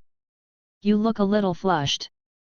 "I'm not used to the hustle and bustle of polite society," I say. I shake her hand lightly, surprised by how cold it is. "How can I help you, Mr. Rashton?" she asks. Her voice is distant, almost annoyed. I feel like a squashed insect she's discovered on the bottom of her shoe. As with Ravencourt, I'm struck by the disdain with which Evelyn armors herself. Of all Blackheath's tricks, being exposed to every unpleasant side of a person you once considered a friend is surely the cruelest. The thought brings me pause. Evelyn was kind to Belle, and the memory of that kindness has driven me ever since, but the plague doctor said he'd experimented with different combinations of hosts over many different loops. If Ravencourt had been my first host, as he surely was at some point, I'd have known nothing of Evelyn beyond her contempt. Derby drew only anger, and I doubt she'd have spared any kindness for servants like the butler, or gold. That means there were loops where I watched this woman die and felt almost nothing about it, my only concern being to solve her murder, rather than desperately trying to prevent it. I almost envy them. "May I speak with you?" I glance at Madeleine privately. "I really am awfully busy," she says. "What's this about?" "I'd prefer to speak privately. And I'd prefer to finish getting this ballroom ready before 50 people arrive and find there's nowhere for them to dance," she says, sharply. You can imagine which preference I'm giving greater weight to. Madeleine smirks, and pins another lock of Evelyn's loose hair into place. "Very well," I say, producing the vial of blood I found in the cotton sack. "Let's talk about this." I might as well have slapped her, but the shock slides off her face so quickly, I have trouble believing it was ever there. "We'll finish this later, Maddie," says Evelyn, fixing me with a cool, level stare. "Go down to the kitchen and get yourself some food." Madeleine's gaze is equally mistrusting, but she drops the pins into her apron pocket before curtsying and leaving the room. Taking me by the arm, Evelyn leads me towards the corner of the ballroom, far from the ears of the servants. "Is it your habit to root through people's personal possessions, Mr. Rashton?" she asks, taking a cigarette from her case. "Lately, yes," I say. "Maybe you need a hobby." "I have a hobby, I'm trying to save your life." "My life doesn't need saving," she says coolly. "Perhaps you should try gardening instead. Or perhaps I should fake a suicide so I don't have to marry Lord Ravencourt," I say, pausing to enjoy the collapse of her supercilious expression. "That seems to be keeping you busy lately." "It's very clever, unfortunately, somebody's going to use that fake suicide to murder you, which is a great deal cleverer." Her mouth hangs open, her blue eyes sick with surprise. Averting her glance, she tries to light the cigarette held between her fingers, but her hand is trembling. I take the match from her and light it myself, the flame singeing my fingertips. "Who put you up to this?" she hisses. "What are you talking about?" "My plan," she says, snatching the vial of blood from my hand. "Who told you about it?" "Why, who else is involved?" I ask. "I know you invited somebody called Felicity to the house, but I don't know who that is yet." She shakes her head. "Nothing, I shouldn't even be talking to you." She turns for the door, but I catch her by the wrist, pulling her back rather more forcefully than I'd intended. Anger flashes on her face and I immediately release her, raising my hands. Ted Stanwin told me everything, I say desperately, trying to keep her from storming out of the room. I need a plausible explanation for the things I know, and Derby overheard Stanwin and Evelyn arguing this morning. If I'm very lucky, the blackmailer has a hand in all of this. It's not much of a stretch. He has a hand in everything else that's happening today. Evelyn's still, watchful, like a deer in the woods that's just heard a branch snap. He said you were planning to kill yourself by the reflecting pool this evening, but that made no sense. I press on, trusting to Stanwin's formidable reputation to sell the story.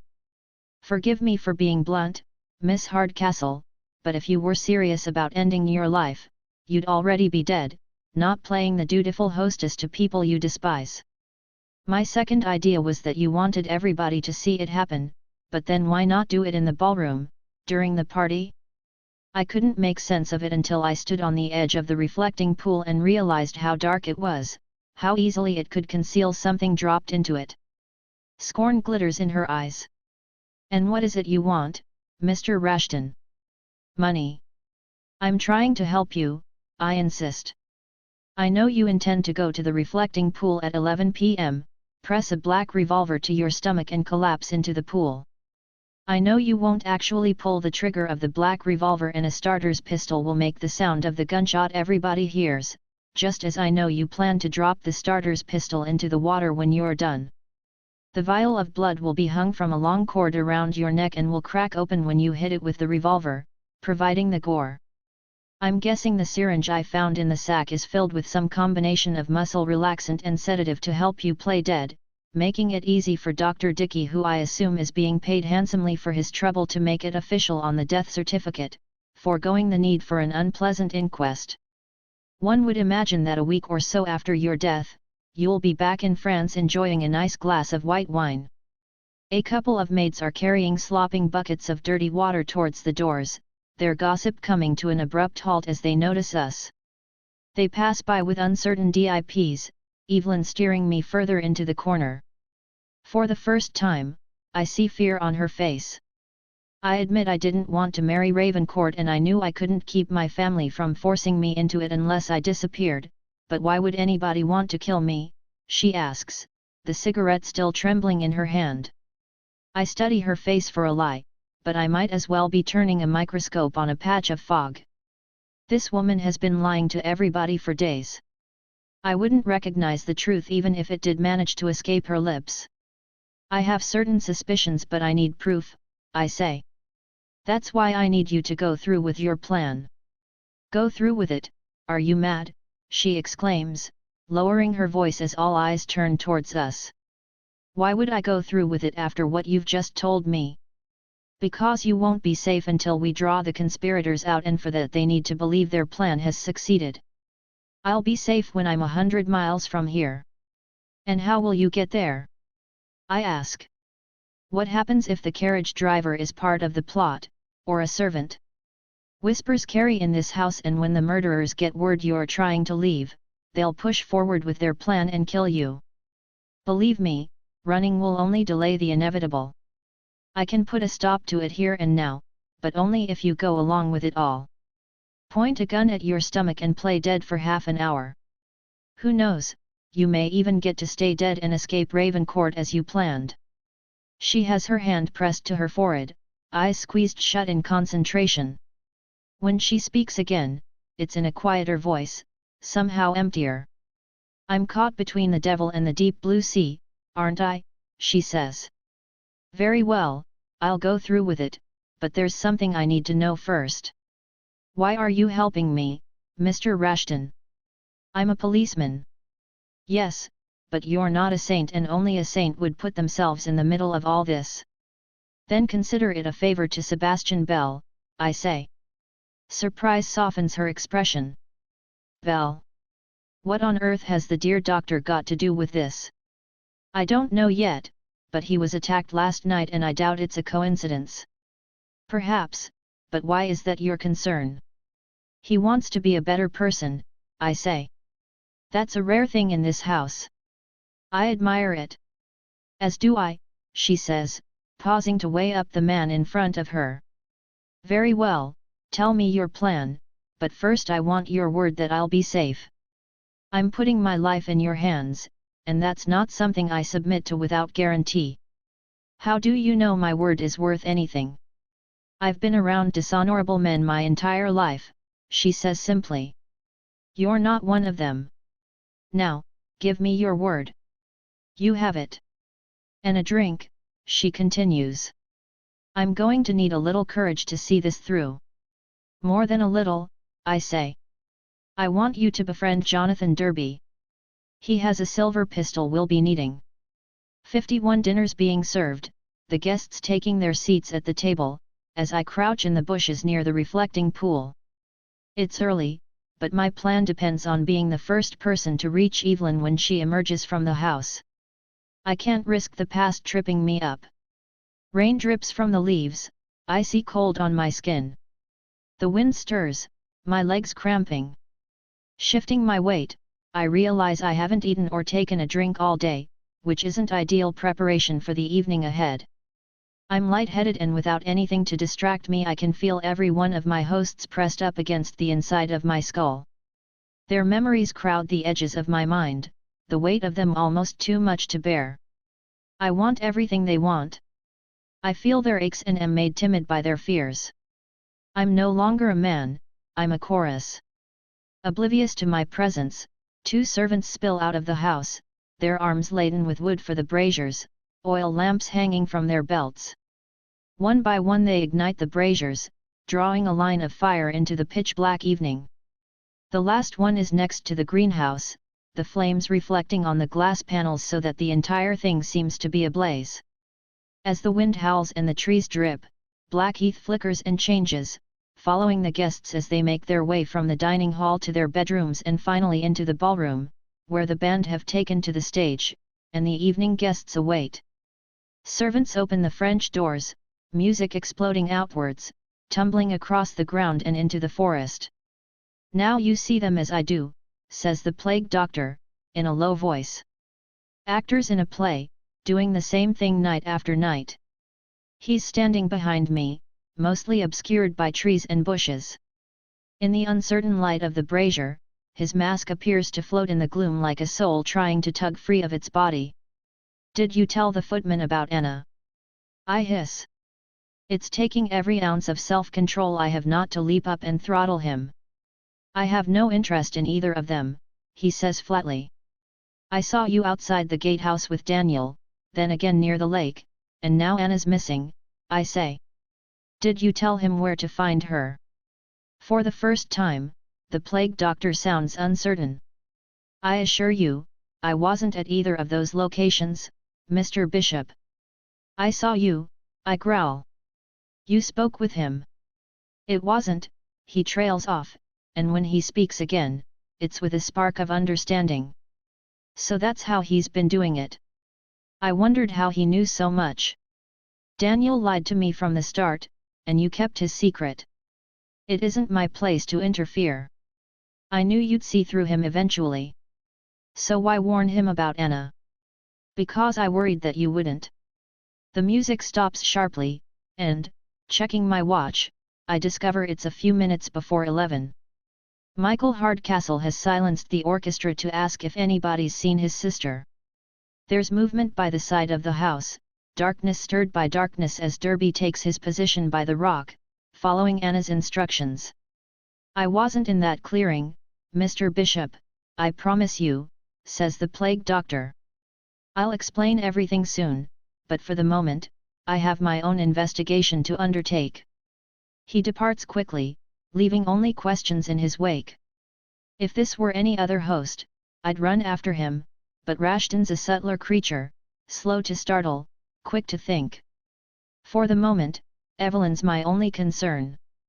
I put the plague doctor out of my thoughts and creep closer to the reflecting pool. Thankfully, the leaves and twigs are so demoralized by the earlier rain they don't have the heart to cry out beneath my feet. Evelyn's approaching, sobbing, looking for me in the trees.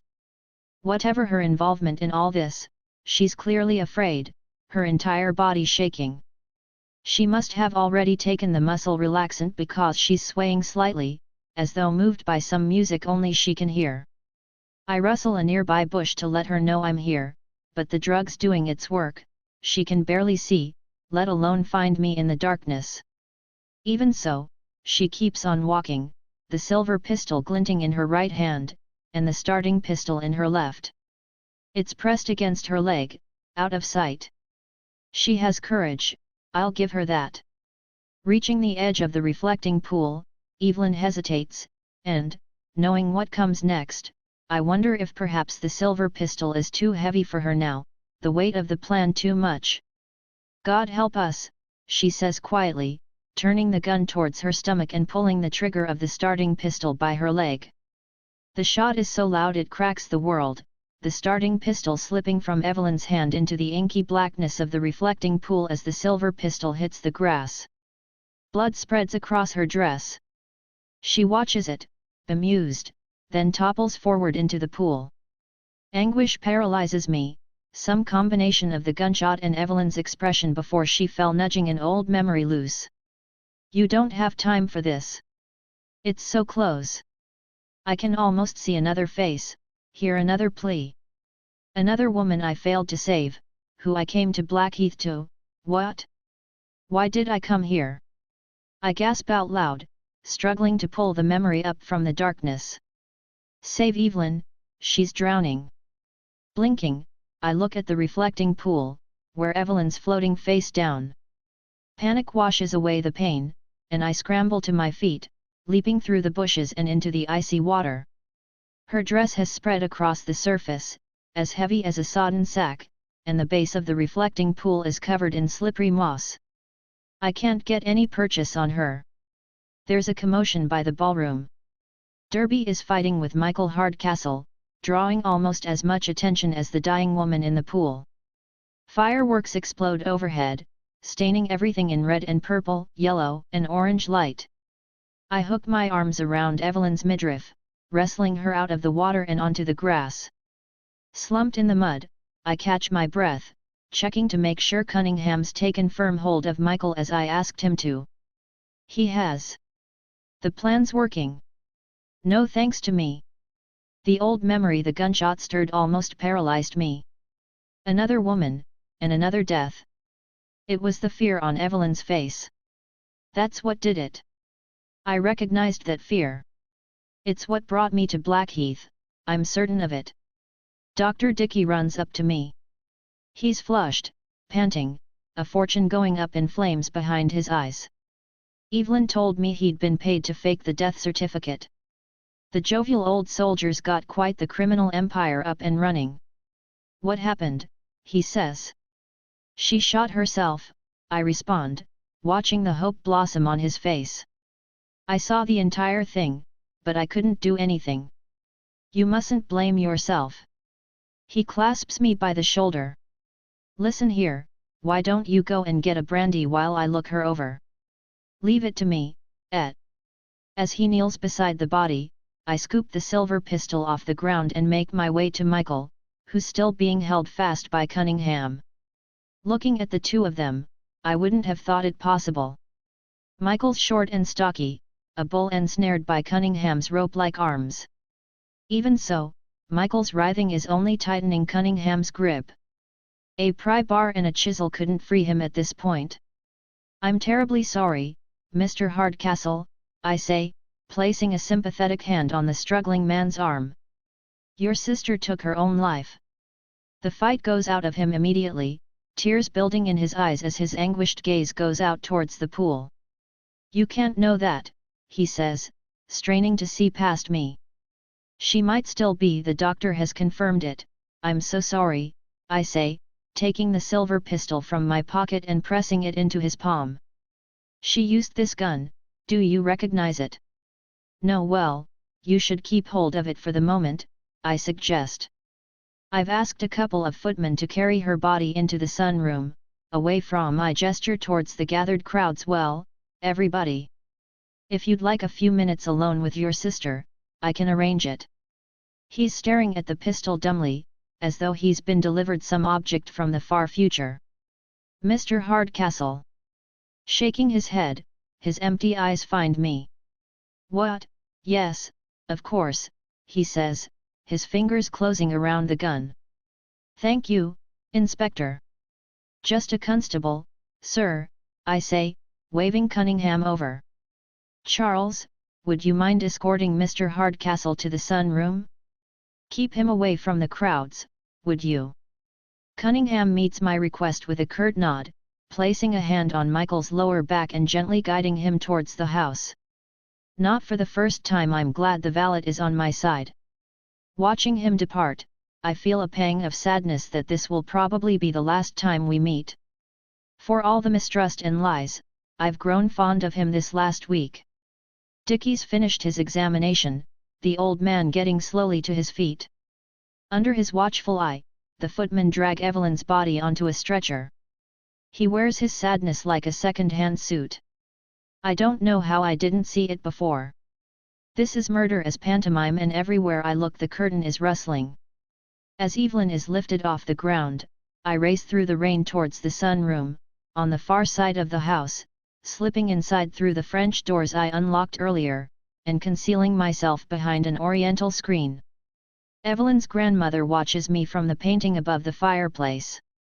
In the flickering candlelight, I could swear she's smiling. Perhaps she knows what I know.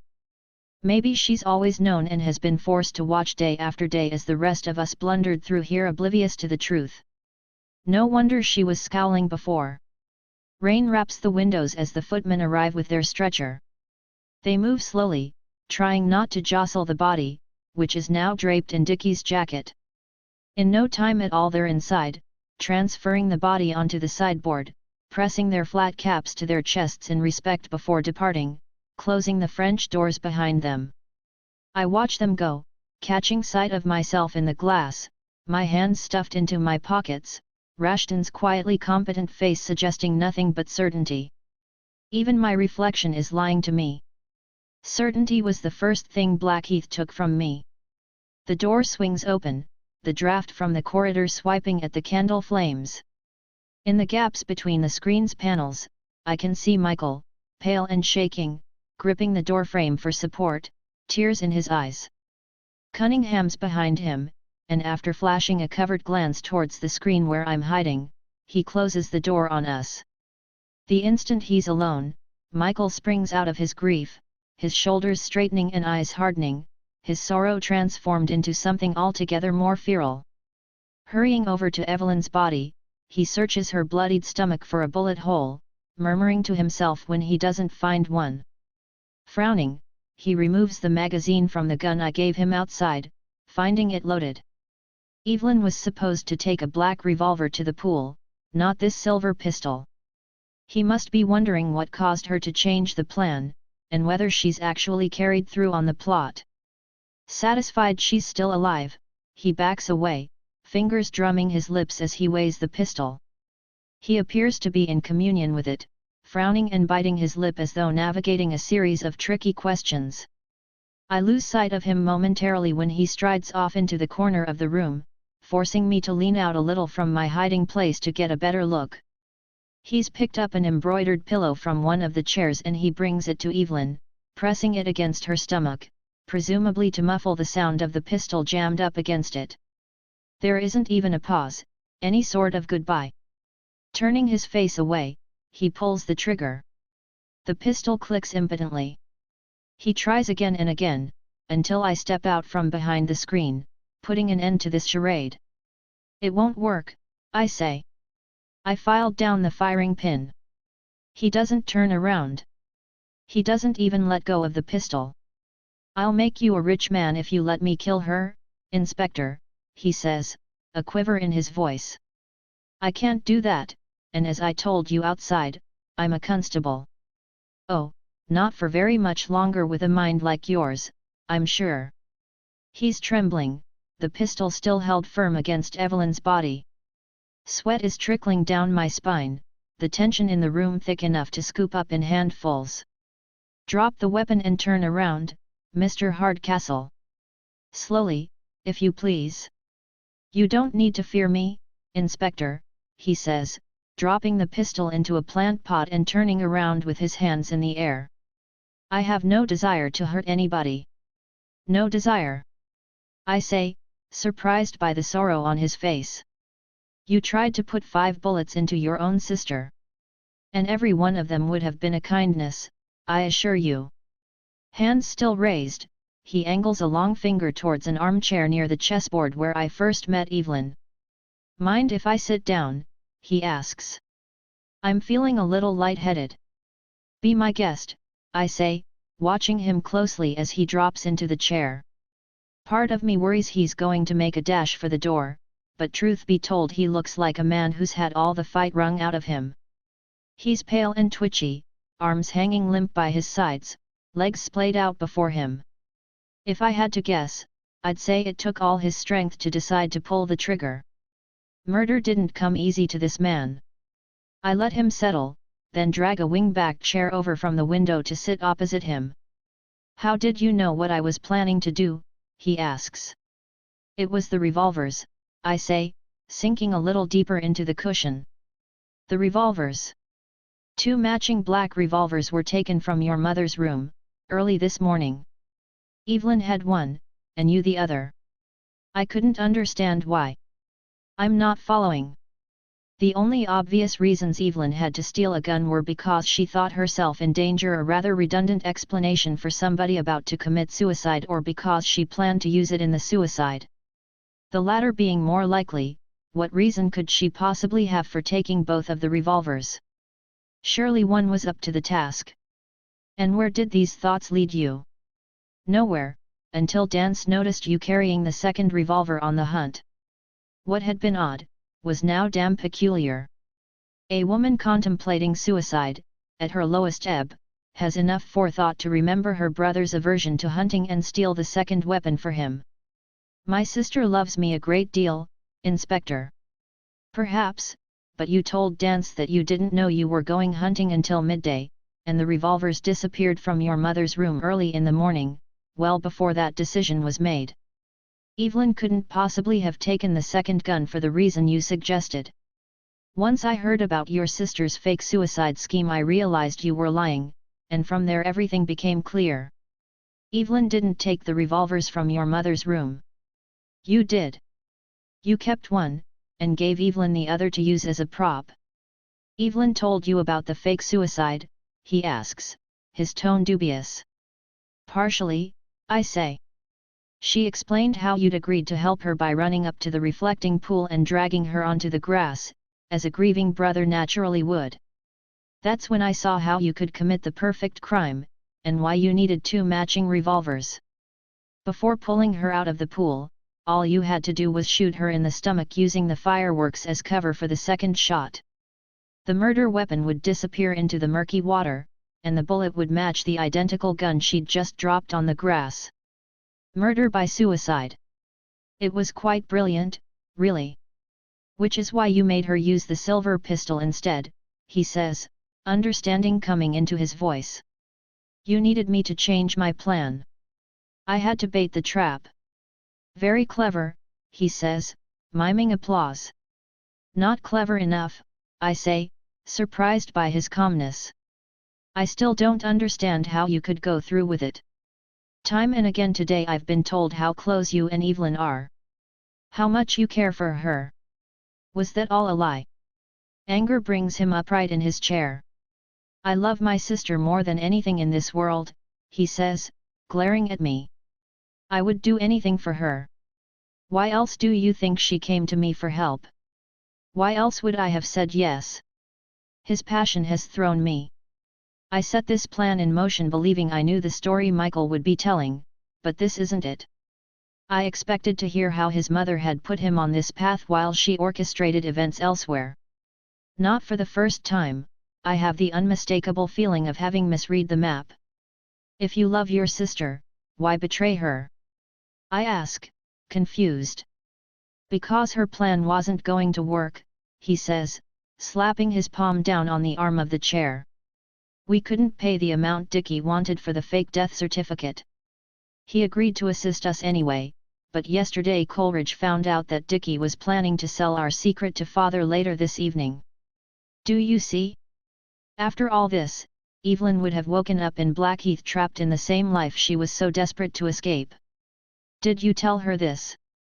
How could I? He asks miserably. This plan was her one chance to be free, to be happy. How could I take that away from her? You could have killed Dickie. Coleridge said the same thing, but when?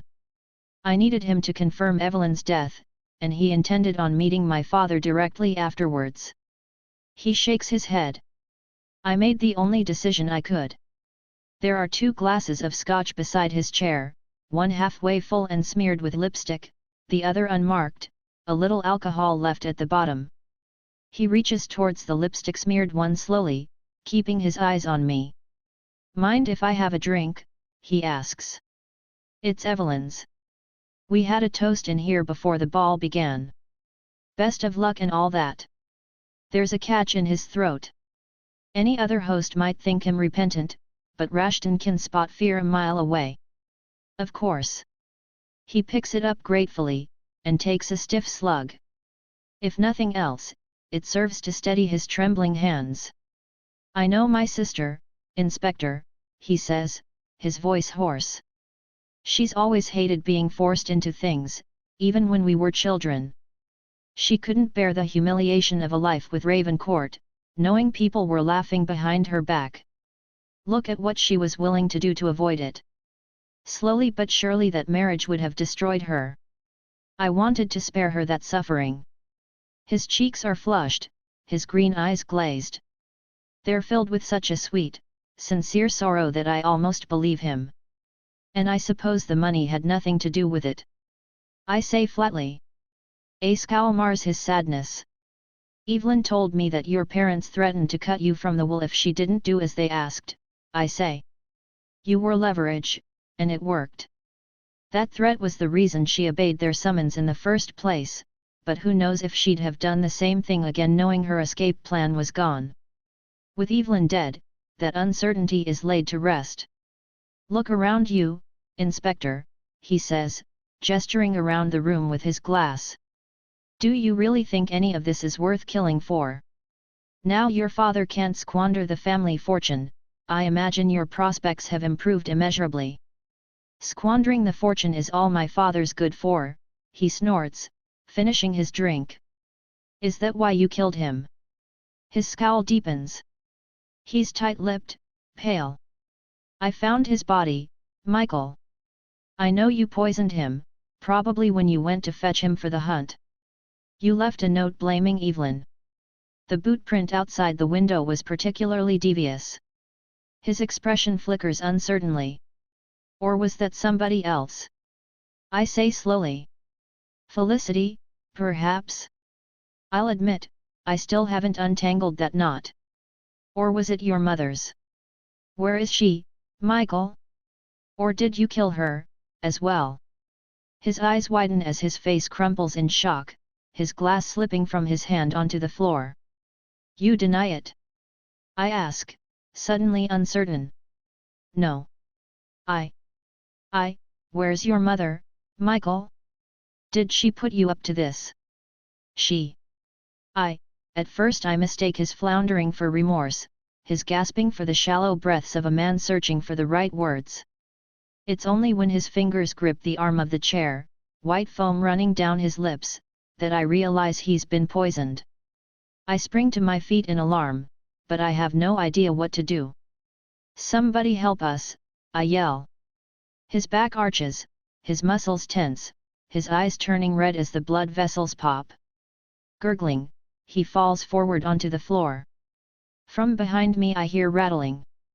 Swinging around, I find Evelyn convulsing on the sideboard, the same white foam bubbling up between her lips. The door bursts open, Cunningham taking in the scene with an open mouth. What's happening? He asks. They've been poisoned, I say, looking from one to the other. Fetch Dickie. He's gone before the words have fallen from my lips. Hand to my forehead, I stare helplessly at them. Evelyn is writhing on the sideboard as if possessed, while Michael's clenched teeth crack in his mouth. The drugs, you fool! My hand dives into my pocket, retrieving the 3 vials I was instructed to steal from Belle's trunk when Cunningham and I ransacked it this afternoon. Unwrapping the note, I search for instructions I know aren't on it. Presumably, I mix everything together, but I don't know how much to give them. I don't even know if I have enough for 2 doses. I don't know who to save, I cry, looking from Michael to Evelyn. Michael knows more than he's told us. But I gave Evelyn my word I'd protect her, I say. Evelyn spasms on the table so violently she falls to the floor, as Michael continues to thrash, his eyes now rolled so far back in his head only the whites can be seen. Damn it, I say, running over to the bar. Emptying the 3 vials into a Scotch glass, I add water from a jug and stir it all together until it foams. Evelyn's back is arched, her fingers biting into the thick weave of a rug. Tilting her head back, I pour the entire filthy creation down her throat, even as Michael chokes behind me. Evelyn's seizures end as abruptly as they started. Blood weeping from her eyes, she sucks in deep, hoarse breaths. Letting out a sigh of relief, I touch my fingers to her neck, checking for a pulse. It's frantic, but it's strong. She's going to live. Unlike Michael. I cast a guilty glance at the body of the young man. He looks exactly as his father did in the sitting room. They've clearly been poisoned by the same hand, using the strychnine Sebastian Bell smuggled into the house. It must have been in the scotch he drank. Evelyn's scotch. Her glass was half full. Judging by how long it took to affect her, she can only have taken a sip or 2. Michael, by contrast, finished the lot in under a minute. Did he know it was poisoned? The alarm I saw on his face suggests not. This was somebody else's work. There's another killer in Blackheath. But who? I demand, angry with myself for allowing this to happen. Felicity. Helena Hardcastle? Who was Michael working with? Or was it somebody he knew nothing about? Evelyn stirring, the color already returning to her cheeks. Whatever was in that concoction, it's working fast, though she's still weak. Her fingers paw at my sleeve, her lips forming empty sounds. I lower my ear to her mouth. I'm not, she swallows. Millicent was, murder. Very weakly she tugs at her throat, pulling out the chain which was concealed by her dress. There's a signet ring on the end of it, bearing the Hardcastle family seal if I'm not very much mistaken. I blink at her, not understanding. I hope you got everything you needed, says a voice from the French doors. It's not going to do you much good though. Looking over my shoulder, I see the footman emerging out of the darkness, his knife glinting in the candlelight as he taps the point against his thigh. He's wearing his red and white livery, the jacket dotted with grease spots and dirt, as though the essence of him is somehow leaking through. A clean, empty hunting sack is tied to his waist, and with mounting horror I remember how he tossed a full sack at Derby's feet, the material so blood-soaked it hit the ground with a wet slap. I check the clock. Derby will be out there now, sitting in the warmth of a brazier, watching the party dissolve around him. Whatever the footman's going to put in the bag, he plans to carve off Rashton. The footman smiles at me, his eyes glittering in anticipation. You'd think I'd get bored of killing you, wouldn't you?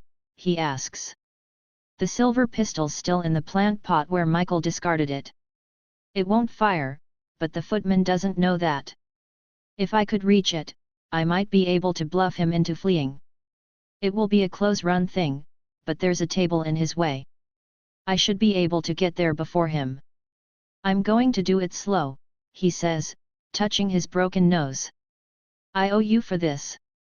Fear doesn't come easily to Rashton, but he's afraid now, and so am I. I have 2 hosts left after today, but Gregory Gold is going to spend most of his day strung up in the gatehouse and Donald Davies is stranded on a dirt road, miles from here. If I die now, there's no telling how many more chances I'll get to escape Blackheath. Don't worry about the gun, says the footman. You won't need it. Mistaking his meaning, hope flares in my chest, fizzling again when I see his smirk. "Oh, no, my handsome lad, I'm going to kill you," he says, wagging the knife at me. "I just mean you ain't going to fight me," he adds, coming closer. "See, I've got Anna, and if you don't want her to die messy, you're going to give yourself to me, and then you're going to bring whoever's left to the graveyard tonight." Opening his palm, he reveals Anna's chess piece, spotted with blood. With a flick of his wrist, he tosses it into the fire, the flames consuming it immediately. Another step closer. "What's it to be?" he asks. My hands are clenched by my sides, my mouth dry. For as long as he can remember, Rashton expected to die young. In a dark alley, or on a battlefield, a place beyond light and comfort, beyond friendship, his situation hopeless. He knew how sharp the edges of his life had become, and he'd made peace with it, because he knew he'd die fighting. Futile as it may have been, weak as it may have been, he expected to wade into the darkness with his fists in the air. And now the footman has taken even that away. "I'm to die without a struggle, and I feel ashamed." "What's the answer?" says the footman, his impatience growing. I can't bring myself to say the words, to admit how thoroughly defeated I am. Another hour in this body and I'd have solved it, and that knowledge makes me want to scream. "Your answer," he demands. I manage to nod as he looms over me, his stench wrapping itself around me when he sinks the blade into the familiar spot beneath my ribs, blood filling my throat and mouth. Gripping my chin, he lifts my face, looking me in the eyes. "Two to go," he says, and with that he twists the blade. 52 Day 3, continued, rain thumps the roof, horses clip-clopping along the cobbles. I am in a carriage, 2 women in evening wear wedged onto the seat opposite me. They're talking under their breath, their shoulders bumping together as the carriage sways from side to side. "Don't get out of the carriage." Fear prickles my spine. This is the moment Gold warned me about. The moment which drove him mad. Out there in the dark, the footman's waiting with his knife. "He's awake, Audrey," says one of them, noticing me stirring. Perhaps believing my hearing to be defective, the second lady leans close. "We found you asleep near the road," she says loudly, laying one hand on my knee. "Your automobile was a few miles further up, the driver tried to get it running but it was beyond him." "I'm Donald Davies," I say, feeling a surge of relief. "The last time I was this man I drove a car through the night until morning dawned, abandoning it when the fuel ran out. I walked for hours along that never-ending road towards the village, collapsing in exhaustion no nearer my destination." He must have slept the entire day away, saving him from the footman's wrath. The plague doctor told me I'd be returned to Davies when he woke up again. I never could have imagined he'd have been rescued and returned to Blackheath when it happened. Finally, some good luck. "You sweet beautiful woman," I say, cupping my saviour's cheeks and kissing her soundly on the lips. "You don't know what you've done." Before she can respond, I poke my head out of the window. It's evening, the carriage's swaying lanterns gently illuminating the darkness rather than banishing it. We're in one of 3 carriages rolling towards the house from the village, 12 or so others parked either side of the road, their drivers snoring or chatting in small groups, passing a solitary cigarette amongst themselves. I can hear music from the direction of the house, shrill laughter climbing high enough to puncture the distance between us. The party is in full swing. Hope surges through me. Evelyn hasn't made her way to the reflecting pool, which means there may still be time for me to question Michael, and discover if he was working with anybody. Even if I'm too late for that, I can still ambush the footman when he comes for Rashton and find out where he's keeping Anna. "Don't get out of the carriage." "Blackheath in a few minutes, lady," the driver shouts down from somewhere above us. I glance out of the window again. The house is directly in front of us, and the stables down the road on our right. That's where they keep the shotguns, and I'd have to be a fool to tackle the footman without one. Unlocking the door, I leap from the carriage, landing in a painful heap on the wet cobbles.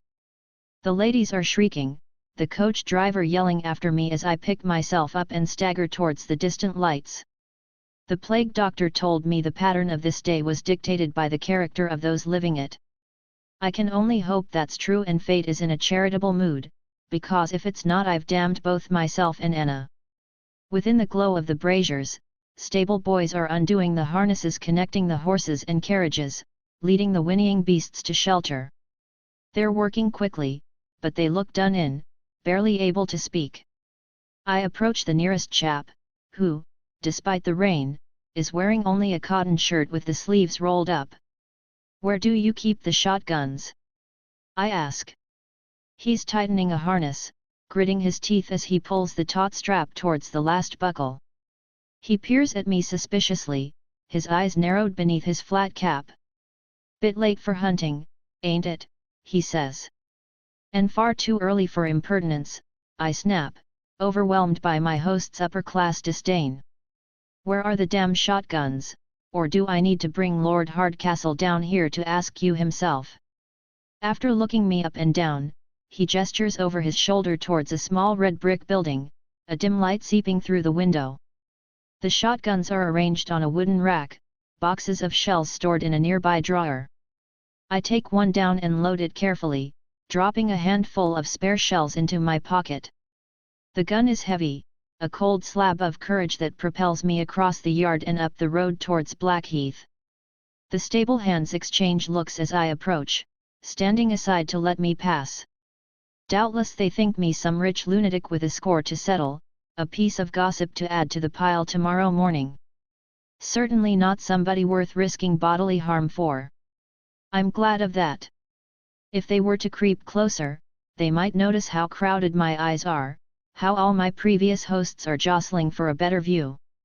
In some way or another, the footman's harmed every one of them and they've all turned up for his execution. I can barely think through their clamor. Halfway along the road I notice a light bobbing towards me, and my grip tightens around the shotgun's trigger. "It's me," yells Daniel over the din of the storm.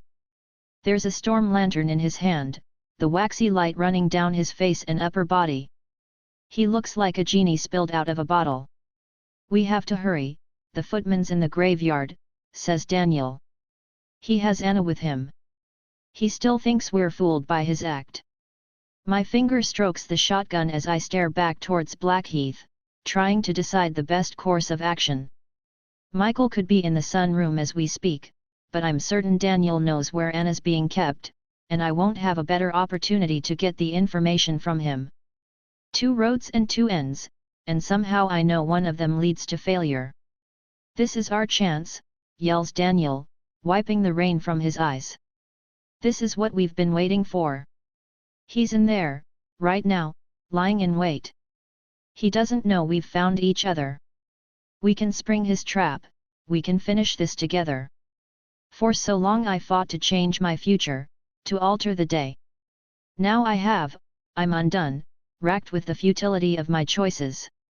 I saved Evelyn and thwarted Michael, 2 things which only matter if Anna and I live long enough to tell the plague doctor at 11 p.m. Past this point, I'm making every decision blind, and with only one host left after today, every decision matters. What if we fail?" I shout back, my words barely making it to his ears.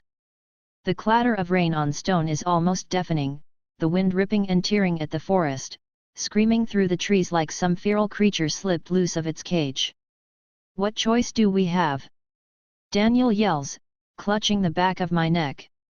"We have a plan, which means for the first time we have the advantage over him. We must pursue it. I remember the first time I met this man, how calm he seemed, how patient and reasonable. None of that is in him now. It's all been washed away in Blackheath's endless storms. He has the eyes of a fanatic, eager and imploring, wild and desperate. He has as much riding on the outcome of this moment as I do. He's right. We need to put an end to this. What time is it?" I ask. He frowns. "Why does that matter?" "I never know until afterwards," I say. "The time. Please." He checks his watch, impatiently. "It's 9:46, he says. Can we go now? Nodding, I follow him across the lawn. The stars are cowards, closing their eyes as we creep closer to the graveyard, and by the time Daniel pushes open the gate, our only light's the flickering glow of his storm lantern. We're shielded by the trees back here, muting the storm which makes its way through to us in sharp gusts, daggers of wind slipping through the cracks in the armor of the forest. We should hide out of sight, whispers Daniel, hanging the lantern on the angel's arm.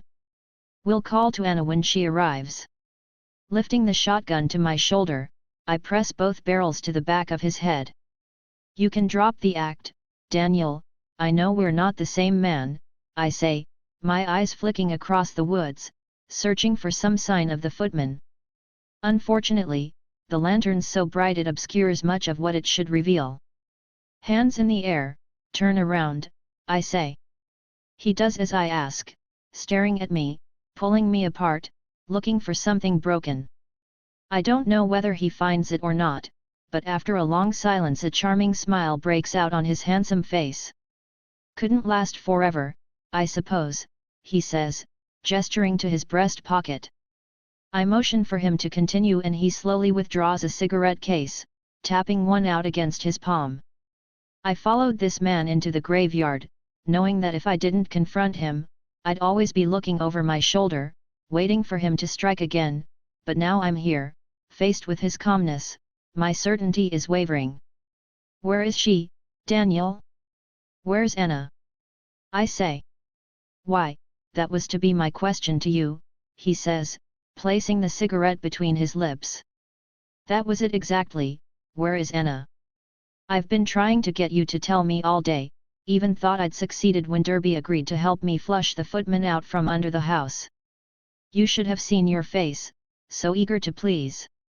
Shielding his cigarette from the wind, he lights it at the third try, illuminating a face that's as hollow-eyed as those of the statues beside him. I have a gun pointed at him and somehow he still has the upper hand. Where's the footman? I say, the shotgun growing heavy in my arms. I know you're partners. Oh, it's nothing like that. I'm afraid you've got the wrong end of the stick entirely, he says, dismissing the fellow with a wave of his hand. He's not like you, me, or Anna. He's one of Coleridge's associates. There's actually a few of them in the house. Unsavory chaps the lot of them, but then Coleridge is in an unsavory business. The footman, as you call him, was the brightest of them, so I explained what was happening in Blackheath. I don't think he believed me, but killing's rather his speciality, so he didn't bat an eyelid when I pointed him at your hosts. Probably enjoyed it, truth be told. Helps enormously that I've made him a very rich man, of course. Blowing smoke out through his nostrils, he grins as though we've shared some private joke. He's moving with assurance, the confidence of a man living in a world of premonitions. A dispiriting contrast to my shaking hands and thudding heart. He's got something planned and until I know what it is, I can't do anything but wait. You're like Anna, aren't you? I say. One day, and then you forget everything and start again. Hardly seems fair, does it? Not when you have 8 lives and 8 days. All the gifts were given to you. Now why was that? I see the plague doctor didn't tell you everything about me. He grins, again. It's like ice rolling down my spine. Why are you doing this, Daniel? I ask, surprised by my misery. We could have helped each other. But my dear fellow, you have helped me, he says. I have both of Stanwin's blackmail books in my possession. Without Derby poking around his bedroom, I might only have found the one, and I'd be no nearer an answer than I was this morning. In 2 hours, I'll take what I've learned to the lake and be free of this place, and it's your doing. Surely you can take some comfort in that. Wet steps sound. A shotgun is cocked, cold metal presses into my back.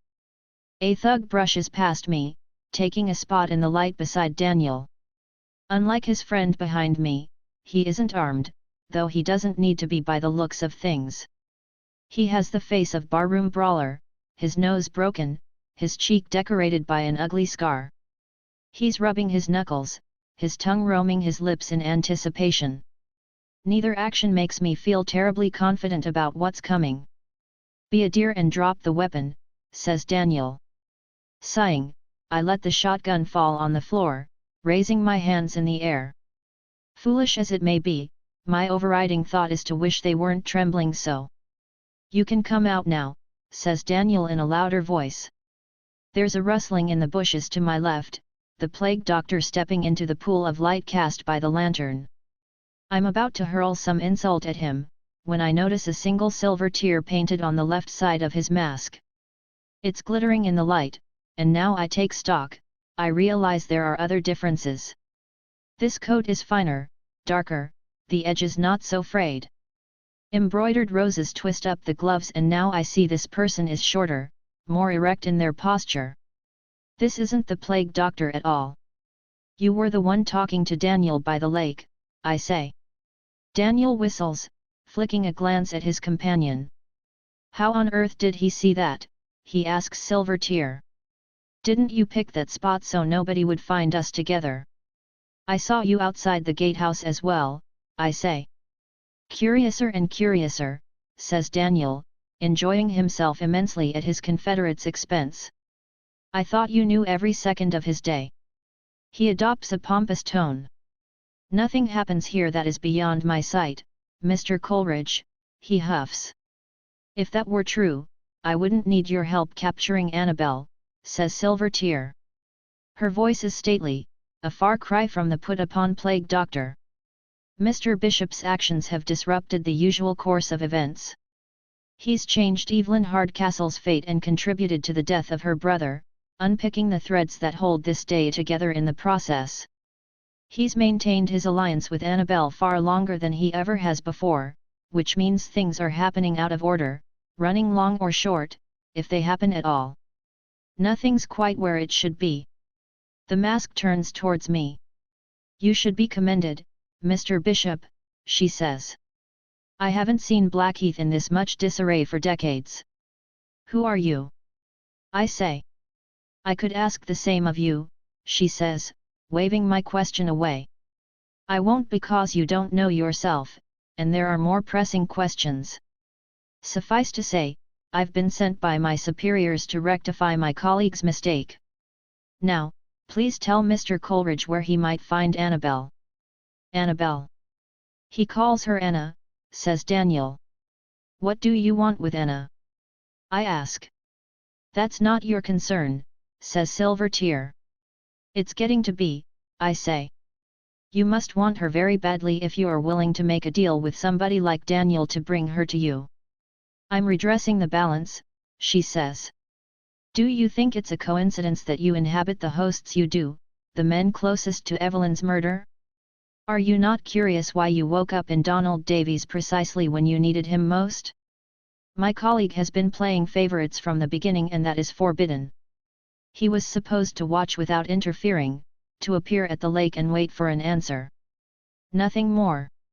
Worse, he's opened the door to a creature who must never be allowed to leave this house. I cannot let this continue.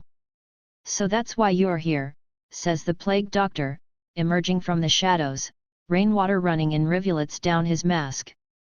Daniel tenses, watching the interloper warily. Apologies for not announcing myself earlier, Josephine, continues the plague doctor, his attention fixed on Silvertear. I wasn't certain you'd tell me the truth if I asked directly, given how hard you've worked to stay hidden.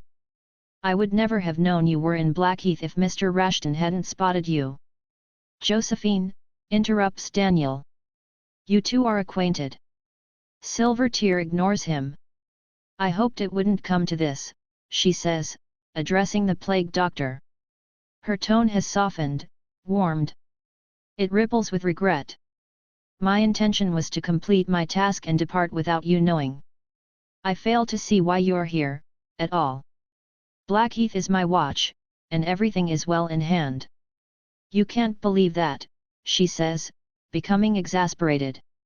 Look at how close Aiden and Annabel have become, how near they are to escape. He's willing to sacrifice himself for her. Do you see that? If we let this continue, before long she'll be standing before you with an answer, and then what will you do? I'm confident it won't come to that. I'm confident it will, she snorts. Tell me truthfully, will you let her leave? The question knocks him silent a moment, a slight tilt of his head conveying his indecision. My eyes slip towards Daniel, who's watching them, his face rapt. I imagine he feels as I do, like a child watching his parents argue, understanding only half of the things being said. When the plague doctor speaks again, his voice is firm, though rehearsed, his conviction born of repetition rather than faith. The rules of Blackheath are very clear and I'm beholden to them, as are you, he says. If she brings me the name of Evelyn Hardcastle's murderer, I can't refuse to hear her case.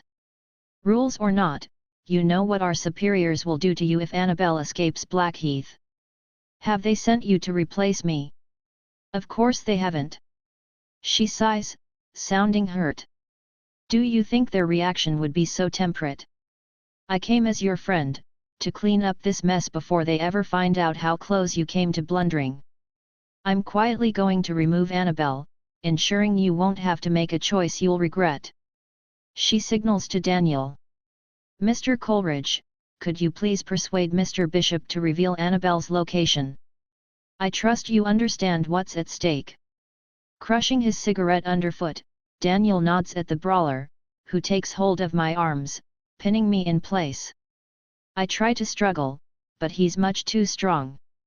This is forbidden, Josephine, says the plague doctor, shocked. We do not take direct action. We do not give orders. We certainly don't feed them information they aren't supposed to know. You're breaking every rule we've promised to uphold. You dare lecture me, says Silvertear, scornfully. All you've done is interfere.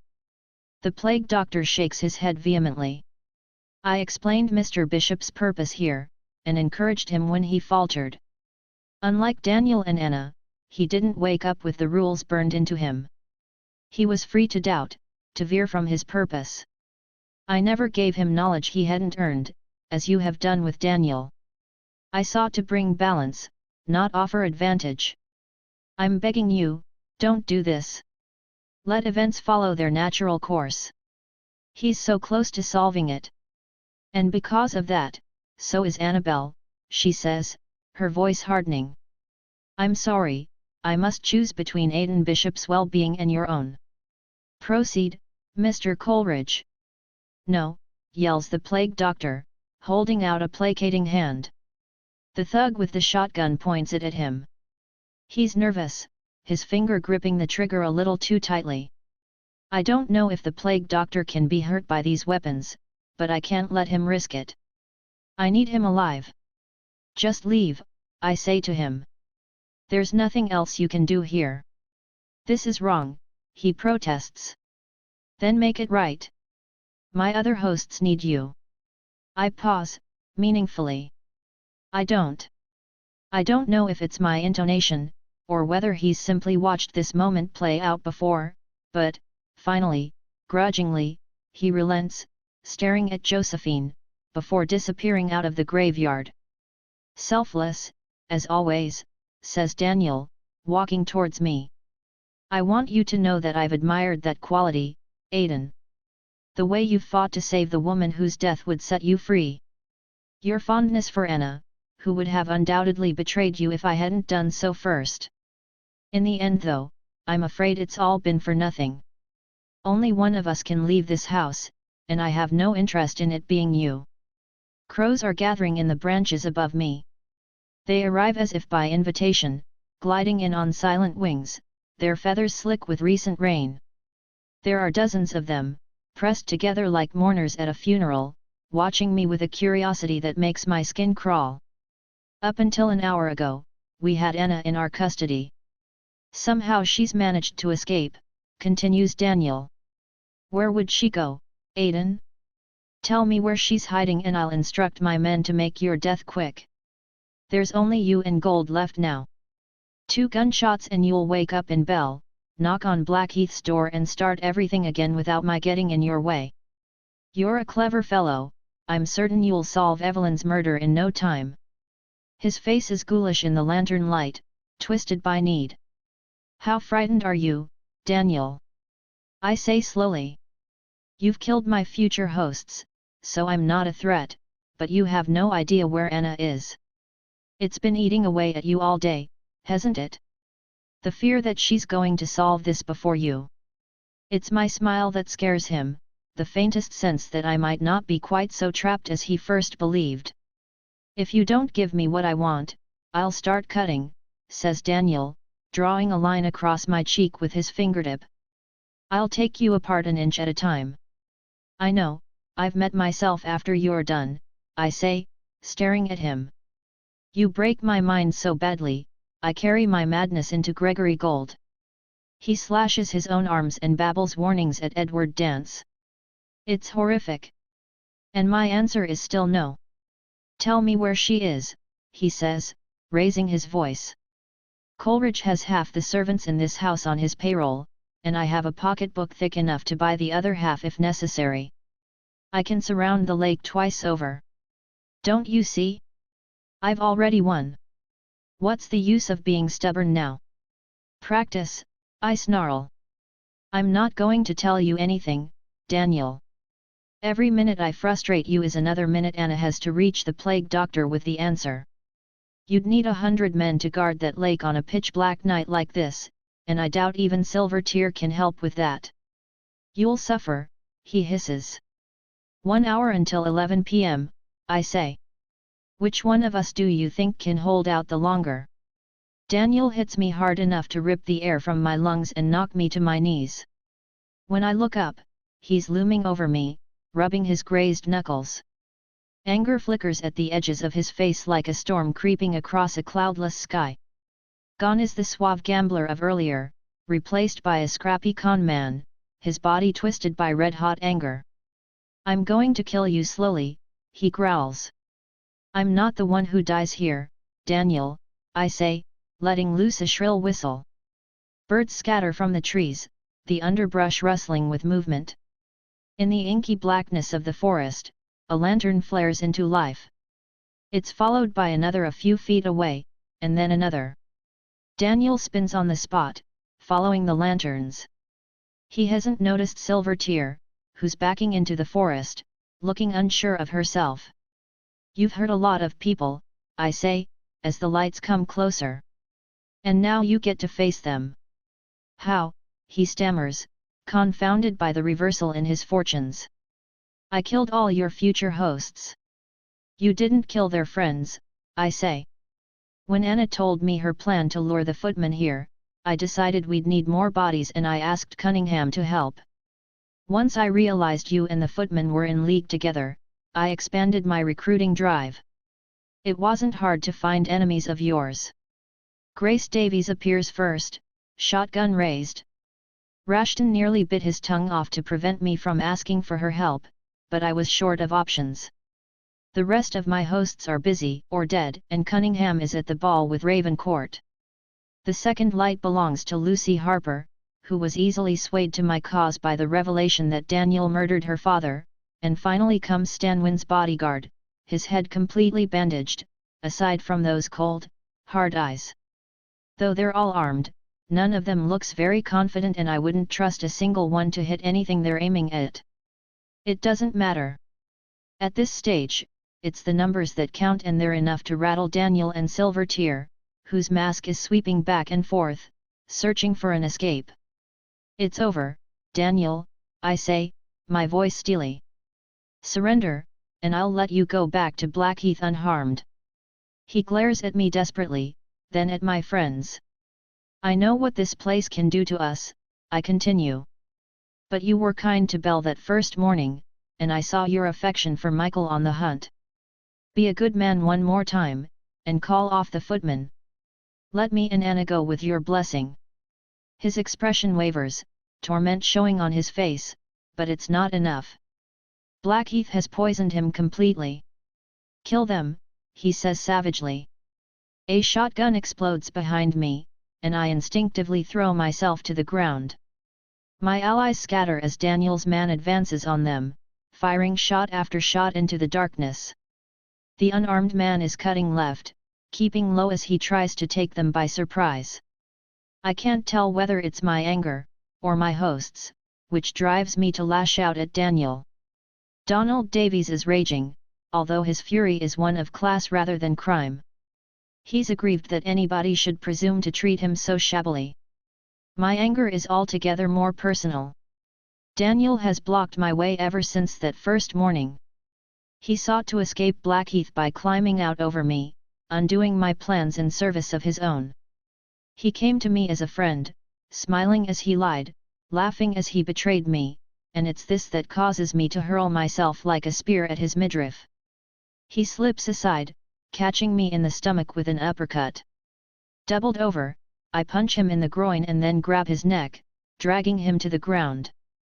I see the compass too late. He smashes it into my cheek, the glass splintering, blood dripping off my chin.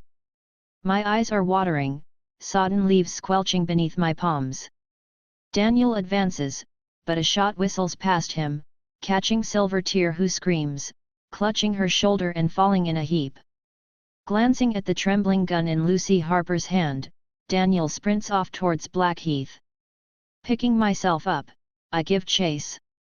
We run like a hound and fox across the lawn in front of the house, and down the driveway towards the village, flying past the gatehouse.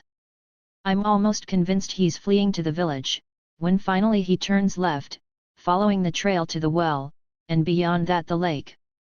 It's pitch black, the moon prowling the clouds like a dog behind an old wooden fence, and I soon lose sight of my quarry. Fearing an ambush, I slow my pursuit, listening intently. Owls hoot, rain drips through the leaves of the trees. Branches snatch at me as I duck and weave, emerging upon Daniel, doubled over by the edge of the water with his hands on his knees, panting for breath, a storm lantern at his feet. There's nowhere left for him to run. My hands are shaking, fear squirming in my chest. Anger gave me courage, but it's also made a fool of me. Donald Davies is short and slight, softer than the beds he lies in. Daniel is taller, stronger. He preys on these people. Whatever numerical advantage I had in the graveyard I've left far behind, which means that for the first time since I arrived in Blackheath, neither of us knows what's coming next. Spotting my approach, Daniel waves me back, gesturing for a minute to catch his breath. I give it to him, using the time to select a heavy rock I can use as a weapon. After the compass, we're beyond fighting fair. Whatever you do, they're not going to let your friend leave, he says, forcing out the words between breaths. Silvertear told me everything about you in exchange for a promise that I'd find and kill Anna. She told me about your hosts, where they woke up, and when. Don't you understand? None of this matters, Aiden. I'm the only one who can escape. You could have told me this earlier, I say. It didn't have to end like this. I have a wife and a son, he says. That's the memory I brought with me. Can you imagine how that feels? Knowing they're out there, waiting for me. Or, they were. I take a step towards him, the rock by my side. How will you face them, knowing what you did to escape this place? I ask. I'm only what Blackheath has made me, he pants, spitting phlegm into the mud. No, Blackheath's what we made it, I say, advancing a little more. He's still buckled, still tired. A couple more steps and this will all be over. Our decisions led us here, Daniel. If this is hell, then it's one of our making. And what would you have us do, he says, looking up at me. Sit here and repent until somebody sees fit to open the doors. Help me save Evelyn and we can take what we know to the plague doctor together, I say passionately. All three of us, you, me, and Anna. We have a chance to walk out of this place better men than we arrived. I can't risk it, he says in a flat, dead voice. I won't let this opportunity to escape pass me by. Not for guilt, and not to help people long past helping. Without warning, he kicks the storm lantern over. Night floods my eyes. I hear the splash of his steps before his shoulder drives into my stomach, knocking the wind from me. We hit the ground with a thud, the rock dropping from my hands. It's all I can do to throw my arms up to protect myself, but they're thin and frail, and his punches easily break through. Blood fills my mouth. I'm numb, inside and out, but the blows keep coming until his knuckles slip off my bloody cheeks. His weight recedes as he lifts himself free of me. He's panting, his sweat dripping onto me.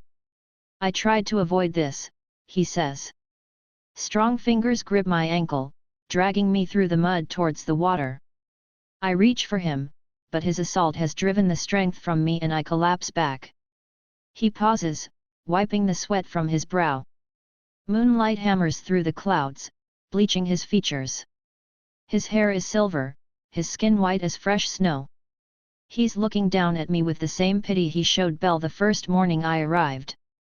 We don't, I say, coughing up blood. You should have stayed out of my way, he says, yanking me forward once again. That's all I ever asked of you. He splashes into the lake, pulling me with him, the cold water rushing up my legs, soaking my chest and head. The shock of it stirs some fight within me, and I try to claw my way back up the bank, but Daniel grabs my hair, pushing my face into the freezing water.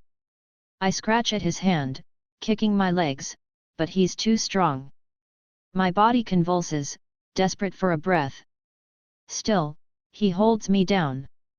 I see Thomas Hardcastle, dead these last 19 years, swimming towards me out of the murk. He's blonde-haired and wide-eyed, lost down here, but he takes my hand and squeezes my fingers, urging me to be brave. Unable to hold my breath any longer, my mouth springs open, gulping in cold, muddy water. My body spasms. Thomas pulls my spirit clear of this dying flesh and we float side by side in the water, watching Donald Davies drown. It's peaceful and still. Surprisingly quiet. Then something crashes into the water. Hands plunge through the surface, gripping the body of Donald Davies, tearing him upwards, and a second later I follow him. The dead boy's fingers are still entwined in mine, but I can't pull him clear of the lake. He died here and so he's trapped here, watching sorrowfully as I'm dragged to safety. I'm lying in the mud coughing water, my body made of lead. Daniel is floating face down in the lake. Somebody slaps me. Then again harder. Anna's hovering above me, but everything's blurry. The lake's holding its hands over my ears, tugging me back. Darkness is calling me. She leans closer, a smudge of a person. Find me, screams Anna, the words faint. 7:12 a.m. in the entrance hall, beneath the lake. Thomas beckons me back and, closing my eyes, I join the drowned boy. 53 day 8 My cheek is resting against the curve of a woman's back. We're naked, tangled in sweat-soaked sheets on a dirty mattress, rain wriggling through the rotten window frames to run down the wall and collect on the bare floorboards. She stirs as I do, Madeline Aubert rolling over to meet me. The maid's green eyes shine with a sickly need, her dark hair stuck to her damp cheeks. She looks much as Thomas Hardcastle did in my dream, drowned and desperate, clinging to whatever's at hand. Finding me lying beside her, she drops her head on the pillow with a disappointed sigh. Such obvious disdain should make me uncomfortable, but any ruffled feathers are smoothed by the remembrance of our first meeting, the shame of our mutual need and the eagerness with which she came into my arms when I pulled one of Belle's laudanum vials from my pocket. My eyes lazily search the cottage for more drugs. My work for the Hardcastles is complete, their new portraits hang in the long gallery. I'm not invited to the party, and I'm not expected at the house, leaving me a free morning on this mattress, the world circling me like paint down a plug hole. My gaze snags on Madeline's cap and apron, which are hanging off a chair. As if slapped, I immediately return to myself, the uniform summoning Anna's face, her voice and touch, the peril of our situation. Clinging to this memory, I manage to elbow Gold's personality to one side. I'm so filled with his hopes and fears, lusts and passions, that Aiden Bishop had felt like a dream in the morning light. I believed I was no more than this. Edging off the mattress, I knock over a pile of empty laudanum vials, which roll away across the floor like fleeing mice. Kicking them aside, I go to the fire where a single flame licks the embers, swelling as I add more tinder and wood from the pile. Chess pieces line the mantelpiece, each of them handcrafted, a few painted, though splashed in color might describe them better. They're only half finished, and lying beside them is the small knife Gold is using to carve them. These are the chess pieces Anna will spend the day carrying around, and the blade is a perfect match for the slashes I saw on Gold's arms yesterday. Fate is lighting signal fires again. Madeline's retrieving her clothes, which are scattered across the floor. Such haste speaks of an unruly passion, though there's only shame at work within her now. She dresses with her back to me, eyes on the wall opposite. Gold's gaze is not so chaste, gorging on the sight of her pale white flesh, her hair spilling down her back. "Do you have a mirror?" she asks, doing up her dress, the lightest touch of a French accent in her words. "I don't believe so," I say, enjoying the warmth of the fire on my bare skin. "I must look terrible," she says absently. "A gentleman would disagree out of respect, but Gold is no gentleman and Madeline is no Grace Davies. I've never seen her without powder and makeup, and I'm surprised by how sickly looking she appears. Her face is desperately thin, with yellow, pock-marked skin and tired eyes rubbed raw. Skirting along the far wall in order to stay as far away from me as possible, she opens the door to leave, cold air stealing the warmth from the room. It's early, still hours until dawn, and there's fog on the ground. Blackheath is framed by trees, night still draped around its shoulders.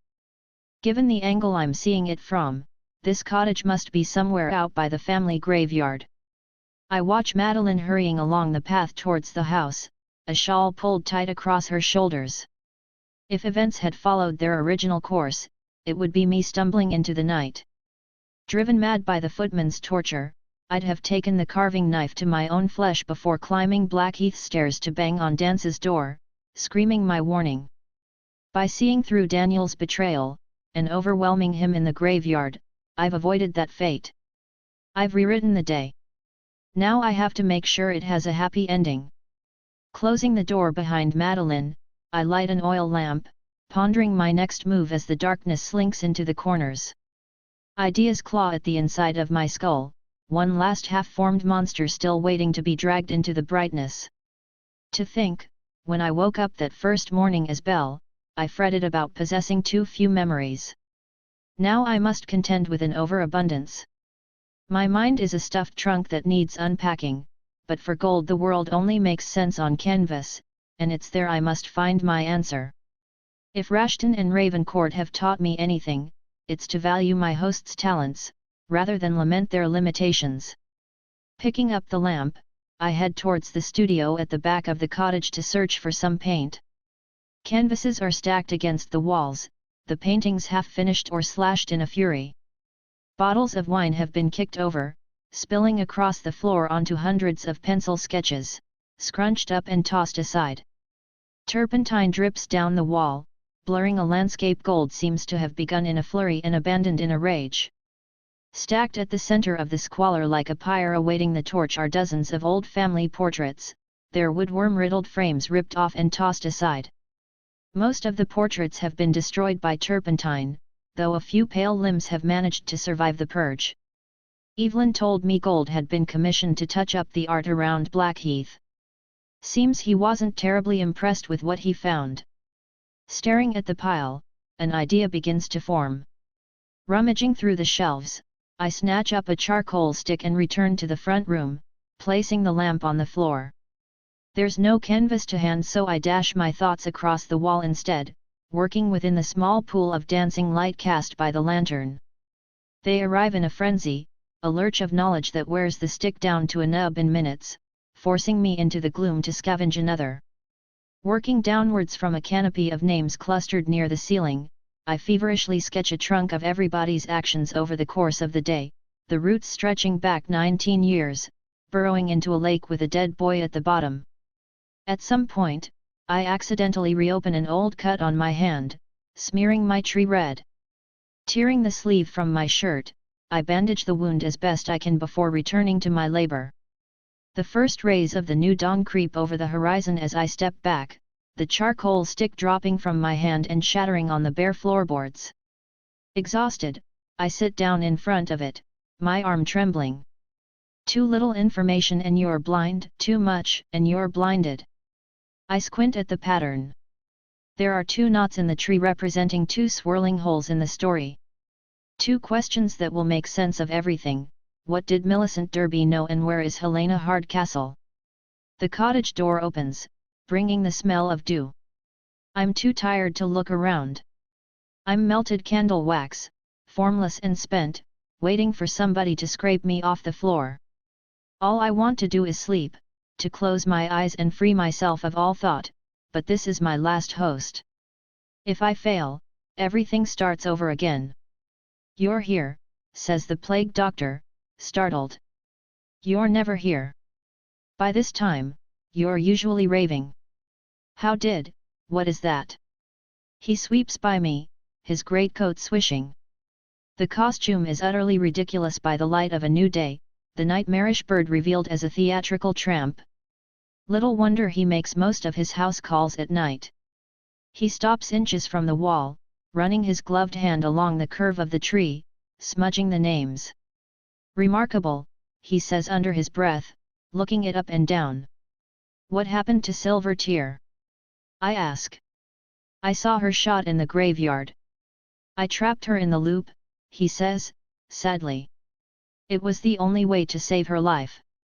She'll wake up in a few hours thinking she's just arrived and repeat everything she did yesterday. My superiors will notice her absence eventually, and come to free her. I'm afraid I have some difficult questions ahead of me. As he stands in communion with my painted tree, I open the front door, sunlight drawing across my face, warmth spreading down my neck and bare arms. Squinting into the glare, I breathe in its golden light. I've never been awake this early before, never seen the sun rise over this place. It's miraculous. Does this painting say what I think it says? Asks the plague doctor, his voice tight with expectation. What do you believe it says? That Michael Hardcastle tried to murder his own sister. Then, yes, that's what it says. Birds are singing, 3 rabbits hopping around the cottage's small garden, their fur made rust-colored by the sunlight. If I'd known paradise was on the far side of a sunrise, I'd never have wasted a single night on sleep. You've solved it, Mr. Bishop, you're the first one to solve it, he says, his voice rising in excitement. You're free. After all this time, you're finally free. He removes a silver hip flask from the folds of his robe, and presses it into my hand. I can't identify the liquid in the flask, but it sets fire to my bones, jolting me awake. Silver Tear was right to worry, I say, still watching the rabbits. I'm not leaving without Anna. That's not your choice, he says, standing back to better see the tree. What are you going to do, drag me out to the lake? I ask. I won't need to, he says. The lake was simply a meeting place. The answer was all that ever mattered. You've solved Evelyn's murder and convinced me of the solution. Now that I've accepted it, even Blackheath can't keep hold of you. Next time you sleep, you'll be freed. I want to be angry, but I can't rouse myself to it. Sleep is tugging at me with soft hands, and every time I close my eyes it becomes that much harder to open them again. Returning to the open door, I slide my back down the frame until I'm sitting on the floor, half of my body in gloom, the other half in sunshine. I can't bring myself to abandon the warmth and birdsong, the blessings of a world so long denied. I take another sip from the flask, forcing myself awake. I've still got so much to do. So much you can't be seen to be doing. It wasn't a fair competition, I say. I had 8 hosts whereas Anna and Daniel only had 1. I could remember the week and they couldn't.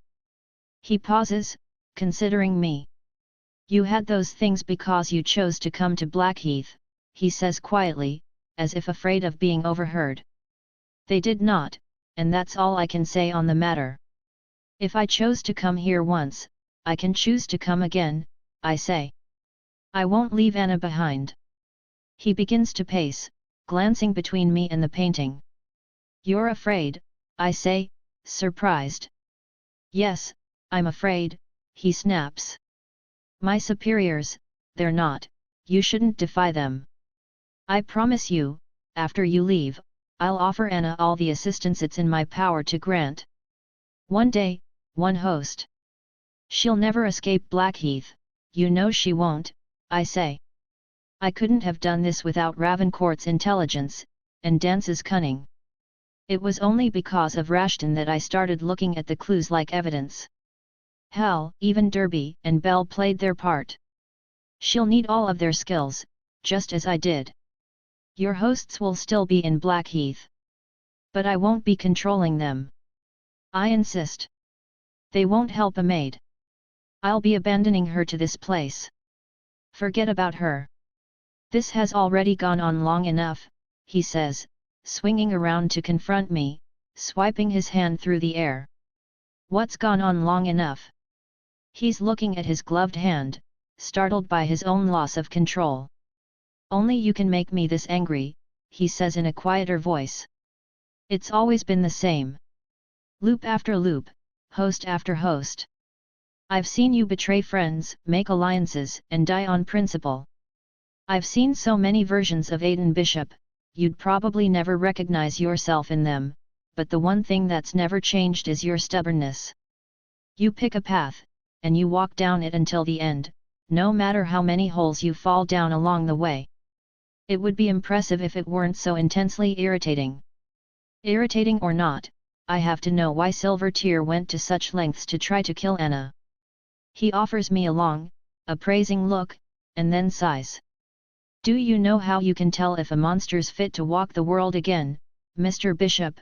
He says contemplatively.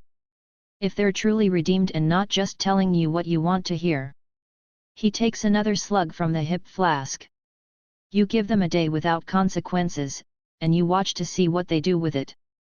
My skin prickles, my blood running cold. This was all a test. I say slowly. We prefer to call it rehabilitation. Rehabilitation, I repeat, understanding rising within me like the sun over the house. This is a prison. Yes, except instead of leaving our prisoners to rot in a cell, we give them a chance to prove themselves worthy of release every single day. Do you see the beauty of it? The murder of Evelyn Hardcastle was never solved, and probably never would have been. By locking prisoners inside the murder, we give them a chance to atone for their own crimes by solving somebody else's. It's as much a service, as a punishment. Are there other places like this? I say, trying to wrap my head around it. Thousands, he says. I've seen a village that wakes up each morning with 3 headless bodies in the square, and a series of murders on an ocean liner. There must be 15 prisoners attempting to solve that one. Which makes you, what? A warden. An assessor. I decide if you are worthy of release. But you said I chose to come to Blackheath. Why would I choose to come to a prison? You came for Anna, but you got trapped, and loop after loop Blackheath picked you apart until you forgot yourself, as it was designed to. His voice is tight with anger, his gloved hands clenched. My superiors should never have let you inside, it was wrong. For the longest time, I thought the innocent man who'd entered here was lost, sacrificed in some futile gesture, but you've found your way back. That's why I've been helping you. I gave you control of different hosts, searching for those who were best equipped to solve her murder, finally settling on the 8 of today. I experimented with their order to ensure you got the best out of them. I even arranged to have Mr. Rashton hidden in that cupboard to keep him alive. I'm bending every rule possible so that you can finally escape. Do you see now? You must leave while you're still the person you wish to be. And Anna? I say haltingly, hating the question I'm about to ask. I've never allowed myself to believe that Anna belonged here, preferring to think of this place as the equivalent of being shipwrecked, or struck by lightning. By assuming her to be a victim, I took away the niggling doubt of whether this was deserved, but without that comfort, my fear is growing. What did Anna do to deserve Blackheath? I ask. He shakes his head, passing me the flask. That's not for me to say. Just know that the weight of the punishment is equal to the crime. The prisoners I told you about in the village and on the boat received lighter sentences than either Anna or Daniel. Those places are much less harrowing than here. Blackheath was built to break devils, not petty thieves. You're saying Anna's a devil. I'm saying thousands of crimes are committed every day, but only 2 people have been sent to this place. His voice is rising, racked with emotion. Anna's one of them, and yet you risked your life to help her escape. It's madness. Any woman who can inspire that loyalty has to be worth something.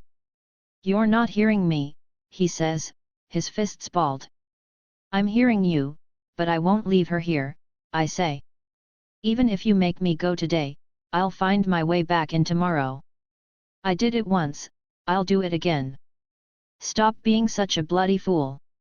He thumps the doorframe hard enough to bring dust down on our heads. It wasn't loyalty that brought you to Blackheath, it was vengeance.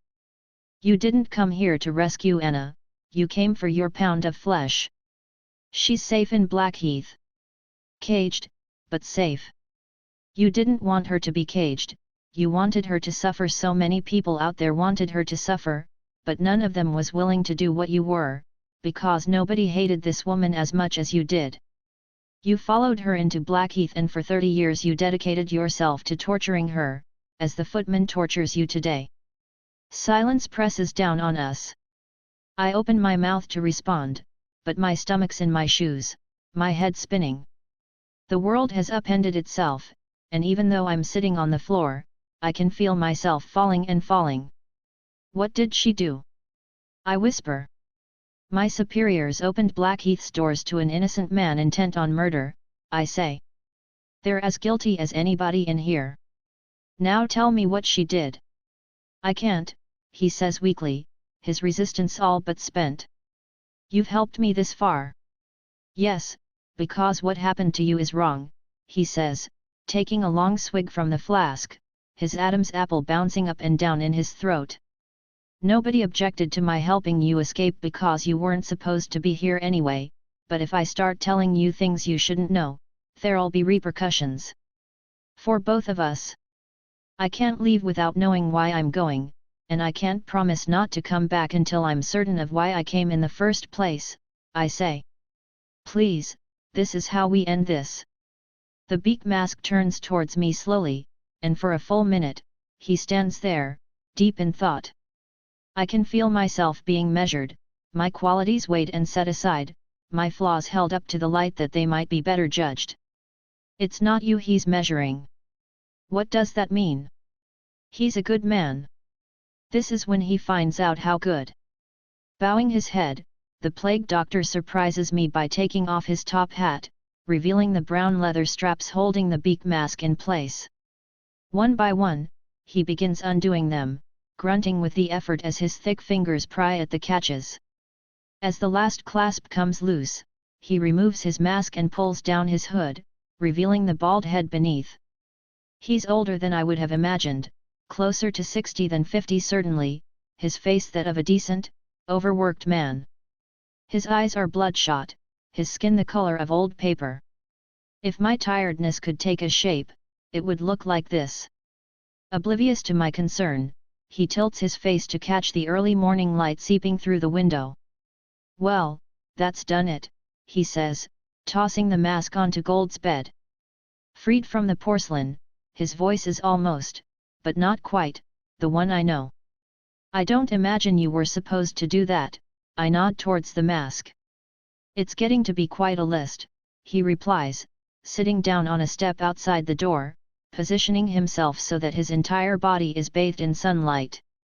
I come here every morning before I start work, he says, taking a deep breath. I love this time of the day.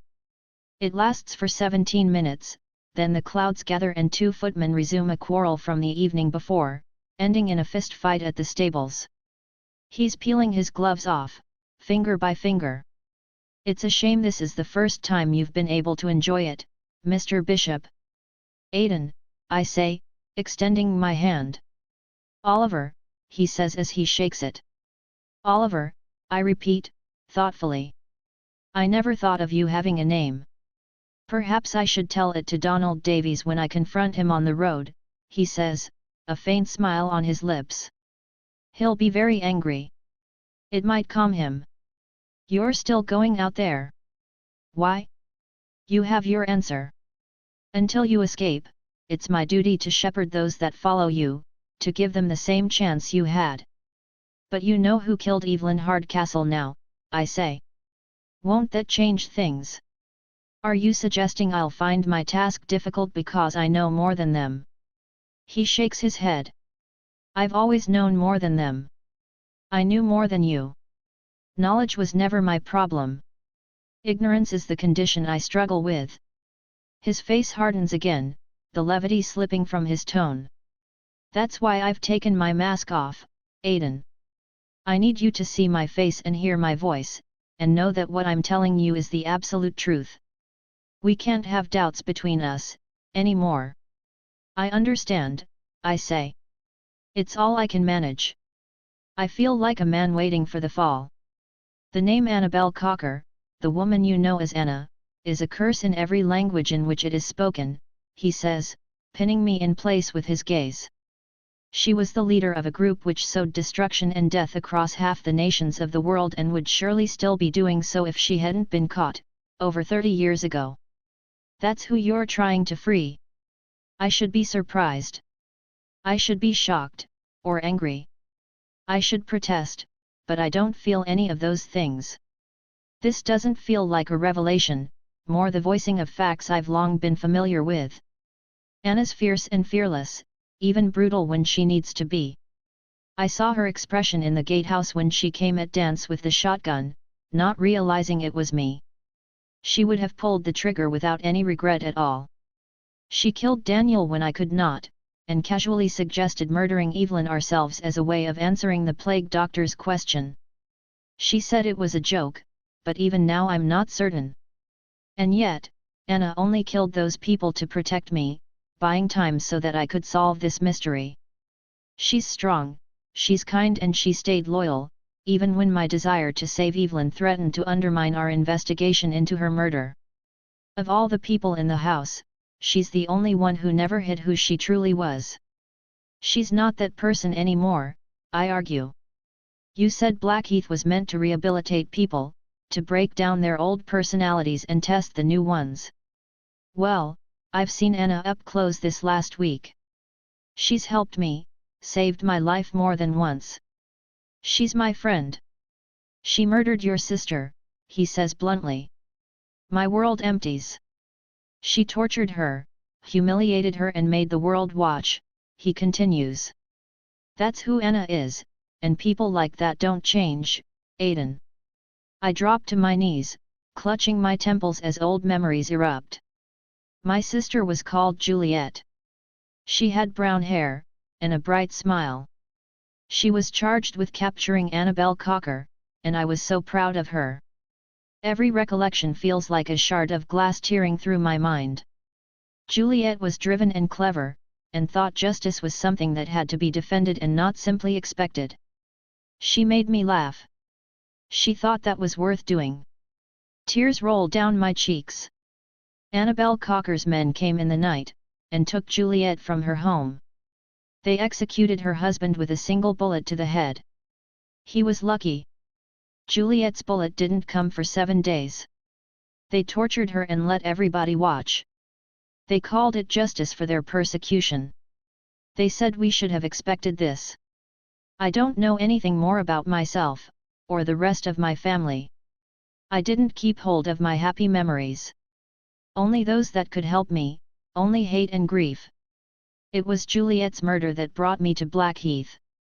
It was the weekly phone calls that stopped coming. The stories we stopped sharing. It was the space where she should have been and would never be again. It was the way Annabel was eventually caught. Bloodlessly. Painlessly. Entirely without incident. And they sent her to Blackheath, where my sister's murderer would spend a lifetime solving the death of a murdered sister. They called it justice. They patted themselves on the back for their ingenuity, thinking I'd be as pleased as they were. Thinking it was enough. They were wrong. The injustice tore into me at night, and stalked me during the day. It whittled me down until she was the only thing I could think about. I followed her through the gates of hell. I pursued, terrified, and tortured Annabel Cocker, until I forgot the reasons why. Until I forgot Juliet. Until Annabel became Anna, and all I saw was a terrified girl at the mercy of monsters. I became the thing I hated, and made Annabel into the thing I loved. And I blamed Blackheath. I look up at the plague doctor through eyes raw with tears. He's looking me full in the face, weighing my reaction. I wonder what he sees, because I have no idea what to think. All of this is happening to me because of the person I'm trying to save. This is Anna's fault. Annabel. What? I ask, surprised by how insistent the voice in my head sounds. It's Annabel Cocker's fault, not Anna's. That's who we hated. Aiden, asks the plague doctor. And Annabel Cocker's dead. Annabel Cocker's dead, I repeat slowly, meeting the plague doctor's startled gaze. He shakes his head. You're wrong. It took 30 years, I say. And it wasn't done with violence and it wasn't done with hatred. It was done with forgiveness. Annabel Cocker is dead. You're mistaken. No, you are, I say, building in confidence. You asked me to listen to the voice in my head, and I am. You asked me to believe Blackheath could rehabilitate people, and I have. Now you need to do the same, because you're so blinded by who Anna used to be, you're ignoring who she's become, and if you're not willing to accept she's changed, then what good is any of this? Frustrated, he kicks at the dirt with the toe of his boot. I should never have taken the mask off, he growls, getting to his feet and striding into the garden, scattering the rabbits that had been eating the grass. Hands on hips, he stares at Blackheath in the distance, and for the first time, I realize it's as much his master as mine. While I was free to tinker and change, he's been forced to watch murder, rape, and suicide, wrapped in enough lies to bury the entire place. He's had to accept whatever the day brought him, no matter how horrific. And unlike me, he wasn't allowed to forget. A man could go mad. Most men would, unless they had faith. Unless they believed the ends justified the means.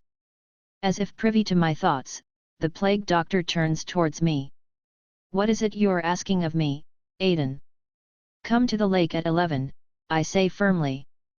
There'll be a monster there, and I guarantee it won't be Anna. Watch her, give her a chance to prove herself. You'll see who she really is, and you'll see I'm right. He looks uncertain. How can you know that? He asks. Because I'll be in danger. Even if you convince me she's rehabilitated, you've already solved the mystery of Evelyn's death, he says. The rules are clear, the first prisoner to explain who killed Evelyn Hardcastle will be released. That's you. Not Anna. What's your solution to that? Getting to my feet, I stumble over to my sketch of the tree, jabbing at the knots, the holes in my knowledge.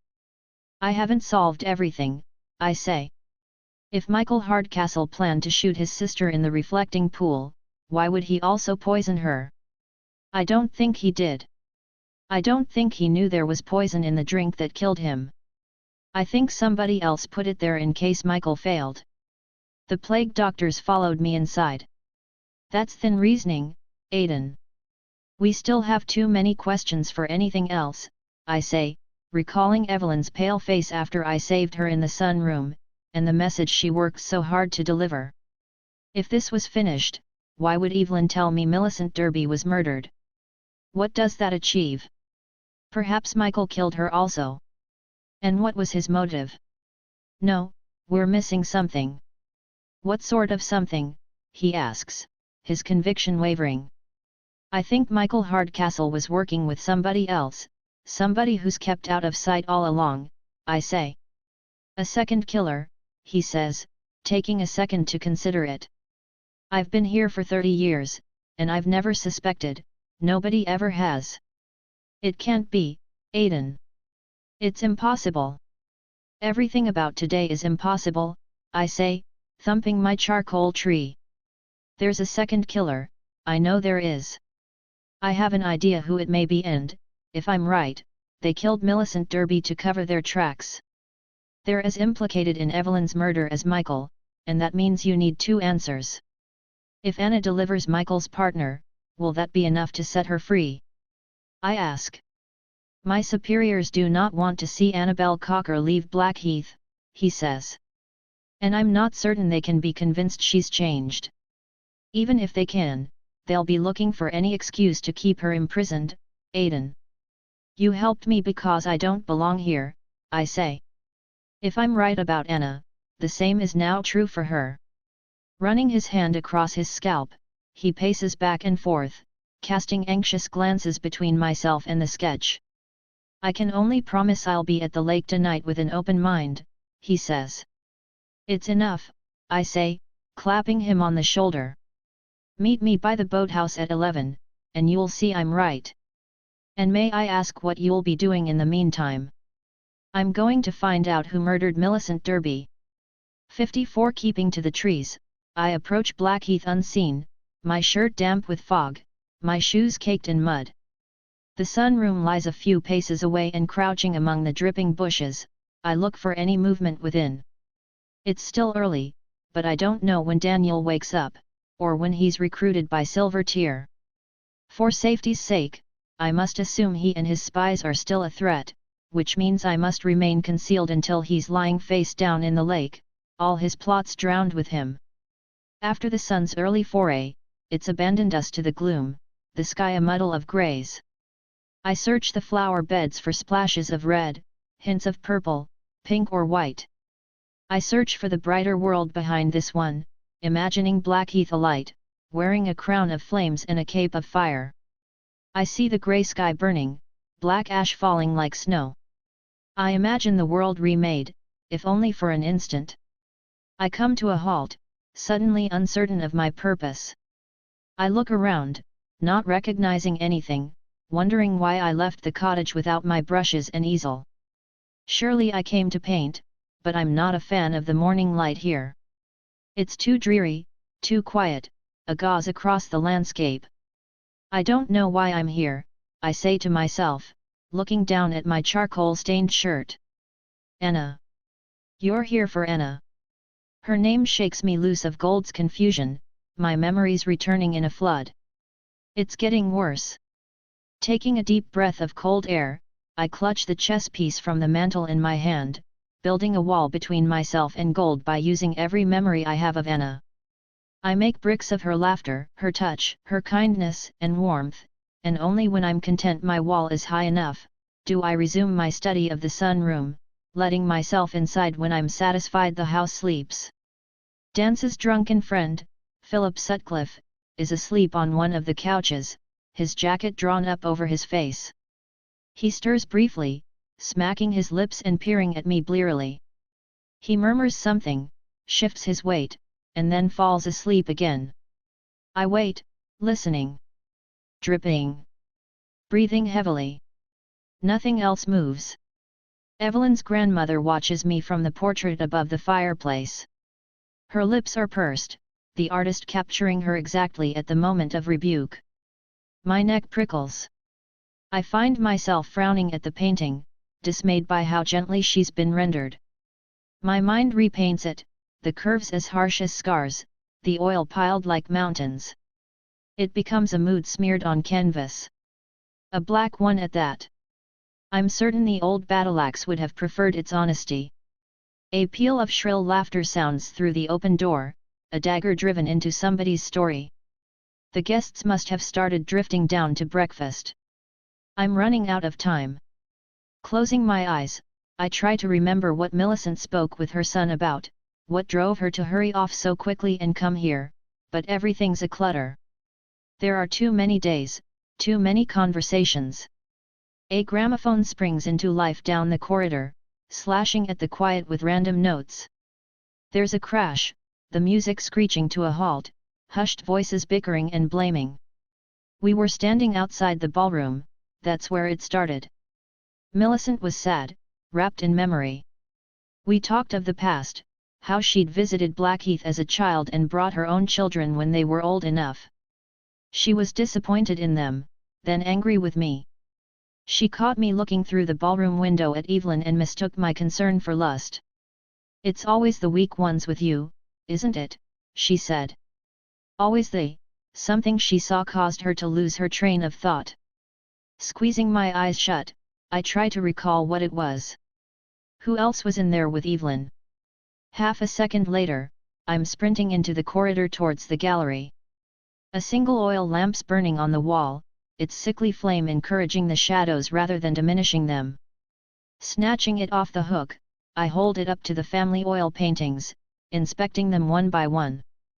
Blackheath shrinks around me, shriveling like a spider touched to the flame. In a few hours, Millicent will see something in the ballroom that so startles her, she'll leave her son standing on the path, and rush to this gallery. Wrapped in scarves and armed with her suspicions, she'll spot Gold's new paintings among the older ones. Any other time she might have walked past. Maybe she has during 100 other loops, but not on this occasion. This time the past will hold her hand and squeeze. Memory will murder her.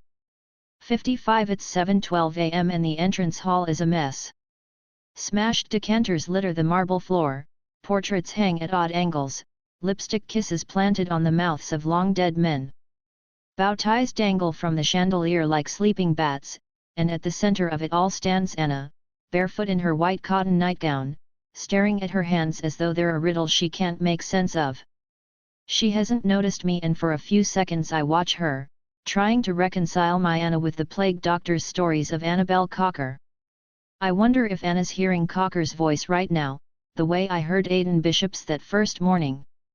Something dry and distant, a part of her, yet a part at the same time, impossible to ignore. To my shame, my faith in my friend wavers. After working so hard to convince the plague doctor of Anna's innocence, now I'm the one looking at her askew, questioning whether any part of the monster who murdered my sister has survived, waiting to surface again. Annabel Cocker's dead. Now, help her. Anna, I say softly, suddenly wary of my own appearance. Gold spent most of his evening in a laudanum-fueled fug, my only concession to hygiene being a splash of water on his face before I came charging out of the cottage. Goodness knows how I must appear to her, or smell. She looks up at me, startled. "Do I know you?" she asks. "You will," I say. "This might help." I toss her the chess piece I took from the cottage, which she catches in one hand. Opening her palm, she stares down at it, memory setting light to her face. Without warning, she flings herself into my arms, wet tears seeping through my shirt. "Aiden," she says, her mouth against my chest. She smells of milky soap and bleach, her hair catching in my whiskers. "I remember you, I remember." I feel her stiffen, her arms falling loose. Disentangling herself, she pushes me away, grabbing a piece of shattered glass from the floor to use as a weapon. It trembles in her hand. "You murdered me," she snarls, gripping the glass tight enough to draw blood. "Yes, I did," I say, the knowledge of what she did to my sister hanging on my lips. "Annabel Cocker's dead. And I'm sorry about that," I continue, stuffing my hands into my pockets. "I promise it won't happen again." For a second all she can do is blink at me. "I'm not the man you remember anymore," I say. "It was a different life, a different set of choices. A lot of mistakes I've tried not to make again, and haven't, because of you, I think." "Don't," she says, thrusting the glass shard at me when I take a step towards her. "I can't. I remember things, I know things. There are rules," I say. "Evelyn Hardcastle is going to die and we're going to save her together. I have a way we can both get out of here. We can't both escape, it's not allowed," she insists. "That's one of the rules, isn't it?" Allowed or not, we're going to do it, I say. You have to trust me. I can't, she says fiercely, wiping a stray tear from her cheek with her thumb. You killed me. I remember it. I can still feel the shot. I was so excited to see you, Aiden. I thought we were finally leaving. You and me together. We are. You killed me. It wasn't the first time, I say, my voice cracked by regret. We've both hurt each other, Anna, and we've both paid for it. I'm never going to betray you again, I promise. You can trust me. You already have trusted me, you just can't remember it. Raising my hands as if surrendering, I move slowly towards the staircase.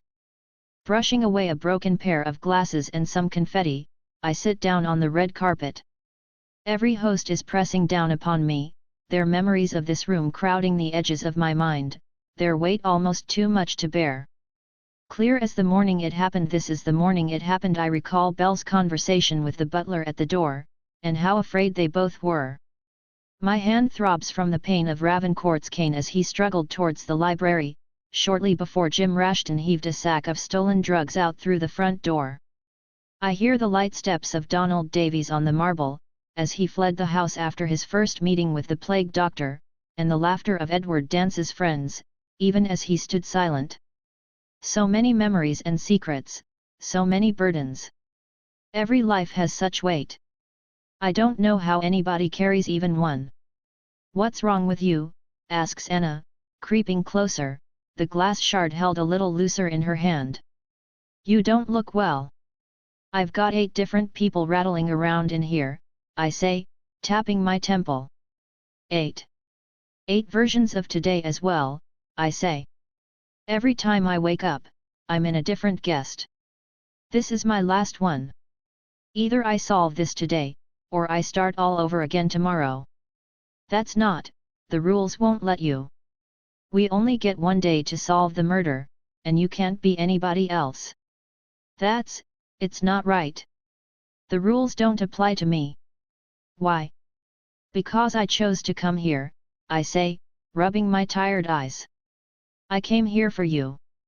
You're trying to rescue me, she says incredulously, the glass shard dangling by her side. Forgotten. Something like that. But you murdered me. I never said I was very good at it. Perhaps it's my tone, or the way I'm slouching on the step, but Anna lets the glass shard drop to the floor, and sits beside me. I can feel the warmth of her, the solidity. She's the only real thing in a world of echoes. Are you still trying? She asks, peering up at me through big brown eyes, her skin pale and puffy, streaked with tears. To rescue me, I mean. I'm trying to rescue us both, but I can't do it without your help, I say. You have to believe me, Anna, I'm not the man who hurt you. I want to, she falters, shaking her head. How can I trust you? You just have to start, I say, shrugging. We don't have time for anything else. She nods, taking that in. And what would you need me to do, if I could start to trust you? A lot of small favors and 2 big ones, I say. What are the big ones? I need you to save my life. Twice. This will help. From my pocket I take out the artist's sketchbook, a battered old thing filled with crumpled pieces of loose leaf paper, the leather covers bound with string. I found it in Gold's jacket when I left the cottage. After tossing away Gold's somewhat anarchic sketches, I wrote down everything I could remember about my host's schedules, leaving notes and instructions dotted throughout. What is it? She asks, taking it from me. It's the book of me, I say. And it's the only advantage we have. 56. Have you seen Gold? He should already be here. I'm sitting in Sutcliffe's empty bedroom, the door opened a crack. Daniel is busy speaking with Belle in the room opposite and Anna's outside, pacing furiously. It's not my intention to make her fret, but after I finished scattering letters across the house, including the one in the library revealing Cunningham's parentage, I retired here with a decanter of whiskey from the drawing room. I've been drinking solidly for an hour, trying to wash away the shame of what's coming, and though I'm drunk, I'm not nearly drunk enough. What's our plan? I hear Rashton say to Anna. We need to keep the footman from killing the butler and Gold this morning, she says. They've still got a role to play in all this, assuming we can keep them alive long enough. I take another slug of the whiskey, listening to them talk. Gold doesn't have a drop of violence in him, and it would take a great deal of convincing to make him hurt an innocent man. I don't have time for that, so I'm hoping to numb him instead. I've not having any luck so far. Gold beds other men's wives, cheats at dice and generally carries on as though the sky is going to fall any minute, but he wouldn't crush a wasp that stung him. He loves life too much to bring pain to anybody else's, which is unfortunate, because pain is the only thing that will keep the butler alive long enough to meet Anna in the gatehouse. Hearing his dragging steps outside the door, I take a breath and stride into the corridor, obstructing his path. Through Gold's strange eyes he's a beautiful sight, his burnt face a joy, so much more engaging than the bland symmetry of most people. He tries to back away from me with a hurried apology, but I snatch his wrist. He looks up at me, mistaking my mood. He sees anger when all I feel is anguish. I have no desire to hurt this man, yet I must. He tries to move around me, but I block his path. I despise what I must do, wishing I could explain, but there isn't time. Even so, I can't bring myself to raise the poker and strike an innocent man. I keep seeing him lying in bed, swaddled in white cotton sheets, beaten black and blue, struggling to breathe. If you don't do this, Daniel wins. Just his name is enough to stir my hate, my fists balling by my sides. I think of his duplicity, fanning the flames of my rage by remembering every lie he told me, drowning all over again with the little boy in the lake. I remember the feeling of the footman's knife as it slipped between Derby's ribs, and slashed Dance's throat. The surrender he forced on Rashton. With a roar I vent my anger, striking the butler with the poker I took from the fireplace, catching him across the back of the shoulders, sending him crashing into the wall and down onto the floor. Please, he says, trying to slide away from me. I'm not. He wheezes for help, holding out an imploring hand. It's the hand that pushes me over the edge. Daniel did something similar by the lake, turning my own pity upon me. Now it's Daniel I see on the floor, and my anger catches fire, boiling in my veins. I kick him. Once, then again, and again and again. Reason deserts me, rage pouring into the void. Every betrayal, every pain and sorrow, every regret, every disappointment, every humiliation, every anguish, every hurt, all of them, they're filling me up. I can barely breathe, barely see. I'm sobbing, as I kick him over and over. I pity this man. I pity myself. I hear Rashton an instant before he hits me with the vase. The crash echoes inside my skull as I fall and fall, the ground catching me in its hard arms. 57 Day 2, continued, Aiden. The voice is distant, washing over my body like water lapping a beach. God, wake up! Please wake up! Wearily, ever so wearily, my eyes flicker open. I'm staring at a cracked wall, my head resting on a white pillowcase spattered with red blood.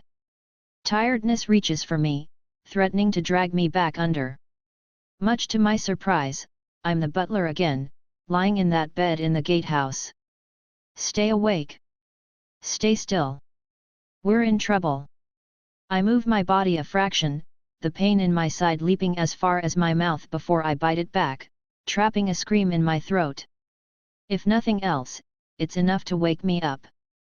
Blood has soaked the sheets where the footman stabbed me earlier. The agony must have been enough to knock me unconscious, but not enough to kill me. Surely that's no accident.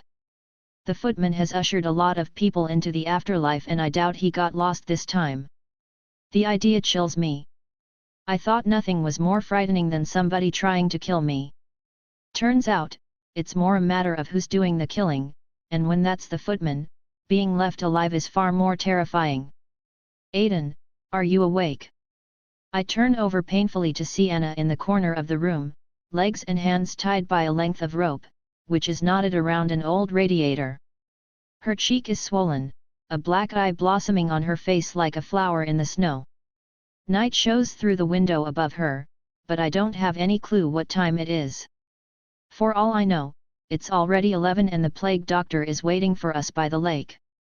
Seeing me awake, Anna lets out a sob of relief. "I thought he'd killed you," she says.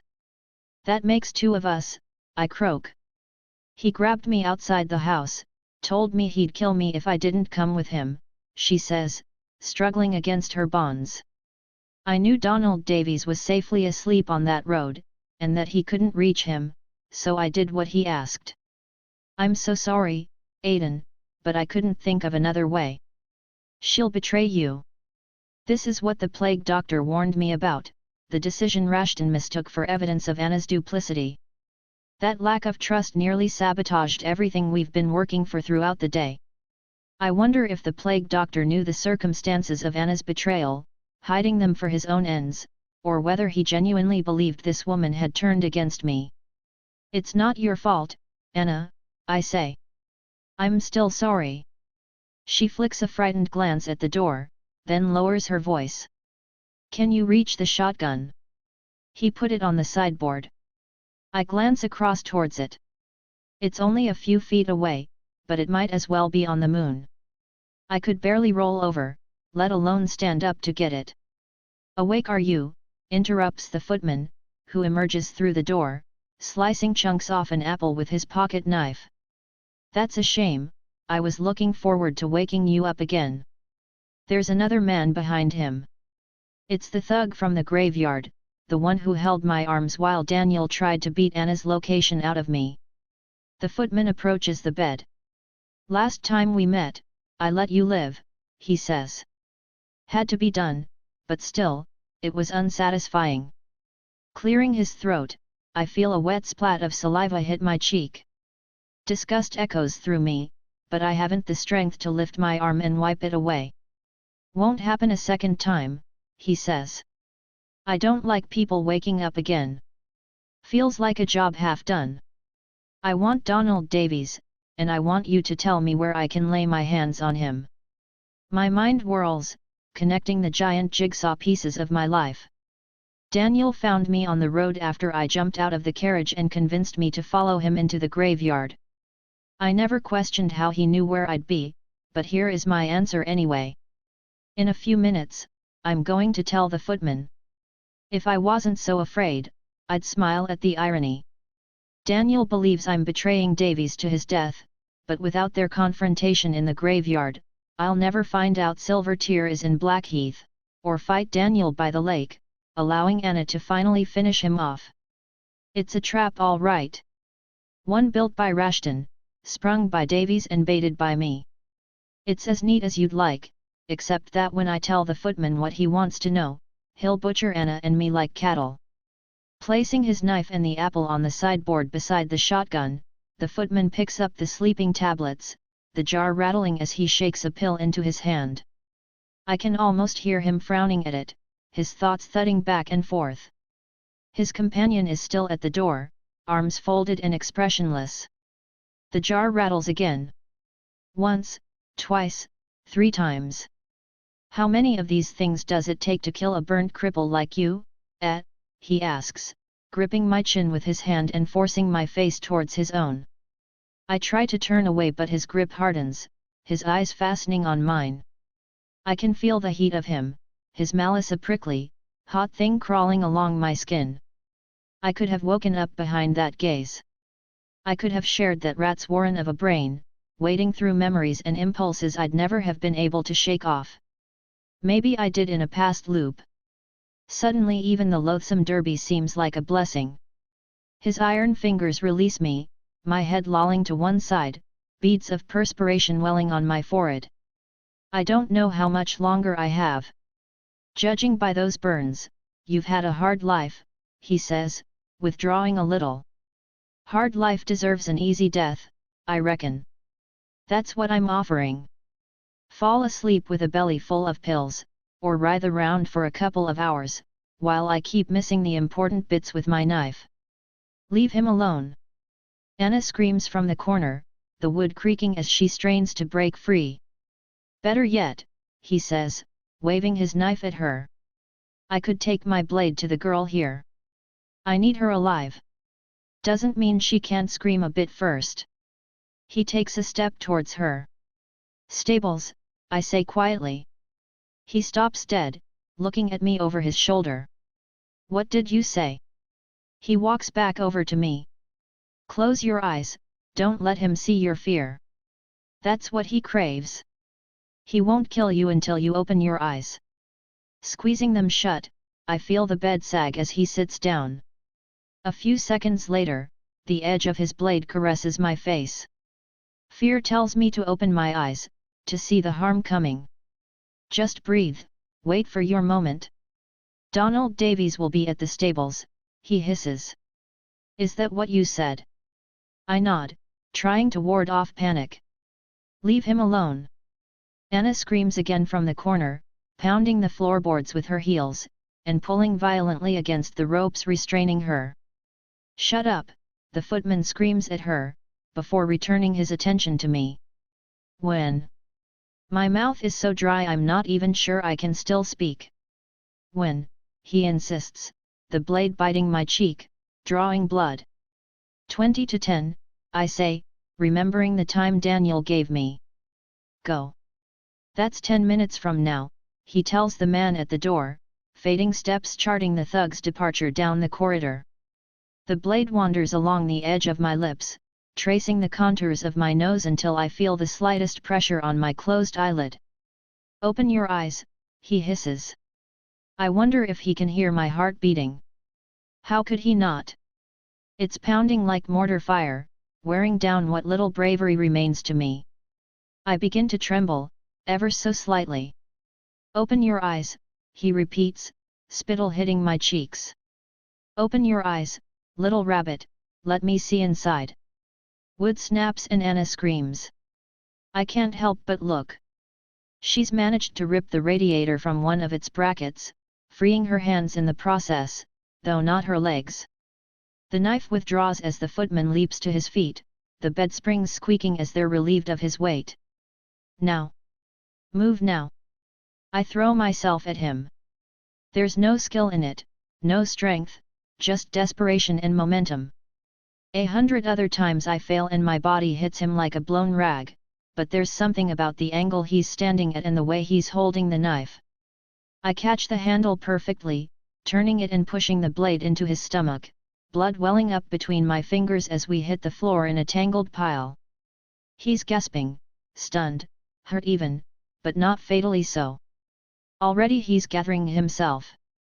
I look down at the knife, only the hilt now visible, and I know it's not going to be enough. He's too strong and I'm too weak. Anna! I yell, ripping the knife free and skimming it across the floor towards her, watching in despair as it comes to a halt a few inches from her straining fingertips. The footman claws at me, nails raking across my cheeks as he scrabbles desperately for my throat. The weight of my body pins his right hand, my shoulder crushing his face, blinding him. He's writhing, grunting, trying to shake me off. I can't hold him. I scream at Anna.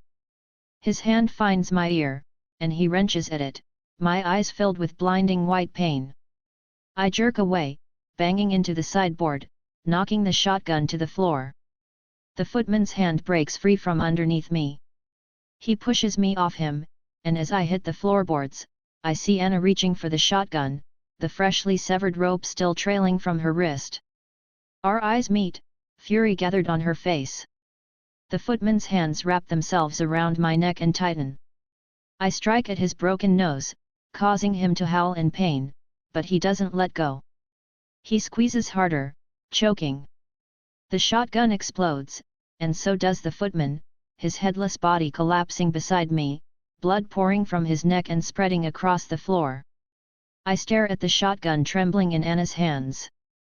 If it hadn't fallen when it did, if the knife hadn't reached her, or she'd been a few seconds later freeing herself. I shiver, horrified at the margins between life and death. Anna's talking to me, worrying about me, but I'm so exhausted I only hear half of what she's saying, and the last thing I feel before the darkness takes me is her hand in mine, and the soft touch of her lips as they kiss my forehead. 58 Day 8, continued, fighting through the thick fog of sleep, I announce myself with a cough, startling Anna who's standing on her tiptoes, her body pressed against mine as she tries to cut me loose with a kitchen knife. I'm back in gold, strung up from the ceiling by my wrists. I'll have you down in a tick, says Anna. She must have come straight from the room next door, because her apron is covered in the footman's blood. Brow furrowed, she saws at the rope, her haste making her clumsy. Swearing, she slows down, but after a few minutes my bonds are slack enough for me to wriggle my hands free. I drop like a stone, hitting the floor with a thud. Easy, says Anna, kneeling beside me. You've been tied up all day, there's no strength left in you. What? A hacking cough overtakes me, but there's no water in the jug to ease it. The plague doctor wasted it all trying to keep me awake earlier. My shirt's still wet from where he splashed me. I wait for the coughing to ease, then try speaking again. What time? I force out, feeling as though I'm pushing stones up through my throat. It's 9:45, says Anna. If you've killed the footman, he can't kill Rashton or Derby. They're alive. They can help. Don't need them, I rasp. Need who? Says Anna. I shake my head, gesturing for her to help me up. We have to. Another painful cough, another look of sympathy from Anna. Sit a second for pity's sake, she says, handing me a folded piece of paper that's fallen from my breast pocket. If she looked inside she'd see the phrase all of them written in Gold's dreadful handwriting. Those words are the key to everything that's happening, and they've been following me around since Cunningham delivered the message to Derby 3 days ago. Tucking the note back into my pocket, I gesture for Anna to help me stand somewhere in the darkness. The plague doctor is making his way towards the lake, where he'll be expecting Anna to give him an answer she doesn't yet have. After 8 days of asking questions, we now have a little over an hour to make our case. With my arm around Anna's shoulders and hers around my waist, we stumble through the door drunkenly, almost falling down the stairs. I'm very weak, but the greater problem lies in how numb my limbs are. I feel like a wooden puppet on the end of twisted strings. We depart the gatehouse without a backwards glance, smacking straight into the cold night air. The quickest route to the lake would take us past the wishing well, but there's too great a chance of bumping into Daniel and Donald Davies by going that way. I have no desire to upset whatever delicate balance we've arrived at by blundering into an event that's already been settled in my favor. We'll have to go the long way around. Prickly with sweat, leaden-footed and gasping, I stagger up the driveway towards Blackheath. My chorus comes with me, Dance, Derby and Rashton out ahead, Bell, Collins and Ravencourt struggling behind. I know they're figments of my fracturing mind, but I can see them as clearly as reflections, their individual gaits, their eagerness and disdain for the task before us. Veering off the driveway, we follow the cobbled road to the stables. It's quiet there now, the party's in full swing, a few stable hands warming themselves around the braziers, waiting for the last of the carriages to arrive.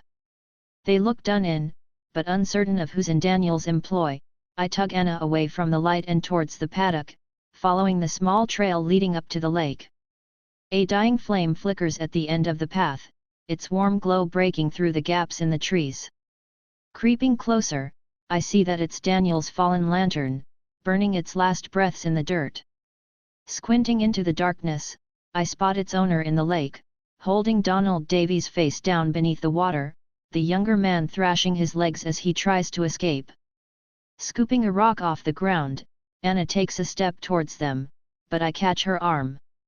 Tell him. 712A.M, I croak, hoping the intensity of my gaze can carry a message my throat is unfit to elaborate on. She bounds towards Daniel, raising the rock above her head as she goes. Turning my back, I pick up the fallen storm lantern, stoking the sickly flame with a hoarse breath. I have no urge to watch somebody else die, no matter how much they may deserve it. The plague doctor claimed Blackheath was meant to rehabilitate us, but bars can't build better men and misery can only break what goodness remains. This place pinches out the hope in people, and without that hope what use is love, or compassion, or kindness? Whatever the intention behind its creation, Blackheath speaks to the monster in us, and I have no intention of indulging mine any longer. It's had free rein long enough. Lifting the lantern into the air, I peel away towards the boathouse. All day I've been looking for Helena Hardcastle, believing her responsible for the events in the house. Strange to think I was probably right, though not in the way I imagined. Whether she intended it or not, she's the reason all of this is happening. The boathouse is little more than a shed overhanging the water. The stilts along the right-hand side collapsed, twisting the entire building out of shape. The doors are locked, but the wood is so rotten it crumbles beneath my touch. They'll open with the slightest force, but still I hesitate. My hand is shaking, the light bouncing. It's not fear that gives me pause, Gold's heart is still as a stone. It's expectation. Something long sought is about to be found, and when that happens all this will be over. We'll be free. Taking a deep breath, I push the doors open, disturbing some bats which flee the boathouse in a chorus of indignant squeaks. A couple of skeletal rowing boats are tethered inside. Only one of them is covered in a moldy blanket, though. Kneeling down, I pull it aside, revealing Helena Hardcastle's pale face. Her eyes are open, the pupils as colorless as her skin. She seems surprised, as though death arrived with flowers in its hand. Why here? Because history repeats, I mutter. Aiden! Anna yells, a slight note of panic in her voice. I try to shout back but my throat is still hoarse, forcing me outside into the rain. I tip my mouth to the falling rain, swallowing the freezing cold drops. Over here, I call out. In the boathouse. Stepping back inside, I run my lantern up and down Helena's body. Her long coat is unbuttoned, revealing a rust-colored woolen jacket and skirt, with a white cotton blouse beneath. Her hat has been tossed into the boat beside her. She was stabbed in the throat, long enough ago for the blood to have coagulated. If I'm right, she's been dead since this morning. Anna arrives behind me, gasping as she catches sight of the body in the boat. Is that Helena Hardcastle? I say. How did you know she'd be here? She asks. This was the last appointment she kept, I explain. The gash in her neck isn't large, but it's large enough, exactly the size of a horseshoe knife. I shouldn't wonder. The same weapon used to kill Thomas Hardcastle 19 years ago. Here, finally, is what this is all about. Every other death was an echo of this one. A murder nobody heard. My legs are aching with the strain of crouching, so I stand up and stretch them out. Did Michael do this? Asks Anna, clutching my coat. No, this wasn't Michael, I say. Michael Hardcastle was afraid. He became a killer out of desperation. This murder was something else, it took patience and pleasure. Helena was lured here and stabbed at the door so she'd collapse inside, out of sight. The killer picked a spot not 20 feet from where Thomas Hardcastle was killed on the very anniversary of his death. What does that tell you? As I speak, I imagine Lady Hardcastle falling, hearing the crack of wood as she lands in the boat. A shadowy figure looms in my thoughts, drawing the blanket across the body before wading into the water. The killer was covered in blood, I say, sweeping the lantern across the room. They washed themselves in the water, knowing they were concealed by the walls of the boathouse. They had fresh clothes waiting. Sure enough, there's an old carpet bag in the corner, and, undoing the catch, I discover a mound of bloody women's clothes inside. The murderer's clothes. This was planned. A long time ago, for another victim. Who did this, Aiden? Asks Anna, fear rising in her voice. I step out of the boathouse, searching the darkness until I spot a storm lantern on the far side of the lake. Expecting company, she asks, her gaze fixed on the growing light. It's the murderer, I say, feeling oddly calm. I had Cunningham spread a rumor we were coming out here to, well, use the boathouse, so to speak. Why, says Anna, terrified. If you know who helped Michael, tell the plague doctor. I can't, I say. You have to explain the rest of it. What? She hisses, offering me a sharp glance. We had a deal, I keep you alive, you find Evelyn's murderer. The plague doctor has to hear it from you, I say. He won't let you go otherwise. Trust me, you have all the pieces, you just need to put them together. Here, take this. Reaching into my pocket, I hand her the piece of paper. Unfolding it, she reads it aloud. All of them, she says, wrinkling her forehead. What does that mean? It's the answer to a question I had Cunningham ask Mrs. Drudge. What question? Were any of the other Hardcastle children Charlie Carver's? I wanted to know who he'd give his life for. But they're all dead now. The mysterious lantern bobs in the air, coming closer and closer. The person holding it is hurrying, making no attempt at stealth. The time for subterfuge has passed. Who is that? Asks Anna, shielding her eyes and squinting at the approaching light. Yes, who am I? Says Madeline Aubert, lowering the lantern to reveal the gun pointed directly at us. She's discarded her maid's uniform in favor of trousers and a loose linen shirt, a beige cardigan thrown over her shoulders.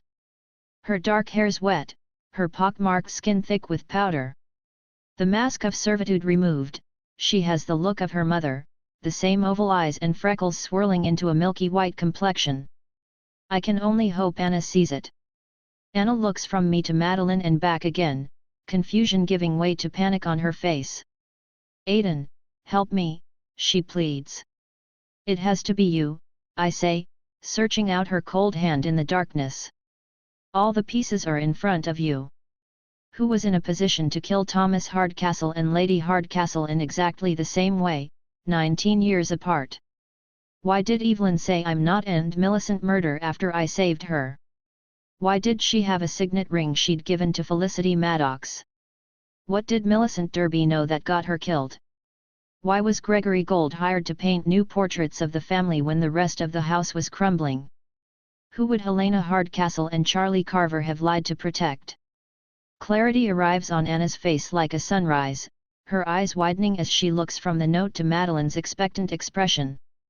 Evelyn Hardcastle, she says quietly. Then louder, you're Evelyn Hardcastle. 59. Quite what reaction I'd expected from Evelyn I'm not sure, but she surprises me by clapping her hands in delight, jumping up and down as though we're pets performing a new trick. I knew it would be worth following you too, she says, placing her lantern on the ground, stitching its glow to ours. People don't trek all the way into the darkness without a little knowledge to light the way. Though I must confess, I'm at a loss as to how this is any of your concern. She's shed her French accent and with it any trace of the dutiful maid she was hiding behind. Shoulders that once slouched straighten immediately, her neck stiffening, pushing her chin into the air so that she seems to survey us from atop some lofty cliff. Her questioning gaze passes between us, but my attention is fixed on the forest. This will all be for nothing if the plague doctor isn't here to hear it, but beyond the puddle of light cast by our two lanterns, it's pitch black. He could be standing 10 yards away and I'd never know. Mistaking my silence for obstinacy, Evelyn offers me a wide smile. She's enjoying us. She's going to savor us. We have to keep her entertained until the plague doctor arrives. This was what you had planned for Thomas all those years ago, wasn't it? I say, pointing towards Helena's body in the boathouse. I questioned the stablemaster who told me you'd gone out riding on the morning of his death, but that was just an alibi. You'd arranged to meet Thomas here, so all you had to do was ride past the gatehouse, tie up the horse and cut directly through the forest. I timed it myself. You could have arrived in under half an hour without anybody seeing, giving you plenty of time to murder Thomas quietly in the boathouse, wash in the water, change clothes, and be back on your horse before anybody knew he was missing. You'd stolen the murder weapon from the stablemaster, and the blanket you were going to cover the body in. He was supposed to take the blame once Thomas was found, only the plan went wrong, didn't it? Everything went wrong, she says, clicking her tongue. The boathouse was a backup, in case my first idea went awry. I intended to daze Thomas with a rock and then drown him, leaving him floating in the lake for somebody to find. A tragic accident, and we'd all go about our lives. Sadly, I didn't get a chance to use either plan. I hit Thomas over the head, but not nearly hard enough. He started screaming and I panicked, stabbing him out here in the open. She sounds irritated, though not unduly so. It's as though she's describing nothing more serious than a picnic spoiled by bad weather, and I catch myself staring at her. I'd deduced most of the story before coming here, but to hear it relayed so callously, without regret of any sort, is horrifying. She's soulless, conscienceless. I can barely believe she's a person. Noticing me floundering, Anna takes up the conversation. And that's when Lady Hardcastle and Charlie Carver stumbled upon you. She's considering every word, laying them ahead of her onrushing thoughts. Somehow you managed to convince them Thomas's death was an accident. They did most of the work themselves, muses Evelyn. I thought it was all over when they appeared on that path. I got halfway through telling them I was trying to get the knife away from Thomas, when Carver filled in the rest for me. Accident, children playing, that sort of thing. He handed me a story gift wrapped. Did you know Carver was your father? I ask, regaining my composure. No, but I was a child. I simply accepted my good fortune and went riding, as I was told. It wasn't until I'd been shipped off to Paris that Mother told me the truth. I think she wanted me to be proud of him. So Carver sees his daughter covered in blood on the lake bank, continues Anna, speaking slowly, trying to put everything in order.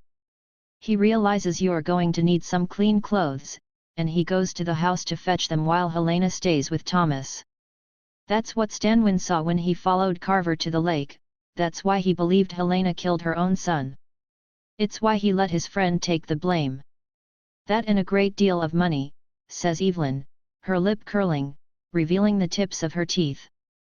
Her green eyes are glassy, blank. Utterly without empathy, intolerant of remorse. Mother paid him handsomely over the years. Charlie Carver didn't know you'd planned the murder beforehand and already had a change of clothes waiting in the boathouse, I say, struggling not to look for the plague doctor among the trees. The clothes stayed there, hidden, for 18 years until your mother found them when she visited Blackheath last year. She knew what they meant immediately. She even told Michael about them, probably to test his reaction. She must have thought he knew about the murder, says Anna pityingly. Can you imagine, she couldn't trust either of her children. A breeze is stirring, rain plinking against our lanterns. There's a noise from the forest, indistinct and distant but enough to draw Evelyn's attention for an instant. Stall her, I mouth to Anna, as I remove my coat and lay it across her thin shoulders, earning a grateful smile. It must have been terrible for Lady Hardcastle, says Anna, drawing the coat tighter. Realizing the daughter she let her lover go to the gallows to protect had murdered her own brother in cold blood. Her voice drops. How could you do that, Evelyn? I think the better question is why she did it, I say, looking at Anna. Thomas liked to follow people around. He knew he'd get into trouble if he was caught, so he got very good at being quiet. One day he followed Evelyn into the forest, where she met a stable boy. I don't know why they were meeting, or even if it had been planned. Maybe it was a coincidence, but I think there was an accident. I hope it was an accident, I say, shooting a glance at Evelyn, who's appraising me like a moth that's landed on her jacket. Our entire future's written in the creases around her eyes, that pale white face is a crystal ball with only horrors in the fog. Doesn't matter really, I carry on, realizing she isn't going to answer me. Either way, she killed him. Likely, Thomas didn't understand what he'd seen, or he'd have run back and told his mother, but at some point Evelyn realized he knew. She had two choices: silence Thomas before he told somebody, or confess to what she'd done. She chose the first option, and set about her work methodically. "That's very good," says Evelyn, her face lighting up. "Aside from a detail or two, it's almost as if you were there in the flesh. You're a delight, Mr. Gold, you know that? Far more entertaining than the dull creature I mistook you for last night." "What happened to the stable boy?"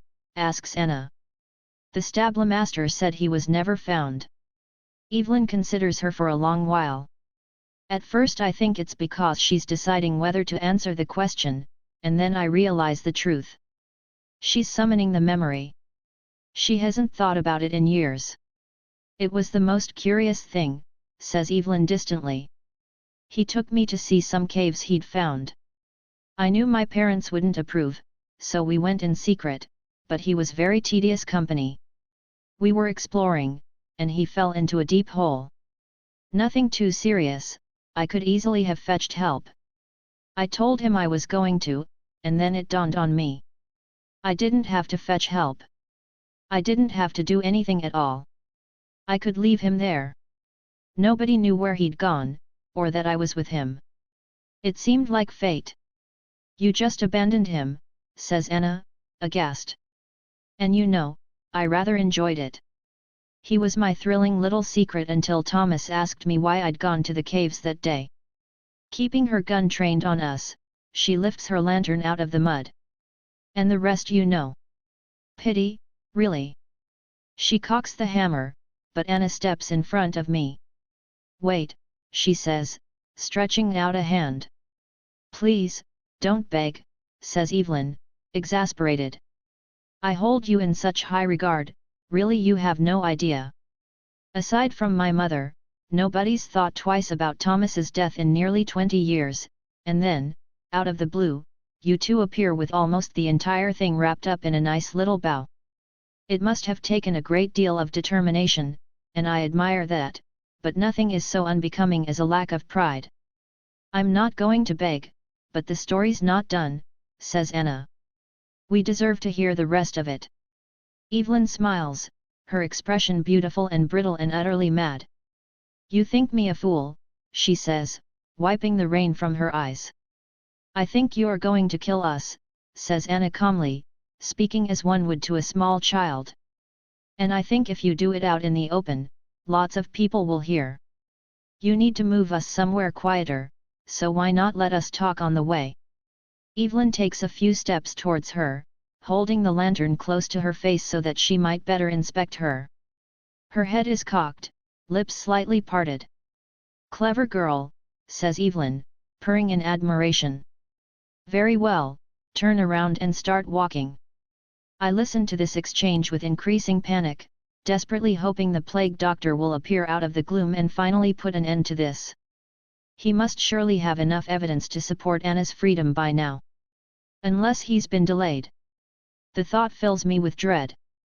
Anna's trying to keep us alive, but it will all be for nothing if the plague doctor doesn't know where to find us. I reach for our lantern, but Evelyn kicks it away, motioning us into the forest with the point of her gun. We walk side by side with Evelyn a couple of paces behind, humming softly. I risk a look over my shoulder, but she's far enough back to make snatching the gun an impossible endeavor. Even if I could, it wouldn't be any use. We're not here to capture Evelyn, we're here to prove Anna's not like her, and the best way of doing that is to be in danger. Heavy clouds blot out the stars, and with only Evelyn's dim flame to guide us, we're having to move cautiously to avoid tripping. It's like trying to navigate through ink, and still there's no sign of the plague doctor. "If your mother knew a year ago what you'd done, why didn't she tell everybody then?" asks Anna, glancing back at Evelyn. "Why arrange this party, why invite all these people?" There's genuine curiosity in her tone. If she's afraid, she's keeping it in a pocket somewhere I can't see. Evidently, Evelyn's not the only actress in the house. I can only hope I'm doing as well. My heart's thumping hard enough to crack a rib. "Greed," says Evelyn. My parents needed money more than my mother needed to see me hang. I can only assume the marriage took some time to arrange, because mother sent me a letter last month telling me that unless I allowed myself to be wedded to that odious Ravencourt, they'd turn me in. The humiliation of today's party was a parting shot, a slither of justice for Thomas. So you killed them in revenge? Asks Anna. Father was a trade. Michael murdered Felicity, and I murdered father. My brother wanted his inheritance while there still was one. He's buying Stanwin's blackmail business with Coleridge. Then it really was your boot print I saw outside the gatehouse window, I say. And you left the note claiming responsibility. Well, I couldn't have poor Michael being blamed, that would defeat the point entirely, she says. I don't intend on using my name once I leave here, so why not put it to some use? And your mother? Asks Anna. Why kill her? I was in Paris, says Evelyn, anger heating her words for the first time. If she hadn't bartered me to Ravencourt, she'd never have seen me again. As far as I'm concerned, she committed suicide. The trees break suddenly, revealing the gatehouse. We've come out around the back of the building, opposite the latched door into the kitchen the fake Evelyn showed Belle that first morning. Where did you find the other Evelyn? I ask. Her name was Felicity Maddox. She was some sort of con artist, from what I understand, says Evelyn vaguely. Stanwin arranged everything. Michael told him the family wanted Felicity to marry Ravencourt in my place, at which point they'd pay him half of the dowry to keep quiet. Did Stanwin know what you planned to do? Asks Anna. Perhaps, but why would he care? Shrugs Evelyn, gesturing for me to open the door. Felicity was an insect. Some policeman or other tried to help her this afternoon and you know what she did. Instead of admitting everything to him, she ran straight to Michael and asked for more money to keep quiet. Really, a person like that is a stain upon the world. I consider her murder an act of public service. And Millicent Derby, was her death a public service? Oh, Millicent, says Evelyn, brightening at the memory. You know, back in the day, she was as bad as her son. She just didn't have the energy for it in her later years. We're passing through the kitchen, into the hallway.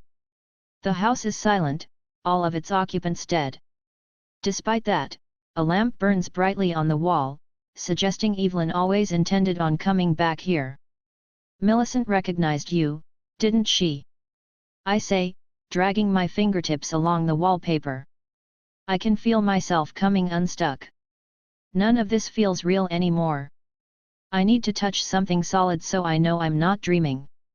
She spotted you in the ballroom alongside Felicity, I continue, remembering how the old lady hurried away from Derby. She had watched you grow up and wasn't going to be fooled by a maid's outfit and Gold's new portraits on the wall. Millicent knew immediately who you were. She came down to the kitchen, demanding to know what I was up to, says Evelyn. I told her it was a prank for the ball and the silly old dear believed me. I glance around, hoping for some hint of the plague doctor's presence, but my hope is fading. There's no reason for him to know we're here, so he will have no idea how courageous Anna's being, or that she's solved his riddle. We're wading towards death with a mad woman, and it's all for nothing. How did you kill her? I ask, desperately trying to keep Evelyn talking while I come up with a new plan. I stole a bottle of Veronal from Dr. Dickey's bag and crushed a few tablets into her tea, she says. When she passed out, I held a pillow over her face until she stopped breathing and then fetched Dickey. There's joy in her voice, as if this is some happy old memory being shared among friends at the dinner table. He saw the Veronal from his bag on her nightstand and immediately realized he was implicated, she says. That's the beauty of corrupt men, you can always rely on them to be corrupt. So he took the bottle away and claimed it was a heart attack to cover his own tracks, I say, letting out a little sigh. Oh, don't fret, lover, she says, prodding me in the back with the barrel of the gun. Millicent Derby died as she lived, with elegance and calculation. It was a gift, believe me. We should all be so lucky to meet such a meaningful end. I worry she's leading us into the room where Lord Hardcastle sits twisted in his chair, but instead she shepherds us through the door opposite. It's a small dining room, 4 chairs and a square table at its center. Evelyn's lantern light scatters across the walls, illuminating 2 canvas bags in the corner, each of them stuffed to bursting with jewelry, clothing, and whatever else she could steal from Blackheath. Her new life will begin where ours ends. Ever the artist, Gold can at least appreciate the symmetry. Placing her lantern on the table, Evelyn gestures for us to kneel on the floor. Her eyes are glittering, her face flushed. A window faces the road, but I can see no sign of the plague doctor. I'm afraid you're out of time, she says, raising the gun. 1 move left to play. Why did you kill Michael? I ask quickly, hurling the accusation at her. Evelyn tenses, her smile evaporating. What are you talking about? You poisoned him, I say, watching the confusion sketch itself on her face. Every day, all I've heard is how close you two were, how much you loved him. He didn't even know that you'd killed Thomas, or your mother, did he? You didn't want him thinking ill of you. And yet when the time came, you killed him as easily as the rest of your victims. Her gaze is flicking between myself and Anna, the gun wavering in her hand. For the first time, she seems afraid. You're lying, I'd never hurt Michael, she says. I watched him die, Evelyn, I say. I stood over him as she strikes me with the gun, blood oozing from my lip. I'd intended on snatching the gun from her, but she was too fast, and she's already taken a step away from us. Don't lie to me, she wails, eyes ablaze, rapid breaths escaping her mouth. He's not, protests Anna, wrapping her arms around my shoulders protectively. Tears roll down Evelyn's cheeks, her lip trembling. Her love is rabid, pulsing and rotten, but it's sincere. Somehow that only makes her more monstrous. I didn't, she's clutching her hair, pulling hard enough to tear it from the roots. He knew I couldn't marry, he wanted to help. She looks at us pleadingly. He killed her for me, so I could be free, he loved me, you had to be certain though, I say. You couldn't risk him losing his nerve and Felicity waking up again, so you gave her a glass of poisoned scotch before she walked out to the reflecting pool. But you didn't tell Michael, Anna continues. And he drank what was left while Rashton was questioning him. Evelyn's gun has dipped, and I tense, readying myself to spring for it, but Anna tightens her grip around me. He's here, she whispers into my ear, nodding towards the window. A single candle burns on the road, illuminating a porcelain beak mask. Hope stirs, but withers immediately. He isn't moving. He can't even hear what's being said. What's he waiting for? Oh, no, says Anna, sounding sick to her stomach. She's staring at the plague doctor as well, except instead of my confusion, there's horror. She's gone pale, her fingers clutching at my sleeve. We haven't solved it, she says, speaking under her breath. We still don't know who kills Evelyn Hardcastle, the real Evelyn Hardcastle. And our suspect pool is down to 2. A cold weight settles on me. I'd hoped Anna's unmasking of Evelyn would be enough to earn her freedom, but she's right. For all the plague doctor's talk of redemption and rehabilitation, he still needs one more life to pay the piper, and he expects one of us to deliver it. Evelyn's still pacing, still tearing at her hair, still distracted by Michael's death, but she's too far away to ambush. Maybe Anna or I could wrestle the gun from her hand, but not before the other one was shot dead. We've been tricked.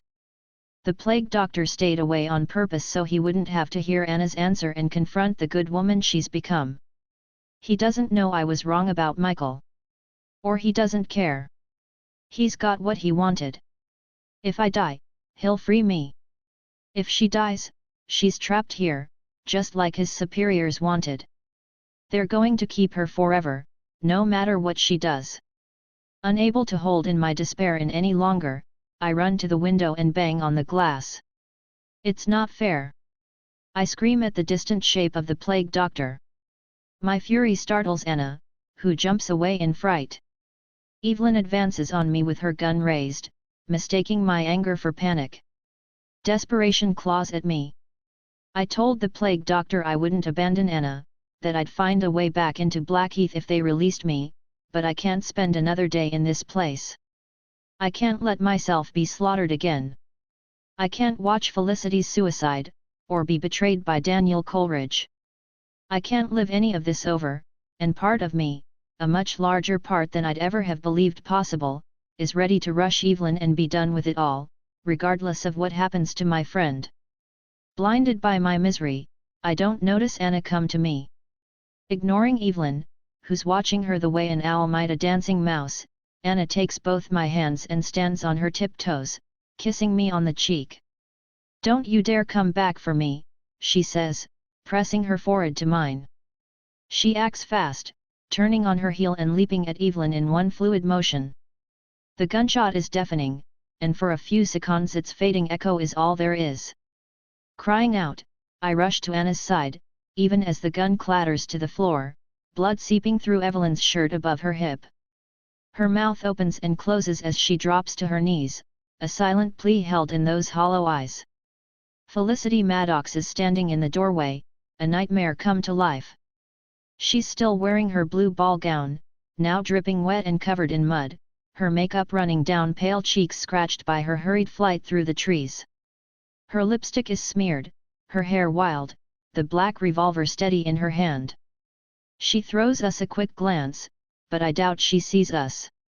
Rage has left her half mad. Pointing the revolver at Evelyn's stomach, she pulls the trigger, the shot so loud I have to cover my ears as blood splashes across the wallpaper. Not satisfied, she fires again, Evelyn collapsing on the floor. Walking over to her, Felicity empties the last of her bullets into Evelyn's lifeless body. 60 Anna's face is pressed against my chest, but I can't look away from Felicity.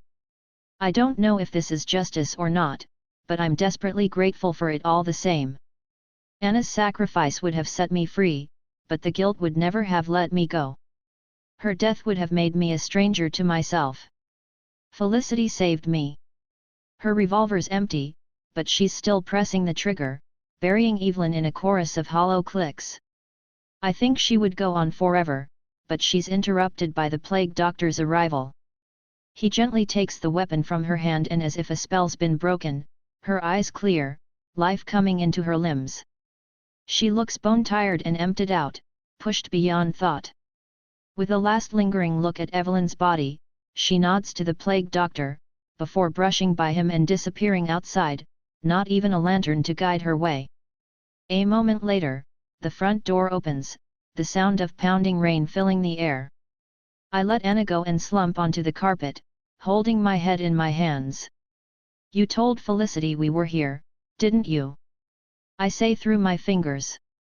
It comes out as an accusation, though I'm certain I'd meant to signal my gratitude. At this point, with all that's happened, perhaps there's no untangling the two. "I gave her a choice," he says, kneeling down to close Evelyn's still open eyes. "Her nature took care of the rest, as did yours." He's looking at Anna as he says this, but his gaze soon passes over her, roaming the blood-splattered walls, before returning to the body lying at his feet. Part of me wonders if he isn't admiring his own work, the indirect ruin of a human being. "How long have you known who the real Evelyn was?" asks Anna, who's looking the plague doctor up and down, examining him with a child's wonder.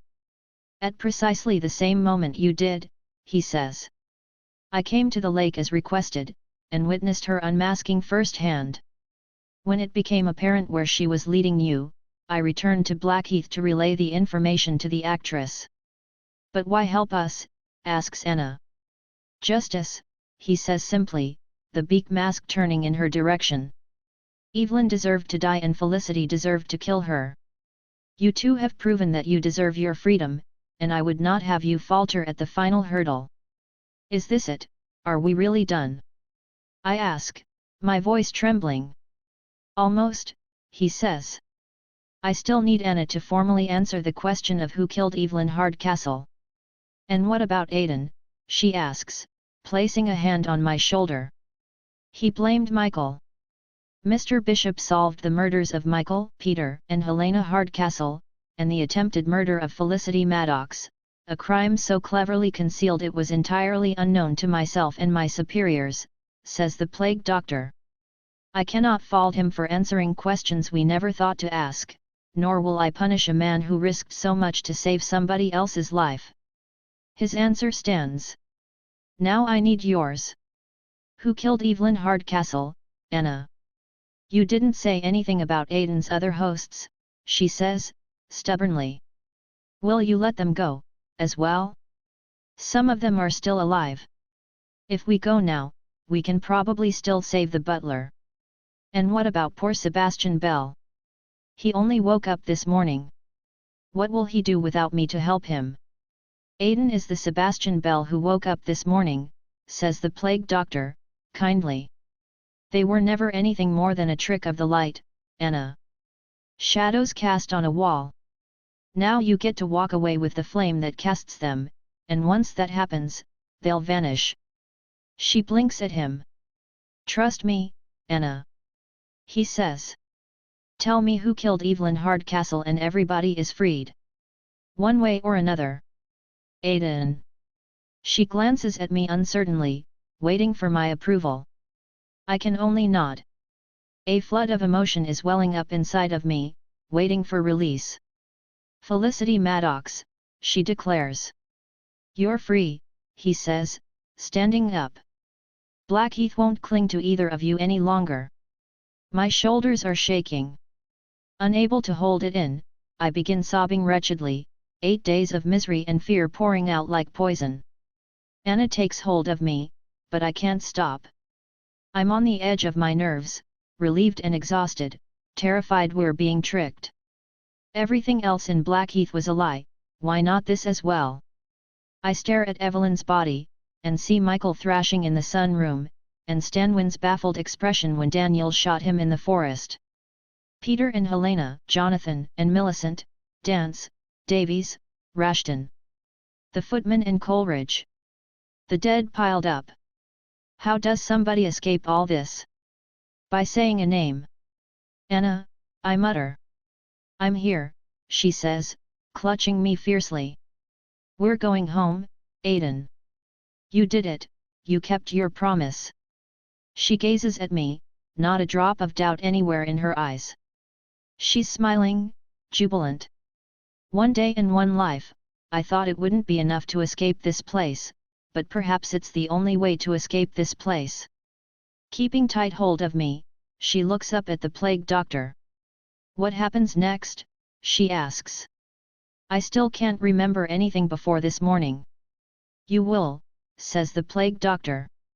You've served your sentence, so all possessions will be returned to you, including your memories. If you wish. Most choose to leave them behind, and go on as they are. It may be something worth considering. Anna digests this, and I realize she still doesn't know who she is, or what she did. That's going to be a difficult conversation, but it's not one I have the strength to face right now. I need to pack Blackheath away, deep in the dark, where my nightmares live, and I'm not going to be free of it for a very long time. If I can spare Anna similar suffering, even for a little while, I will. You should go, says the plague doctor. I think you've lingered here long enough. Are you ready? Asks Anna. I am, I say, letting her help me to my feet. Thank you for everything, she says to the plague doctor, curtsying before leaving the house. He watches her depart, then hands me Evelyn's lantern. They'll be looking for her, Aiden, he whispers. Don't trust anybody, and don't let yourselves remember. At best the memories will cripple you, at worst, he lets that hang. Once you're released, start running and don't stop. That's your only chance. What's going to happen to you? I ask. I doubt your superiors will be happy when they find out what you've done. Oh, they'll be furious, he says cheerfully. But today feels like a good day, and Blackheath hasn't seen one of those for a very long time.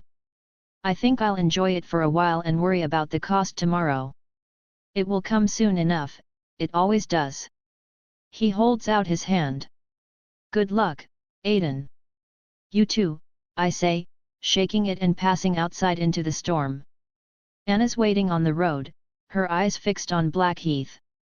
She looks so young, so carefree, but it's a mask.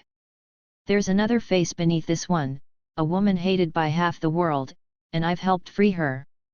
Uncertainty flickers within me, but whatever she's done, whatever's waiting, we'll overcome it together. Here and now, that's all that matters to me. Where should we go? Asks Anna, as I sweep the dark forest with the lantern's warm light. I don't know, I say. I don't think it matters. She takes my hand, squeezing it gently. Then let's start walking and see where we end up. And so we do, one foot in front of the other, pressing into the darkness with only the dimmest of lights for guidance. I try to picture what's waiting for me. The family I abandoned? Grandchildren raised on stories of what I did? Or just another forest, another house mired in secrets? I hope not. I hope my world is something else entirely. Something unknown and unfathomable, something I can't even imagine from inside the confines of Gold's mind. After all, it's not only Blackheath I'm escaping. It's them. It's Belle and the butler, Davies, Ravencourt, Dance, and Derby. It's Rashton and Gold. Blackheath was the prison, but they were the shackles. And the keys. I owe my freedom to every single one of them. And what of Aiden Bishop? What do I owe him? The man who trapped me here so he could torture Annabel Cocker. I won't give him his memories back, I'm certain of that. Tomorrow, I'll see his face in the mirror and, somehow, I'll have to make it mine. To do that, I need to start again, free of the past, free of him and the mistakes he made. Free of his voice. Thank you, I say under my breath, feeling him finally drift away. It seems like a dream, too much to hope for. Tomorrow, there'll be no footman to overcome. No Evelyn Hardcastle to save, or Daniel Coleridge to outwit. No ticking clock hanging over a puzzle box house. Instead of the impossible, I'll need only concern myself with the ordinary. The luxury of waking up in the same bed 2 days in a row, or being able to reach the next village should I choose. The luxury of sunshine. The luxury of honesty. The luxury of living a life without a murder at the end of it. Tomorrow can be whatever I want it to be, which means for the first time in decades, I can look forward to it. Instead of being something to fear, it can be a promise I make myself. A chance to be braver or kinder, to make what was wrong right. To be better than I am today. Every day after this one is a gift. I just have to keep walking until I get there. Acknowledgements 7 deaths wouldn't exist without my agent, Harry Illingworth. He knew what this story could be before I did, and helped me dig it out. Your agent, Illington. For her wisdom and word scalpel, I'd like to thank my editor Alison Hennessy, aka the Queen of Ravens, aka Glamorous, Paragraph, Murderer. I wrote a story, Alison made it into a book. I'm also indebted to Grace Menery Winefield, my US editor, for asking the questions I never thought to ask, and helping me dig deeper into this world I've created. And while I'm at it, I can't neglect the rest of the teams at Raven Books and Sourcebooks, who put me to shame with their talent, enthusiasm, and general loveliness. Of those, I'd particularly like to highlight Marigold 8, who weathered my panic and last-minute edits with good humor and wisdom. No doubt somebody, somewhere, heard her screaming, but it wasn't me. And for that, I'm very grateful. Special mention must go to my early readers David Bayon, Tim Danton, and Nicole Cobby, who read this story in its David Lynch phase, and very kindly pointed out that clues, grammar, and reminders of plot points aren't a sign of weakness. And, finally, to my wife, Mersa. If you're going to do something stupid, like spend 3 years writing a time travel, body hopping, murder mystery novel, you need your very best friend in your corner, all the way. She was, and is. I couldn't have done it without her. A note on the author: Stuart Turton is a freelance travel journalist who has previously worked in Shanghai and Dubai. The Seven Deaths of Evelyn Hardcastle is his debut novel. He is the winner of the Brighton and Hove Short Story Prize and was long-listed for the BBC Radio 4 Opening Lines competition.